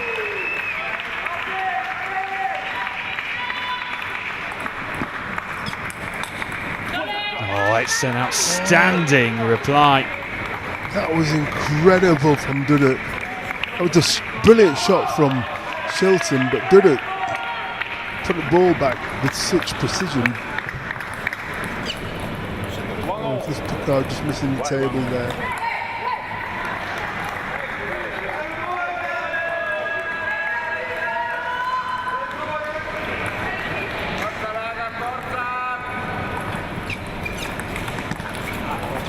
Well, it's ruthless from Dudek, making no mistake.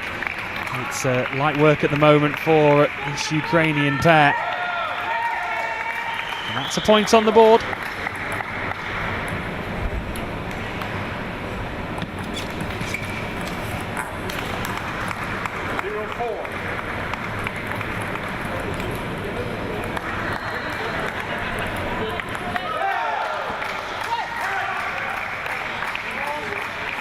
Long from Fliss Picard, and at the moment it's one-way traffic. Ukraine leading by 5 points to 0, and GB we need to turn this game around quickly, otherwise it's going to be over in the blink of an eye. Yeah, they seem to be struggling with the returns from the Ukrainians.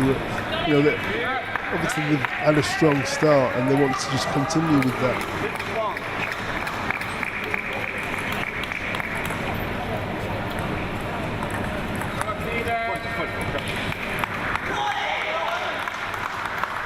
They've still got the support from the crowd here in Sheffield. They'll be right behind Picard and Shilton. I know this is a huge test for the pair, and that's another point on the board for GB. Yeah, that was a great shot from Billy Shilton, just putting pressure on the Ukrainians, which they've got to try and do a bit more of.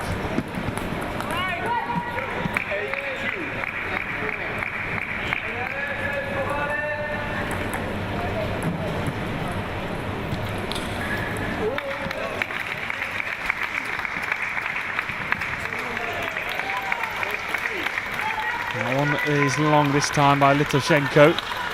So they're just starting to add some points to the board now. So a long way to go though. And that is 9 up for Ukraine, 2 away from securing game 2.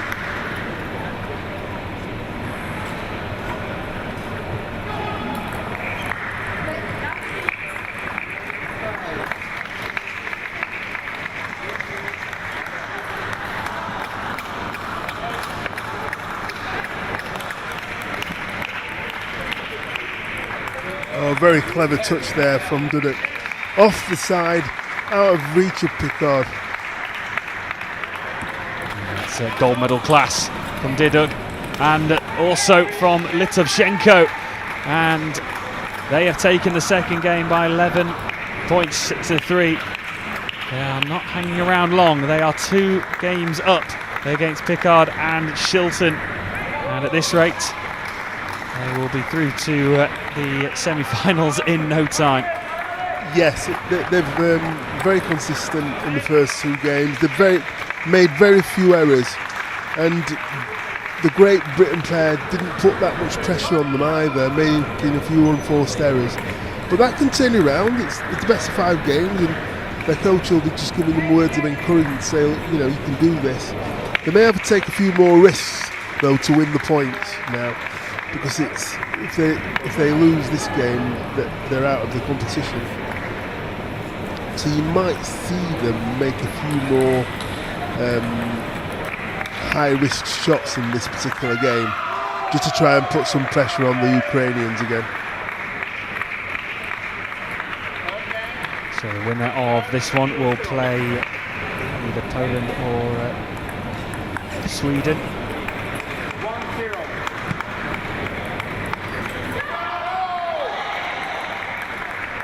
In the semi-finals. This rate it will be Ukraine. Only by 2-0, so work to do here for GB.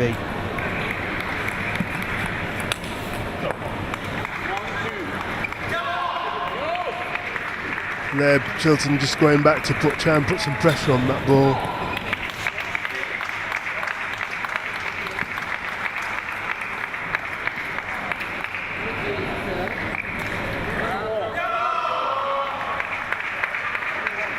So 2-2 in game number 3. So GB giving Ukraine a bit of a test here. In fact, that's been reversed. It is Ukraine who now lead by 3 points to 1.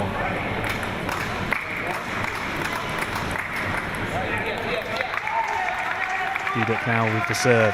Oh, and that one is long. Would you have to put this down to a potential learning experience here for Pickard and Shilton, playing against 2 quality opponents who have had a good week here in Sheffield? Yeah, but they'll be disappointed in their performance right now, but they can still turn this around. It's not impossible. The great serve there from Bill Shilton.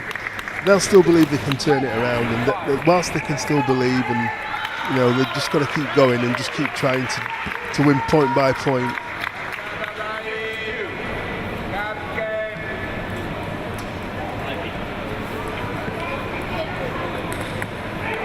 So Ukraine leading by 6 points to 2 in game number 3. Toshenko for Ukraine. Duduk tries to keep it alive. Can't do on this occasion.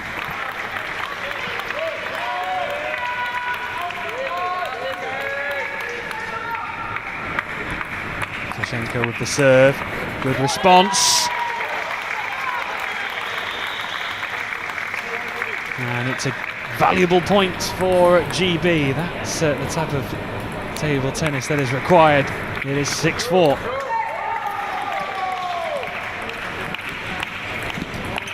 Oh, and that's mightily unlucky from Chris Pickard. He kept it alive so well. Pickard now to serve once again. Oh, great return from Billy Brilliant Shilton. from Shilton.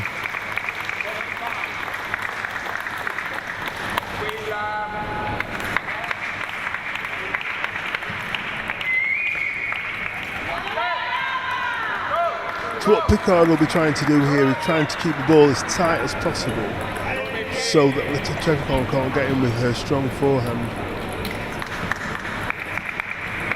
Oh, it's actually to Shilton, and that I didn't realise he was serving to Shilton, but that's what Shilton will try and do. Try and keep it as tight as possible. This game has certainly been a lot closer, a lot tighter. Oh, but it's brilliant work from Duduk, making no mistake. It's 8-6. But the Great British are still in this game. That's what they've got to believe. They can still win it. It's Shilton to serve.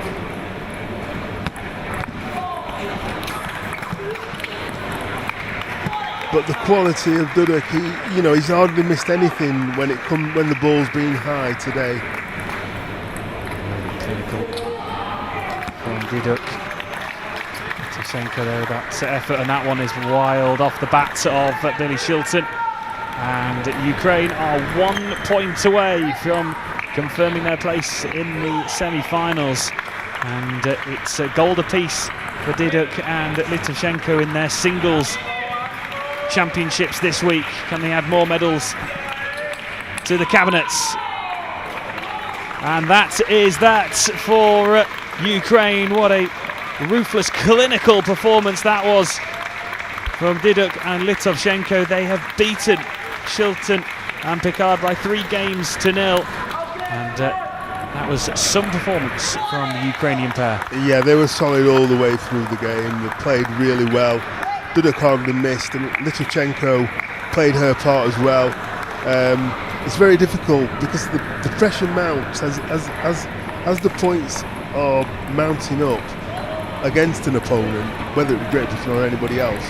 You find it harder to get back in the game. Then you start to have to take in more risks, risky shots.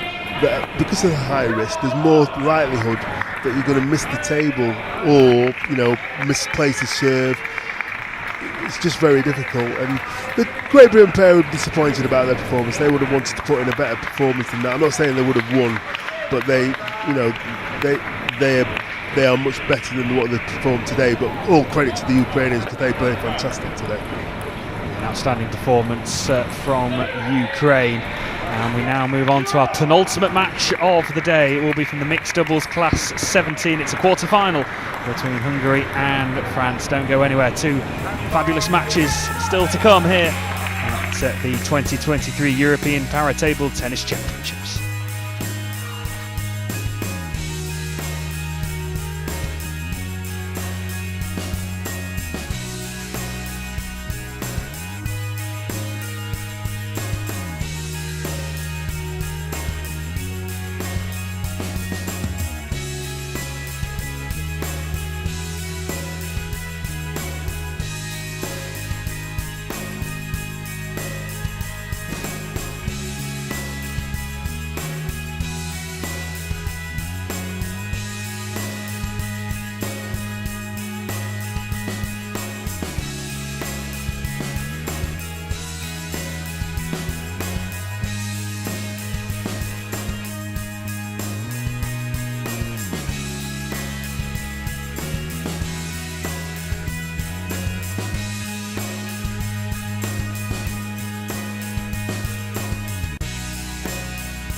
Well, welcome back to live coverage of the 2023 European Para Table Tennis Championships here at the English Institute for Sport in Sheffield, the home of British Para Table Tennis.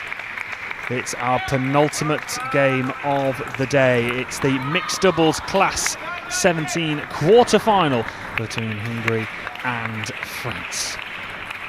Now for Hungary, our two players, Andres Sonka and Alexa Svitoks. As for France, we have Lucas Didier and Lucie Hautier, the two France players. So this is a mixed doubles. It's class 17 with a place in the semi-finals up for grabs.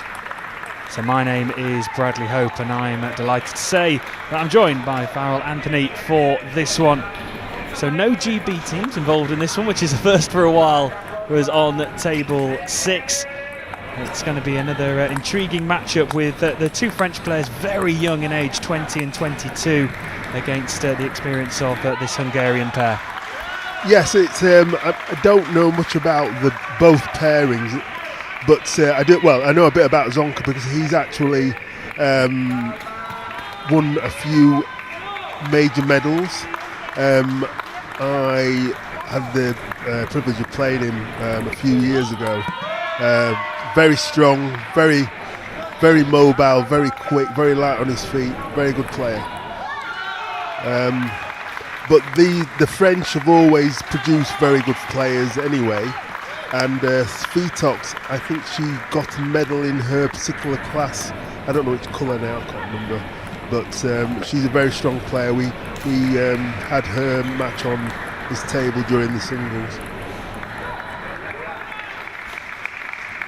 Sonka, plenty of bronze and silver medals in his career, 8 major medals in total across European, Paralympic and World Championships. And here is that man, Sonka, to serve for Hungary.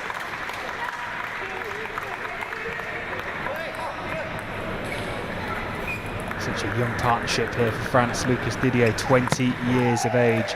Lucas Hautier, 22. Yes, and sometimes the exuberance of youth means they're fearless and they don't, even though it's the European Championships and they won't have had many major.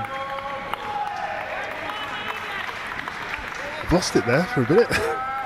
Just, major championships, that's what I meant to say. Farrell, don't worry, it's our penultimate game of a long week here at the championships. You're okay to just slightly lose your train of thought for a second. I'll let you off on this occasion. Thank you very much. The major championships, although they're only very young, they're in the team for a reason, and that reason is they're very good players.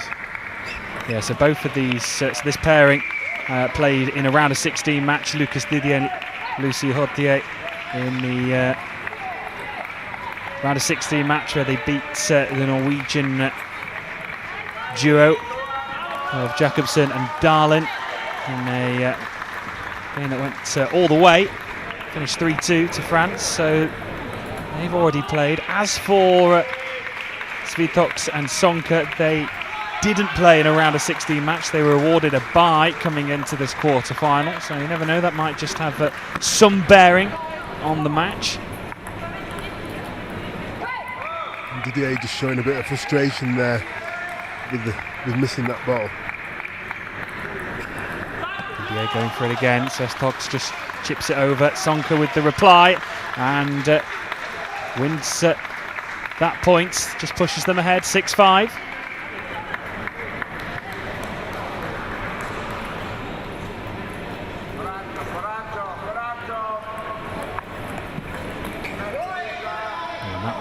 Is just all wrong from Lucie Hautier, and wildly off the bat, and that's 7-5 to Hungary. So both teams have started fairly well, made a few enforced errors, but it looks like it's going to be a close match-up.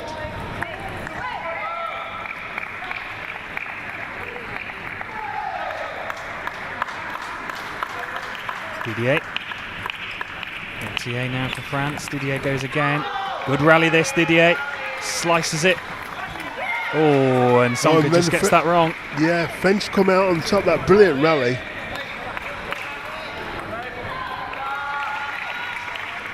Svítox now will serve for Hungary. Nice serve, Svítox and Portier just overhitting that one, and 9-5 now to Hungary. Svítox with an opportunity to serve. Gets it this time, Portier. Oh, and nicely finished off from Didier. No mistake there from the Frenchman.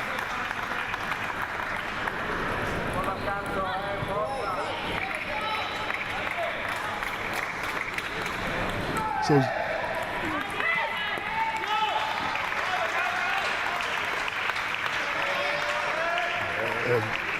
Sonka will be disappointed he missed that shot then.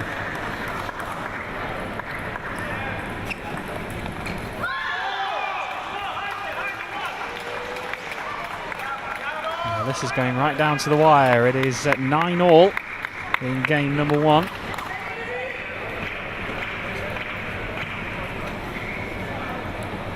Good to serve.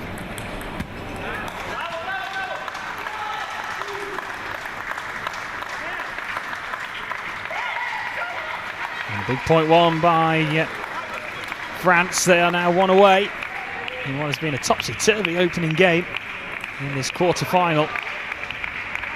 Swung one way, then the next. Here is Sonka. Can France finish it off? Portier with a brilliant finish. And they have claimed the first game, and you could almost see the excitement in their body language as they rushed back to their coach. Yeah, I think she's probably in the wrong sport. I think she's probably wanted to do the 100 metres. She was that fast.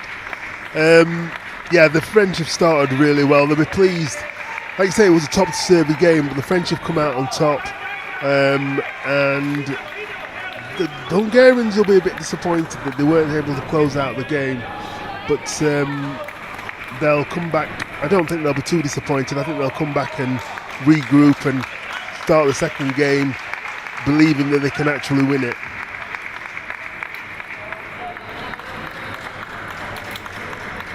Both coaches just expressing what they'd like their players to do.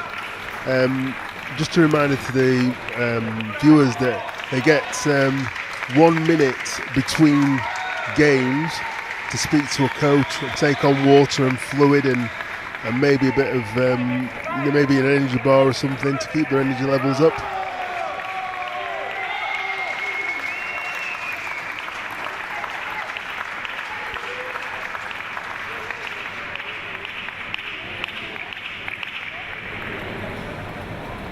Really hungry to get us back underway then, game 2.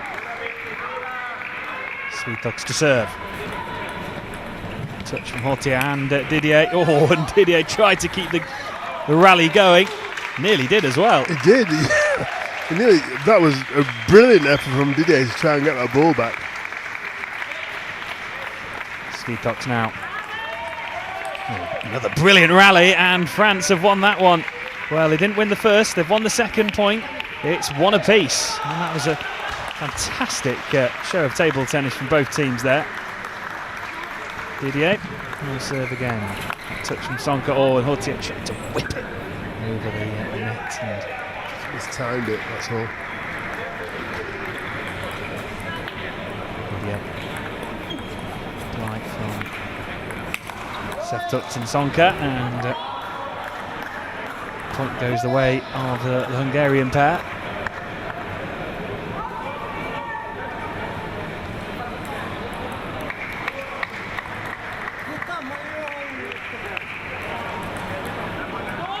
Sonka missed the serve. He won't be happy about that.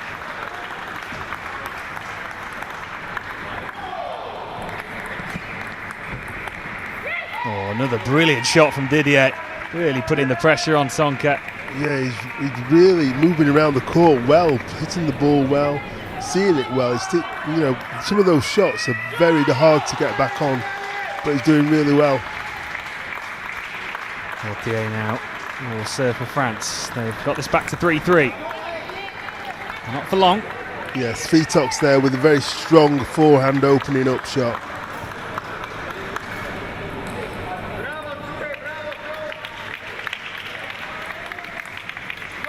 Again, long serve from Portier, which was dispatched with aplomb by Svitoks. Svitoks now to serve for Hungary. Starting to build up a bit of momentum. And Didier returning the favour, very strong forehand. I think both sets of players will be looking to get in as strong as possible on a weak serve. And that one's long from Hortier. 2-point margin has been restored for Hungary in game number 2.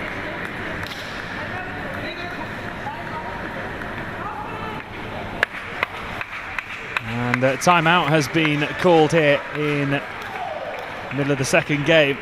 So a chance for both teams just to recoup, rest up and go again for the rest of game 2.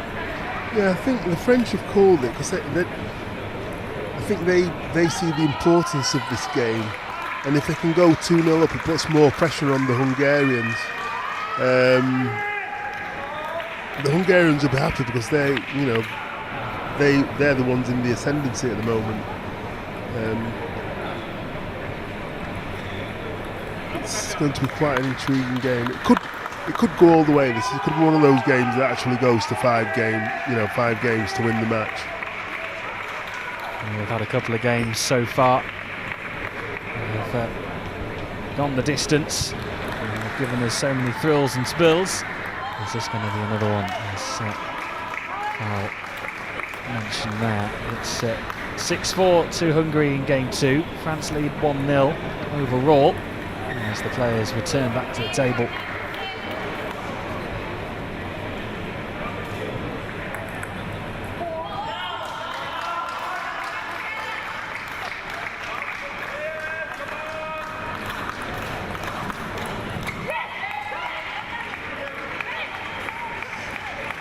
And a bit of vocals there from Portier as they won that point.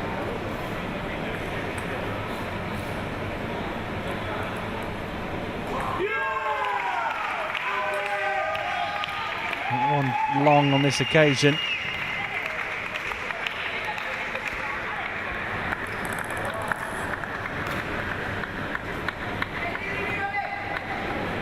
Sonka and Hortier just quickly using the towel, using a quick break. Sonka to serve. Touch from Svitoks. Put away by Hortier.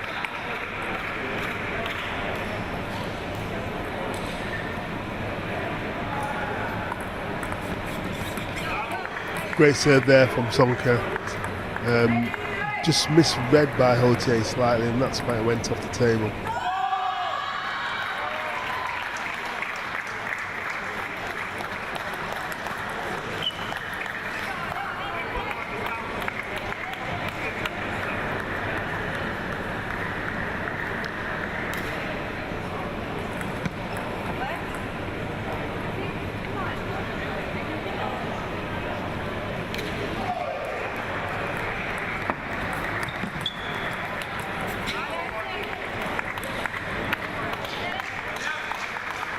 So Hungary are 1 point away from levelling up this quarter-final.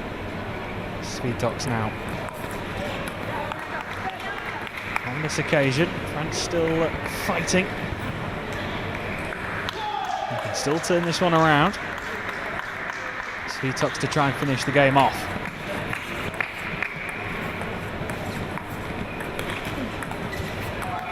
Oh, and that one is wide of the table, and Hungary claim the second game in another brilliant rally between the two teams, but it's one apiece. Yes, and I think on the balance of the play, I think the Hungarians played better in this game than the French. So 1-1. Both coaches will be reasonably happy with the way things have gone so far. But we'll just have to see what happens in this, because this third game is definitely really crucial. I think it's one of those where I think the team that take this will definitely have an advantage going into the fourth game.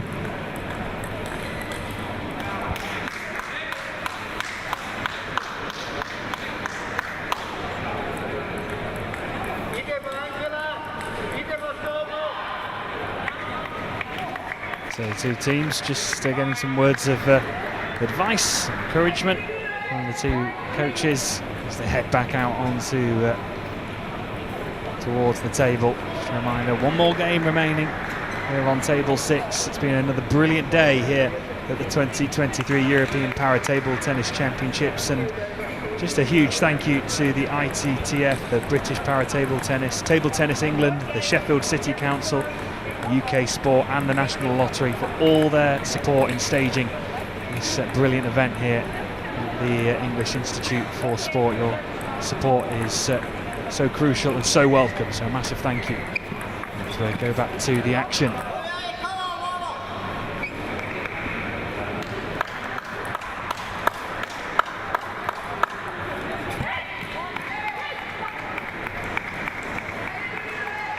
Great serve there from Hortier. She made it sort of kick off the table and it just went underneath the bat of Zonka.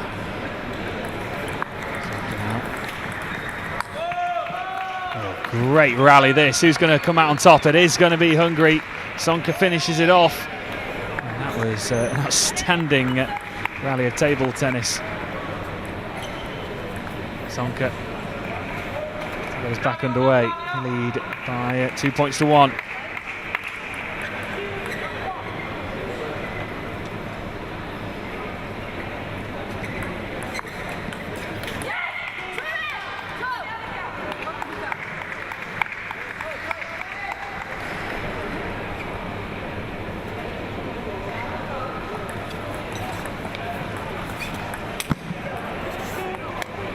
As long by Didier and frustration, the young Frenchman. 3-2. Here with the serve. And it's into the net from Hortier. Yeah, she just rushed a bit, that shot there. She was forced into rushing it because it came to her very quickly.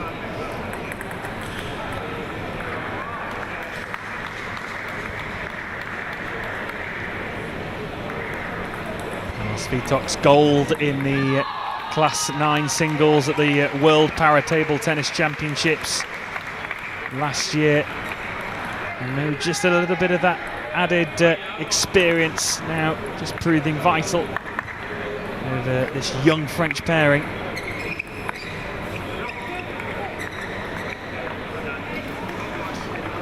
Great serve there against from Svitovs into Hortier. Lots of side spin and top spin which took to take the ball off the table.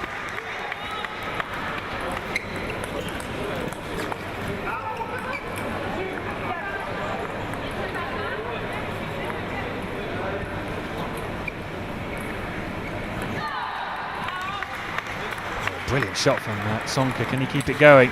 Oh, he can. And they move into an 8-2 lead. Yeah, it's fantastic combination of shots from Zonka there.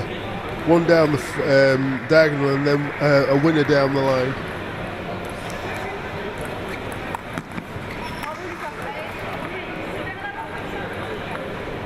Response from Didier for France.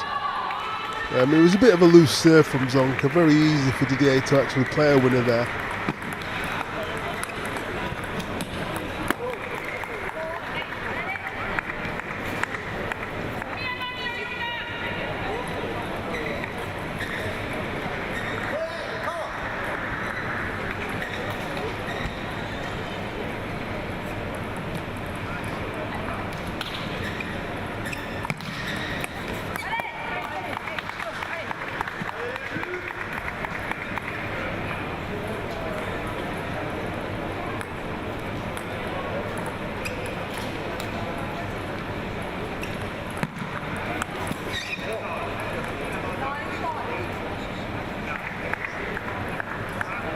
clinical from Hungary. They're 2 points away from claiming the third game. Svíþóks serve. Oh, brilliant response though. That's great from Didier. Took the ball very early to make the winner.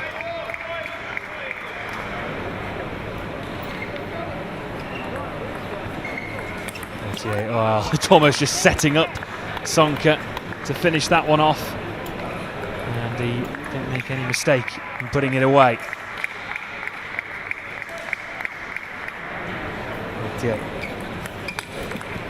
Oh, well kept alive by Svíþóks. Oh, but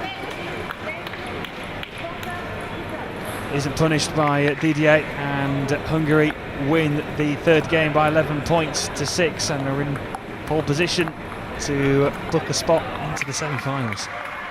Yeah, I think the Hungarians have gone up a notch in terms of Zonka's not missing the ball, and Svíþóks doing the same. She's actually looking to win points now, and it's made it very difficult for the young French pair.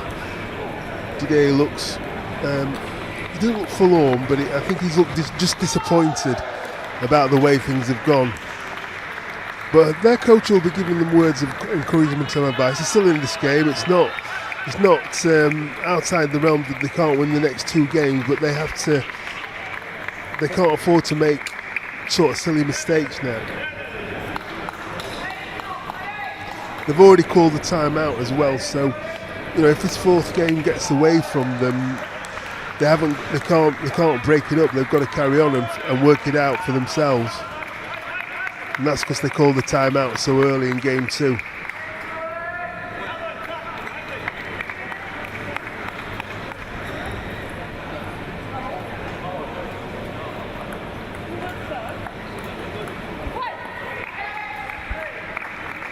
Ready to get back underway then.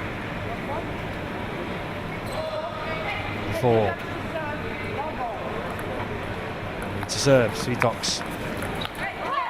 And France off to an ideal start. We'll take the first point.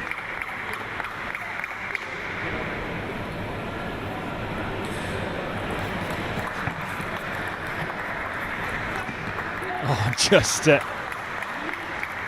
couldn't retrieve the ball there, Svíþóks, and France march into a 2-0 lead.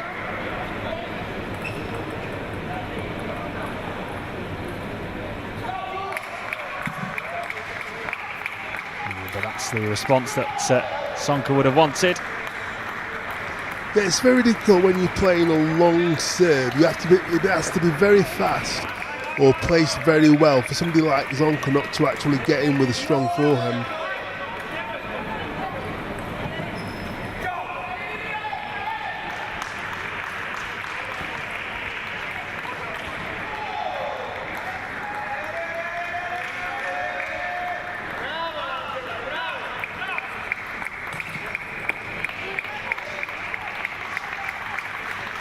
And there is a classic example of Svíþóks finishing power straight down the line.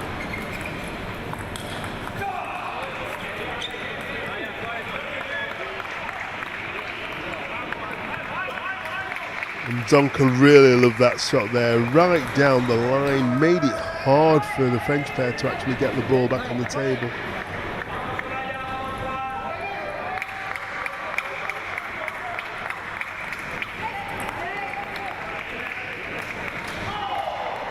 It's a good serve from Hortier there. Svíþóks tried to get in, but the ankle was so tight. Oh, it's a great reply from Svíþóks, put the pressure right back on Didier. And ranked number 3 in the Class 9. Svíþóks showing her class.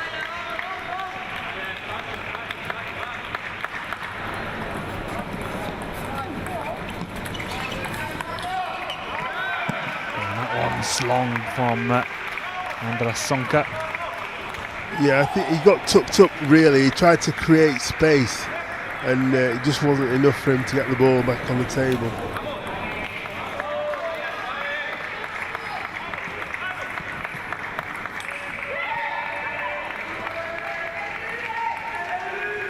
Well, a bit of misfortune from Svitox. I think she'd have thought she'd put that one away. But as it is 5-5. Not for very long as Hungary regain that advantage. That was a very clever ball from Zonka. Came round the ball and underneath the ball to create side spin and backspin, and that's why Hortier put it in the net. And this time it was a very clever shot from Svitox. So just a little bit of added experience and class, just proving the difference here between these two sides. But these young pairing, Didier and Hortier, put up a really good fight so far. And they are still well in this game and still well in the match. Do not write them off.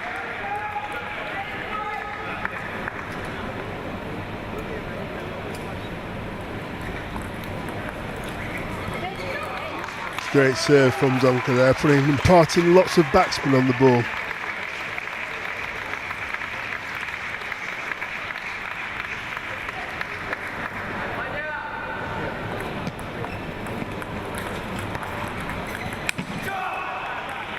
Oh, brilliant from Zonka. That is outstanding from the Hungarian. As the Didier and Hortier threw everything at Svitox and Zonka, they just came up with all the answers. And now they are at 1 point away from securing their place in the semi-finals. After being one game down, they have proved their worth, showed their class. And only moments away, although that one is long, so let's have a reprieve. They're still in this one.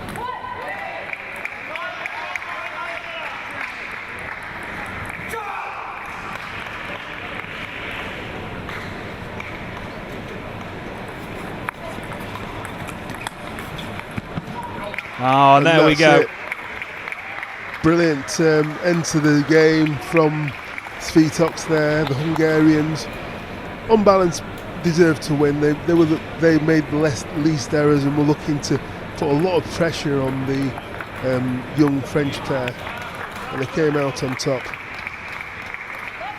Well, they're still very young, these two, Didier and Hortier. They'll plenty of table tennis left in them, and this is a great learning experience for them, playing some quality players, and they'll come back stronger, I'm sure of that. But it's brilliant performance from the Hungarians. They are through to the semi-finals of the mixed doubles class 17, and we will now move on to our final game of the day here on table number 6. It's the men's doubles class 18 quarter-final between GB and Ukraine. Don't go anywhere, we'll be back with you very soon.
Well, a very warm welcome back to the ITTF 2023 European Para Table Tennis Championships here at the English Institute for Sport in Sheffield, the home of British para table tennis.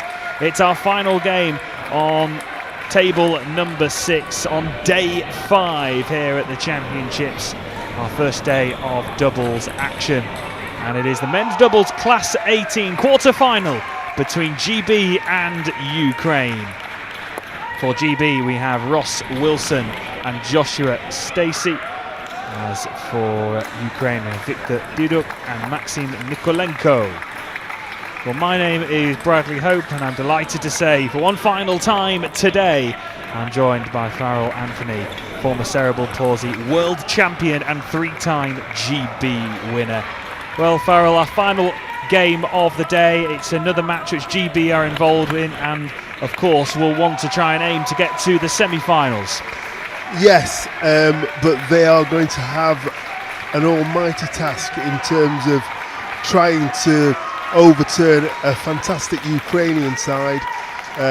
They contested the men's class 8 final, both of them, Nikolenko getting the silver and Duduk getting the bronze, but our GB pair are very strong. They'll be confident they can win, and it's a great start there from our GB side.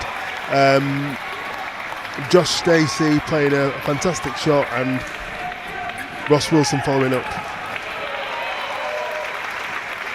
Well, Ross Wilson and Joshua Stacey dispatched Neil Wagner and Henrik Meyer by 3-0 earlier on in the day in the round of 16. And they've got off to the perfect start here against this Ukraine duo.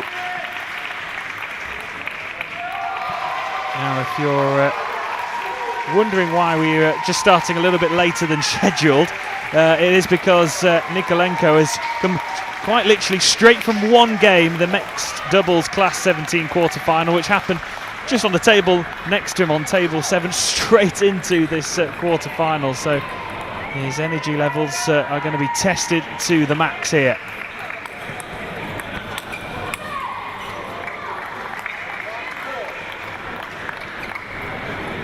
It's been a bright start from GB so far in game 1. Well, Ukraine have just secured their first point. And that's 2-2 for Ukraine.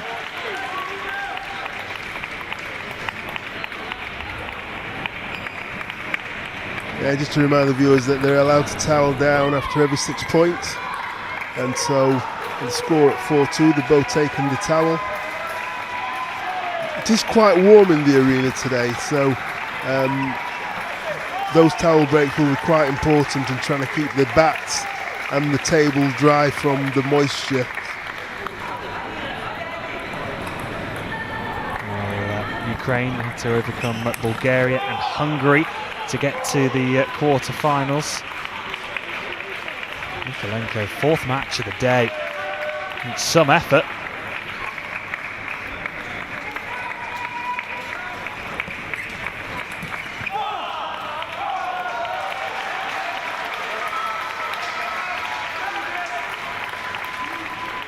The 6-time gold medal winner across European, World and Paralympic Games, I'm sure will be up for the test. And Ukraine have fought their way back into this one, but big point for GB. The support could be crucial for Wilson and Stacey here as they lead 6-4 in game 1. That's a fantastic down-the-line punch from Ross Wilson there to extend the Great Britain lead.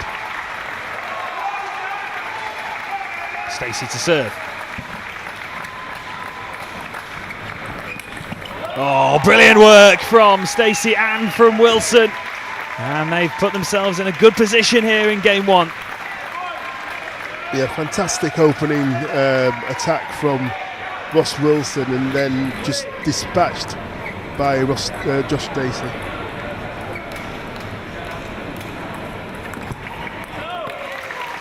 And Ross Wilson there, he moved round from, it looked like he was going to play a forehand, moved round quickly to his backhand to play a winner.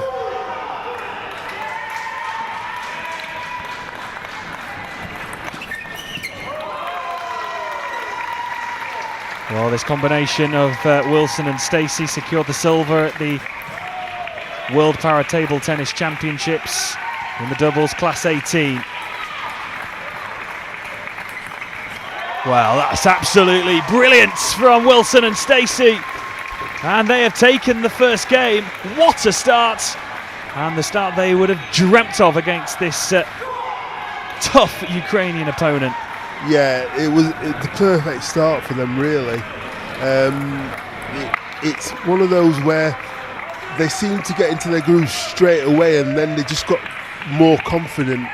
And it's not really that the Ukrainians did anything wrong. It's just that the GB pair were playing so many winners, and the Ukrainians won't be too upset about that because they know that it's the second game. They've got a second game.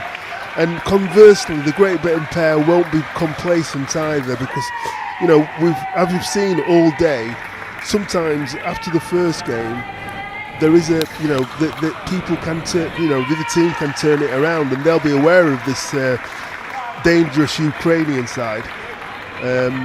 If they get momentum as well, they could possibly, take two or three quick points in the second game. Well, Wilson and Stacey both lost their respective quarterfinals in their class singles, aiming to go one better here in the men's doubles. And we're set to get back underway.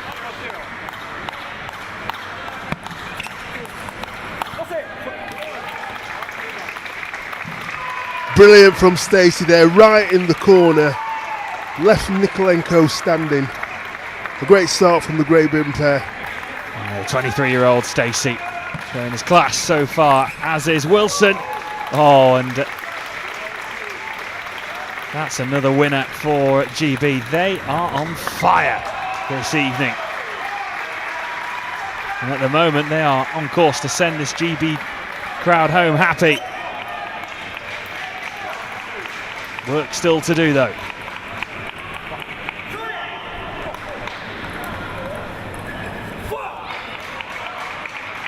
It's a great serve from Billick there. Just tying up Stacey in the backhand side. He was almost bamboozled, really, by that one. Great response from Wilson there, though. All four players are very capable of explosive finishes, and at the moment the GB pair are on top. And a great serve from Joshua Stacey there. 3 apiece then between GB and Ukraine in game number 2.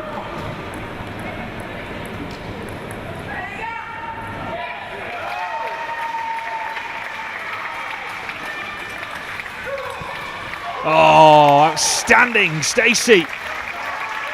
Straight down the middle between the two Ukrainians, very quick. He's probably one of the quickest players in the Class 9 class, Josh Stacey. Moves very quickly. So GB 4, Ukraine 4.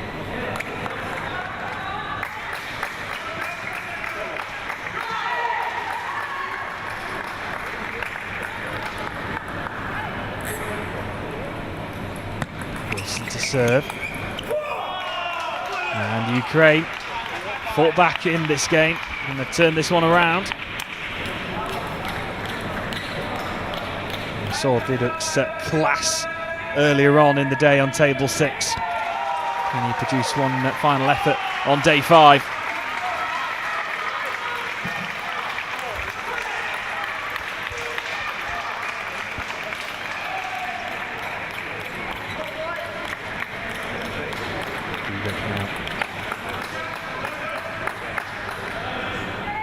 single winner in the Class 8 singles, of course, against his partner Nikolenko. Oh, brilliant from Stacey. And that is the response that Stacey and GB would have dreamt of. Brilliant from Stacey.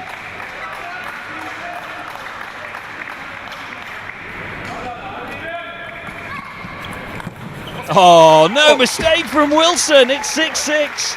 Yeah, that was fantastic. He took the ball so early there, Ross Wilson. Nobody had a chance of getting that ball at all. He shaped to go one way and then just went down the line very quickly, got into position. Fantastic play from the GB pair. Stacey to serve. Oh, and at the moment GB are coming up with all the answers in these previous couple of points. Yeah, and they're having to play well to get through this Ukrainian side. And testament to the Ukrainians have called the timeout. They know how crucial this game is.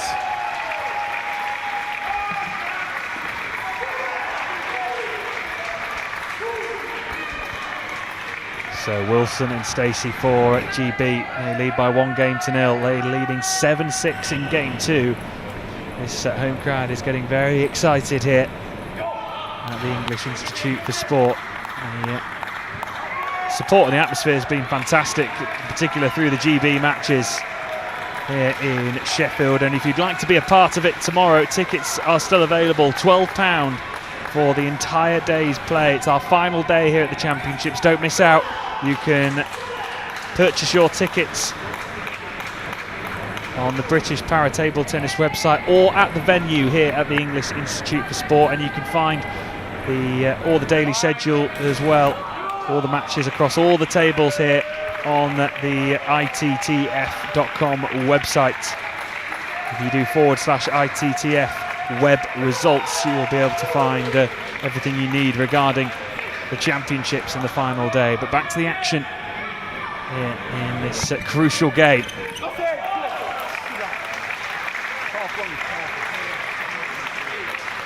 And it's another big point for GB, just creeping towards that magic 11.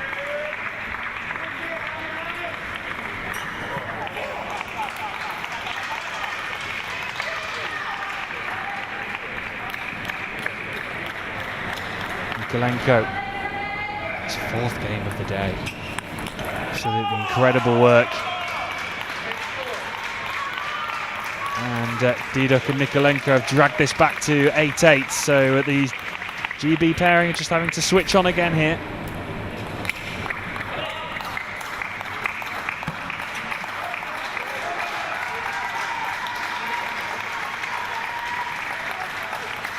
Just a service error from Wilson there.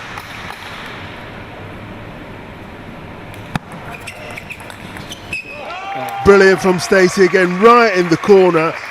Just Nikolenko didn't even move. It was so precise into the corner of the table for a winner. Magic from Stacey, 9-all. I think to separate the two teams in game 2. Diduk to serve for Ukraine.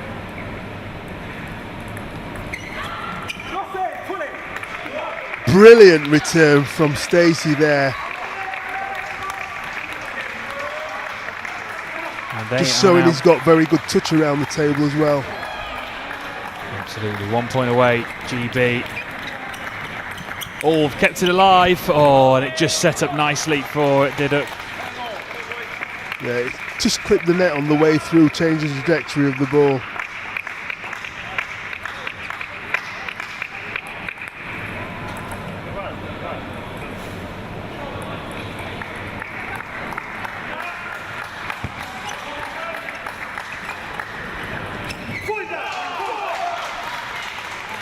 An opportunity missed there from Stacey, and Ukraine now in position, trying to secure game 2.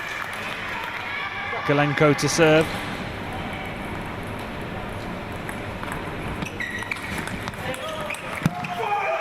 Oh, and it's a great comeback from Ukraine. They have taken the second game after being 8-6 down at one point. They win the second game 12-10, and just some thinking to do for the GB pair. It's 1-1. Yes, and the Ukrainian pair just nicked that then, but they have been playing well in the last part of that game, and I don't think that the GB pair would be surprised that they came back into the game. It's just because they are so good, two quality teams. But they are playing well. Both teams have started to play really well now. So it's just who takes the upper hand in this third game. The Ukrainians have taken the time out, and that could prove quite crucial later on in this game anyway. So hopefully, the third game will sort of live up to the end of the second game, where both teams were playing some really good table tennis.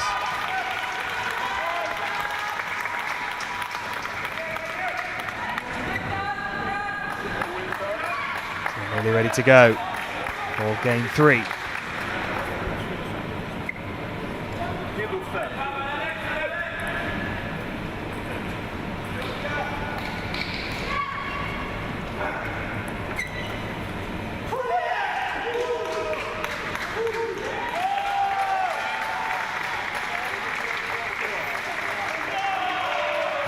Deduct to get us underway. Oh, great starts from Stacey. Yeah, just the backhand from Stacey. He's not, he's very rarely missed that backhand, and that's a very good start for the Great Britain pair. Brilliant from Ross Wilson. Changed where he was actually putting the ball there. Tucked Nikolenko up to win the point.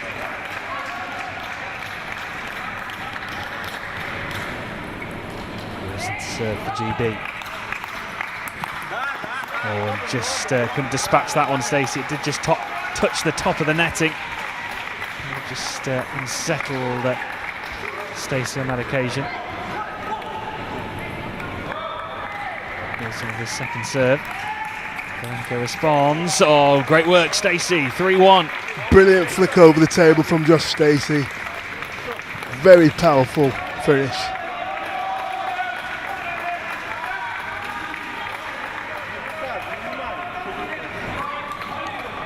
Still bouncing around both players on the JB side.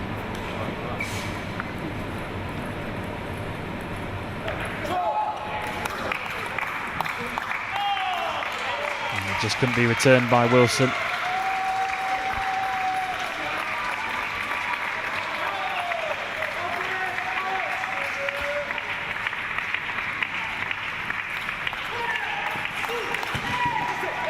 Oh, that's another crucial point.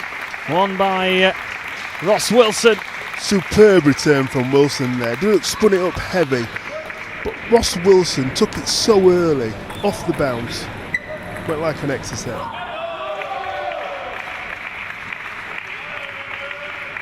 Stacey.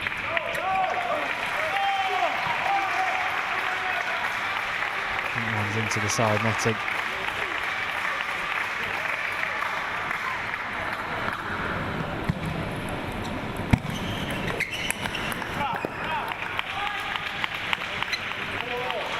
Duduk there was very, very quick in the response, very quick. Just showing his quality.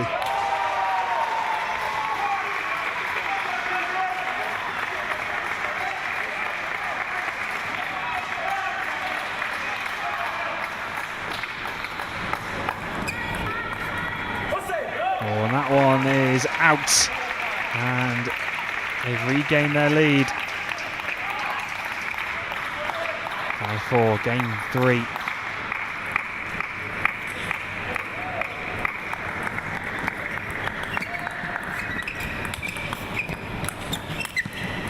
Oh, brilliant fantastic. There from brilliant rally in total. I know the GB pair came out in top, but it was fantastic play from both teams just then. It certainly was, and that's the momentum boost that GB would have been craving. Can they extend that lead? Oh, not quite this time. Almost in disbelief is Stacey that he's missed out on that one. Yeah, because he obviously he's been playing so well. But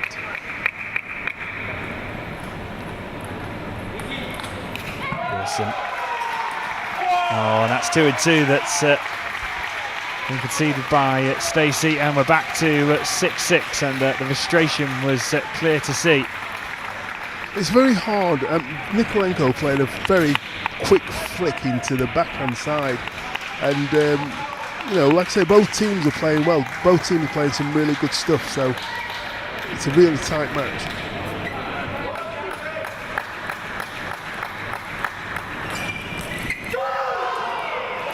That's brilliant from Wilson. He was unbelievable there. It shaped to go the same side as where the ball came from, and then saw Nikolenko moving and played it down the line.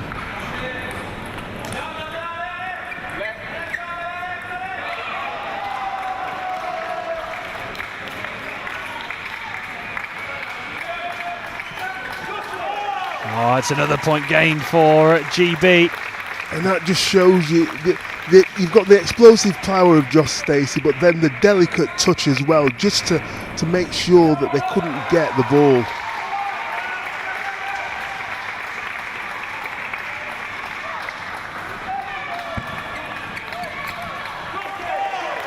Brilliant again. Great combination, great serve, great finish by Wilson as well. Take a 3-point lead. Just signalling what kind of serve he's going to do for Wilson. He just missed it. Right shot, just obviously just missed the table by a very small amount. Millimetres away.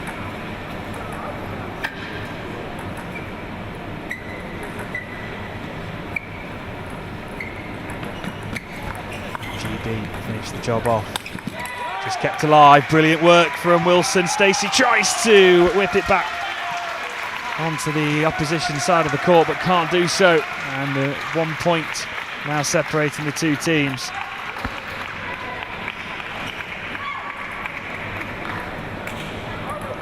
Crucial moments in the match.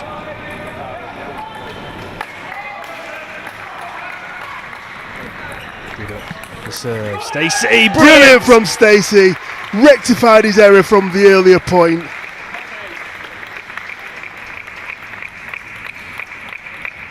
It's brilliant from Joshua Stacey. And he puts them 1 point away from a 2-1 advantage. And both teams taking to the towel as well. Give themselves a bit of respite. It's Wilson to serve. Just signalled what kind of serve he's going to do for Josh Stacey. And that is a fantastic finish from Josh Stacey. Well. GB are a game away from securing their place in the men's doubles Class 18's semi-finals. Don't go anywhere. This game is hotting up, and it's at the moment going the way of GB. And the crowd here are loving every second of this as the two teams just take a quick break ahead of a fourth and crucial game.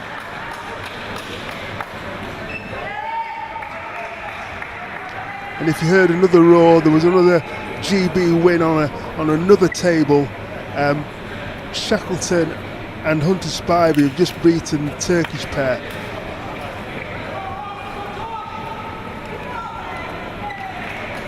Everything's going the way of GB at the moment in these final games of the day. Day 5 here at the Championships. As I just alluded to earlier on about the communication between the players about the serves and the kind of spin they're going to put on the ball, it's very crucial that your partner knows what kind of spin to expect, what kind of return to expect from the serve you're actually serving, and that's why they do that sort of communication.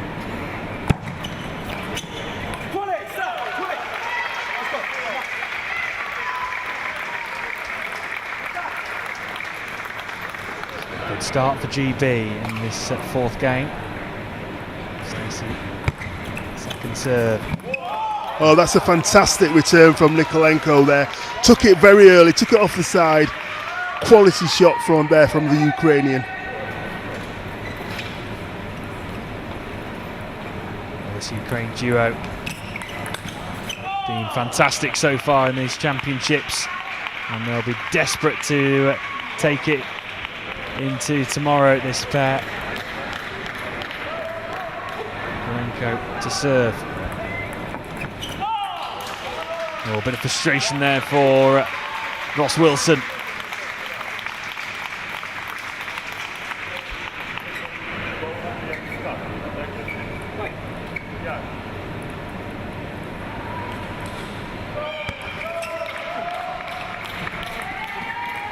Oh, and he just missed the ball there, stepped across. Just misjudged the flight of the ball to give the Ukrainians a 3-point lead.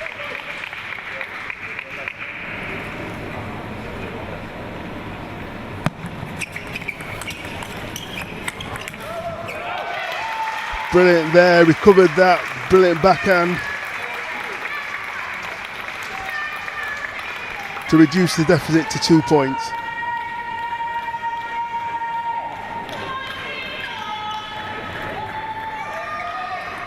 Support coming from the stands in this crucial fourth game.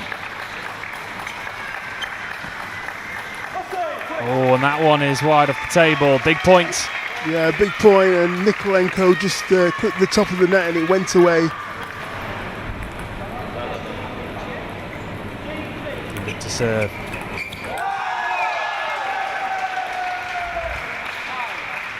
Good response there from Nikolenko after missing the shot. He still went for that backhand and to win the point.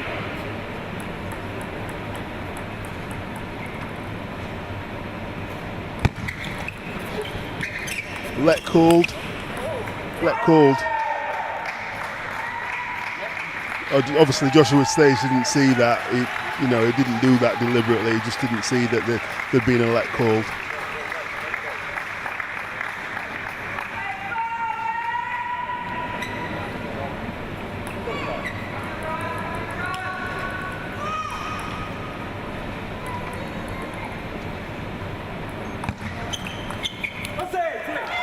Brilliant serve from Stacey there.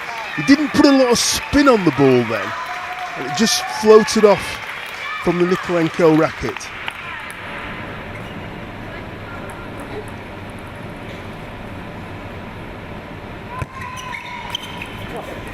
And that's brilliant again from Josh. That time he put heavy backspin on the ball. And that's why it went into the bottom of the net from Nikolenko.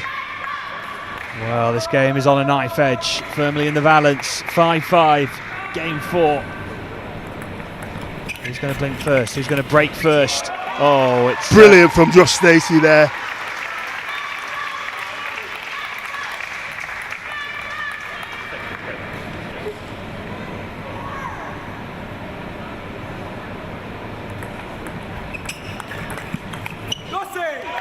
Brilliant again.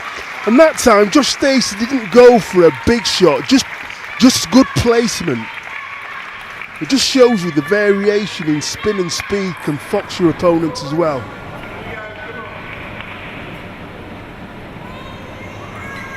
Five GB. Oh, that's a fantastic that was brilliant. That was what we call a kicker serve. And it foxed Dudik then. GB on the charge here in game number 4. They are tantalisingly close from a place in the semi-finals. Oh, and that's brilliant from Stacey. I'm sorry, but that's probably one of the best shots he's played all match. A lot of side spin, but straight down the line. Took it early.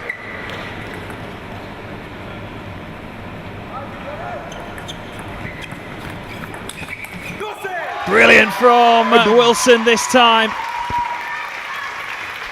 They are edging so close now. They are a point away. Hold your breath. Here we go for a place in the semi-finals. but the Ukrainians are still in it.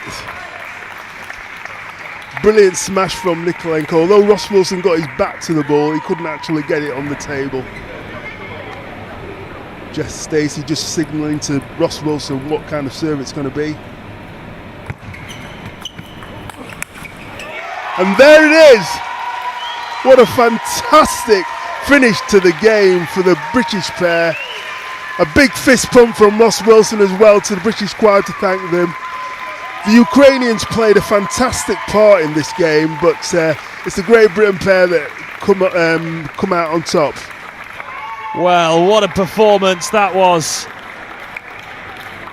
from Stacey and Wilson, and they end the day on a high for GB, and they are through to the men's doubles class 18's semi-finals with a 3-1 victory over the formidable duo of Diduk and Nikolenko.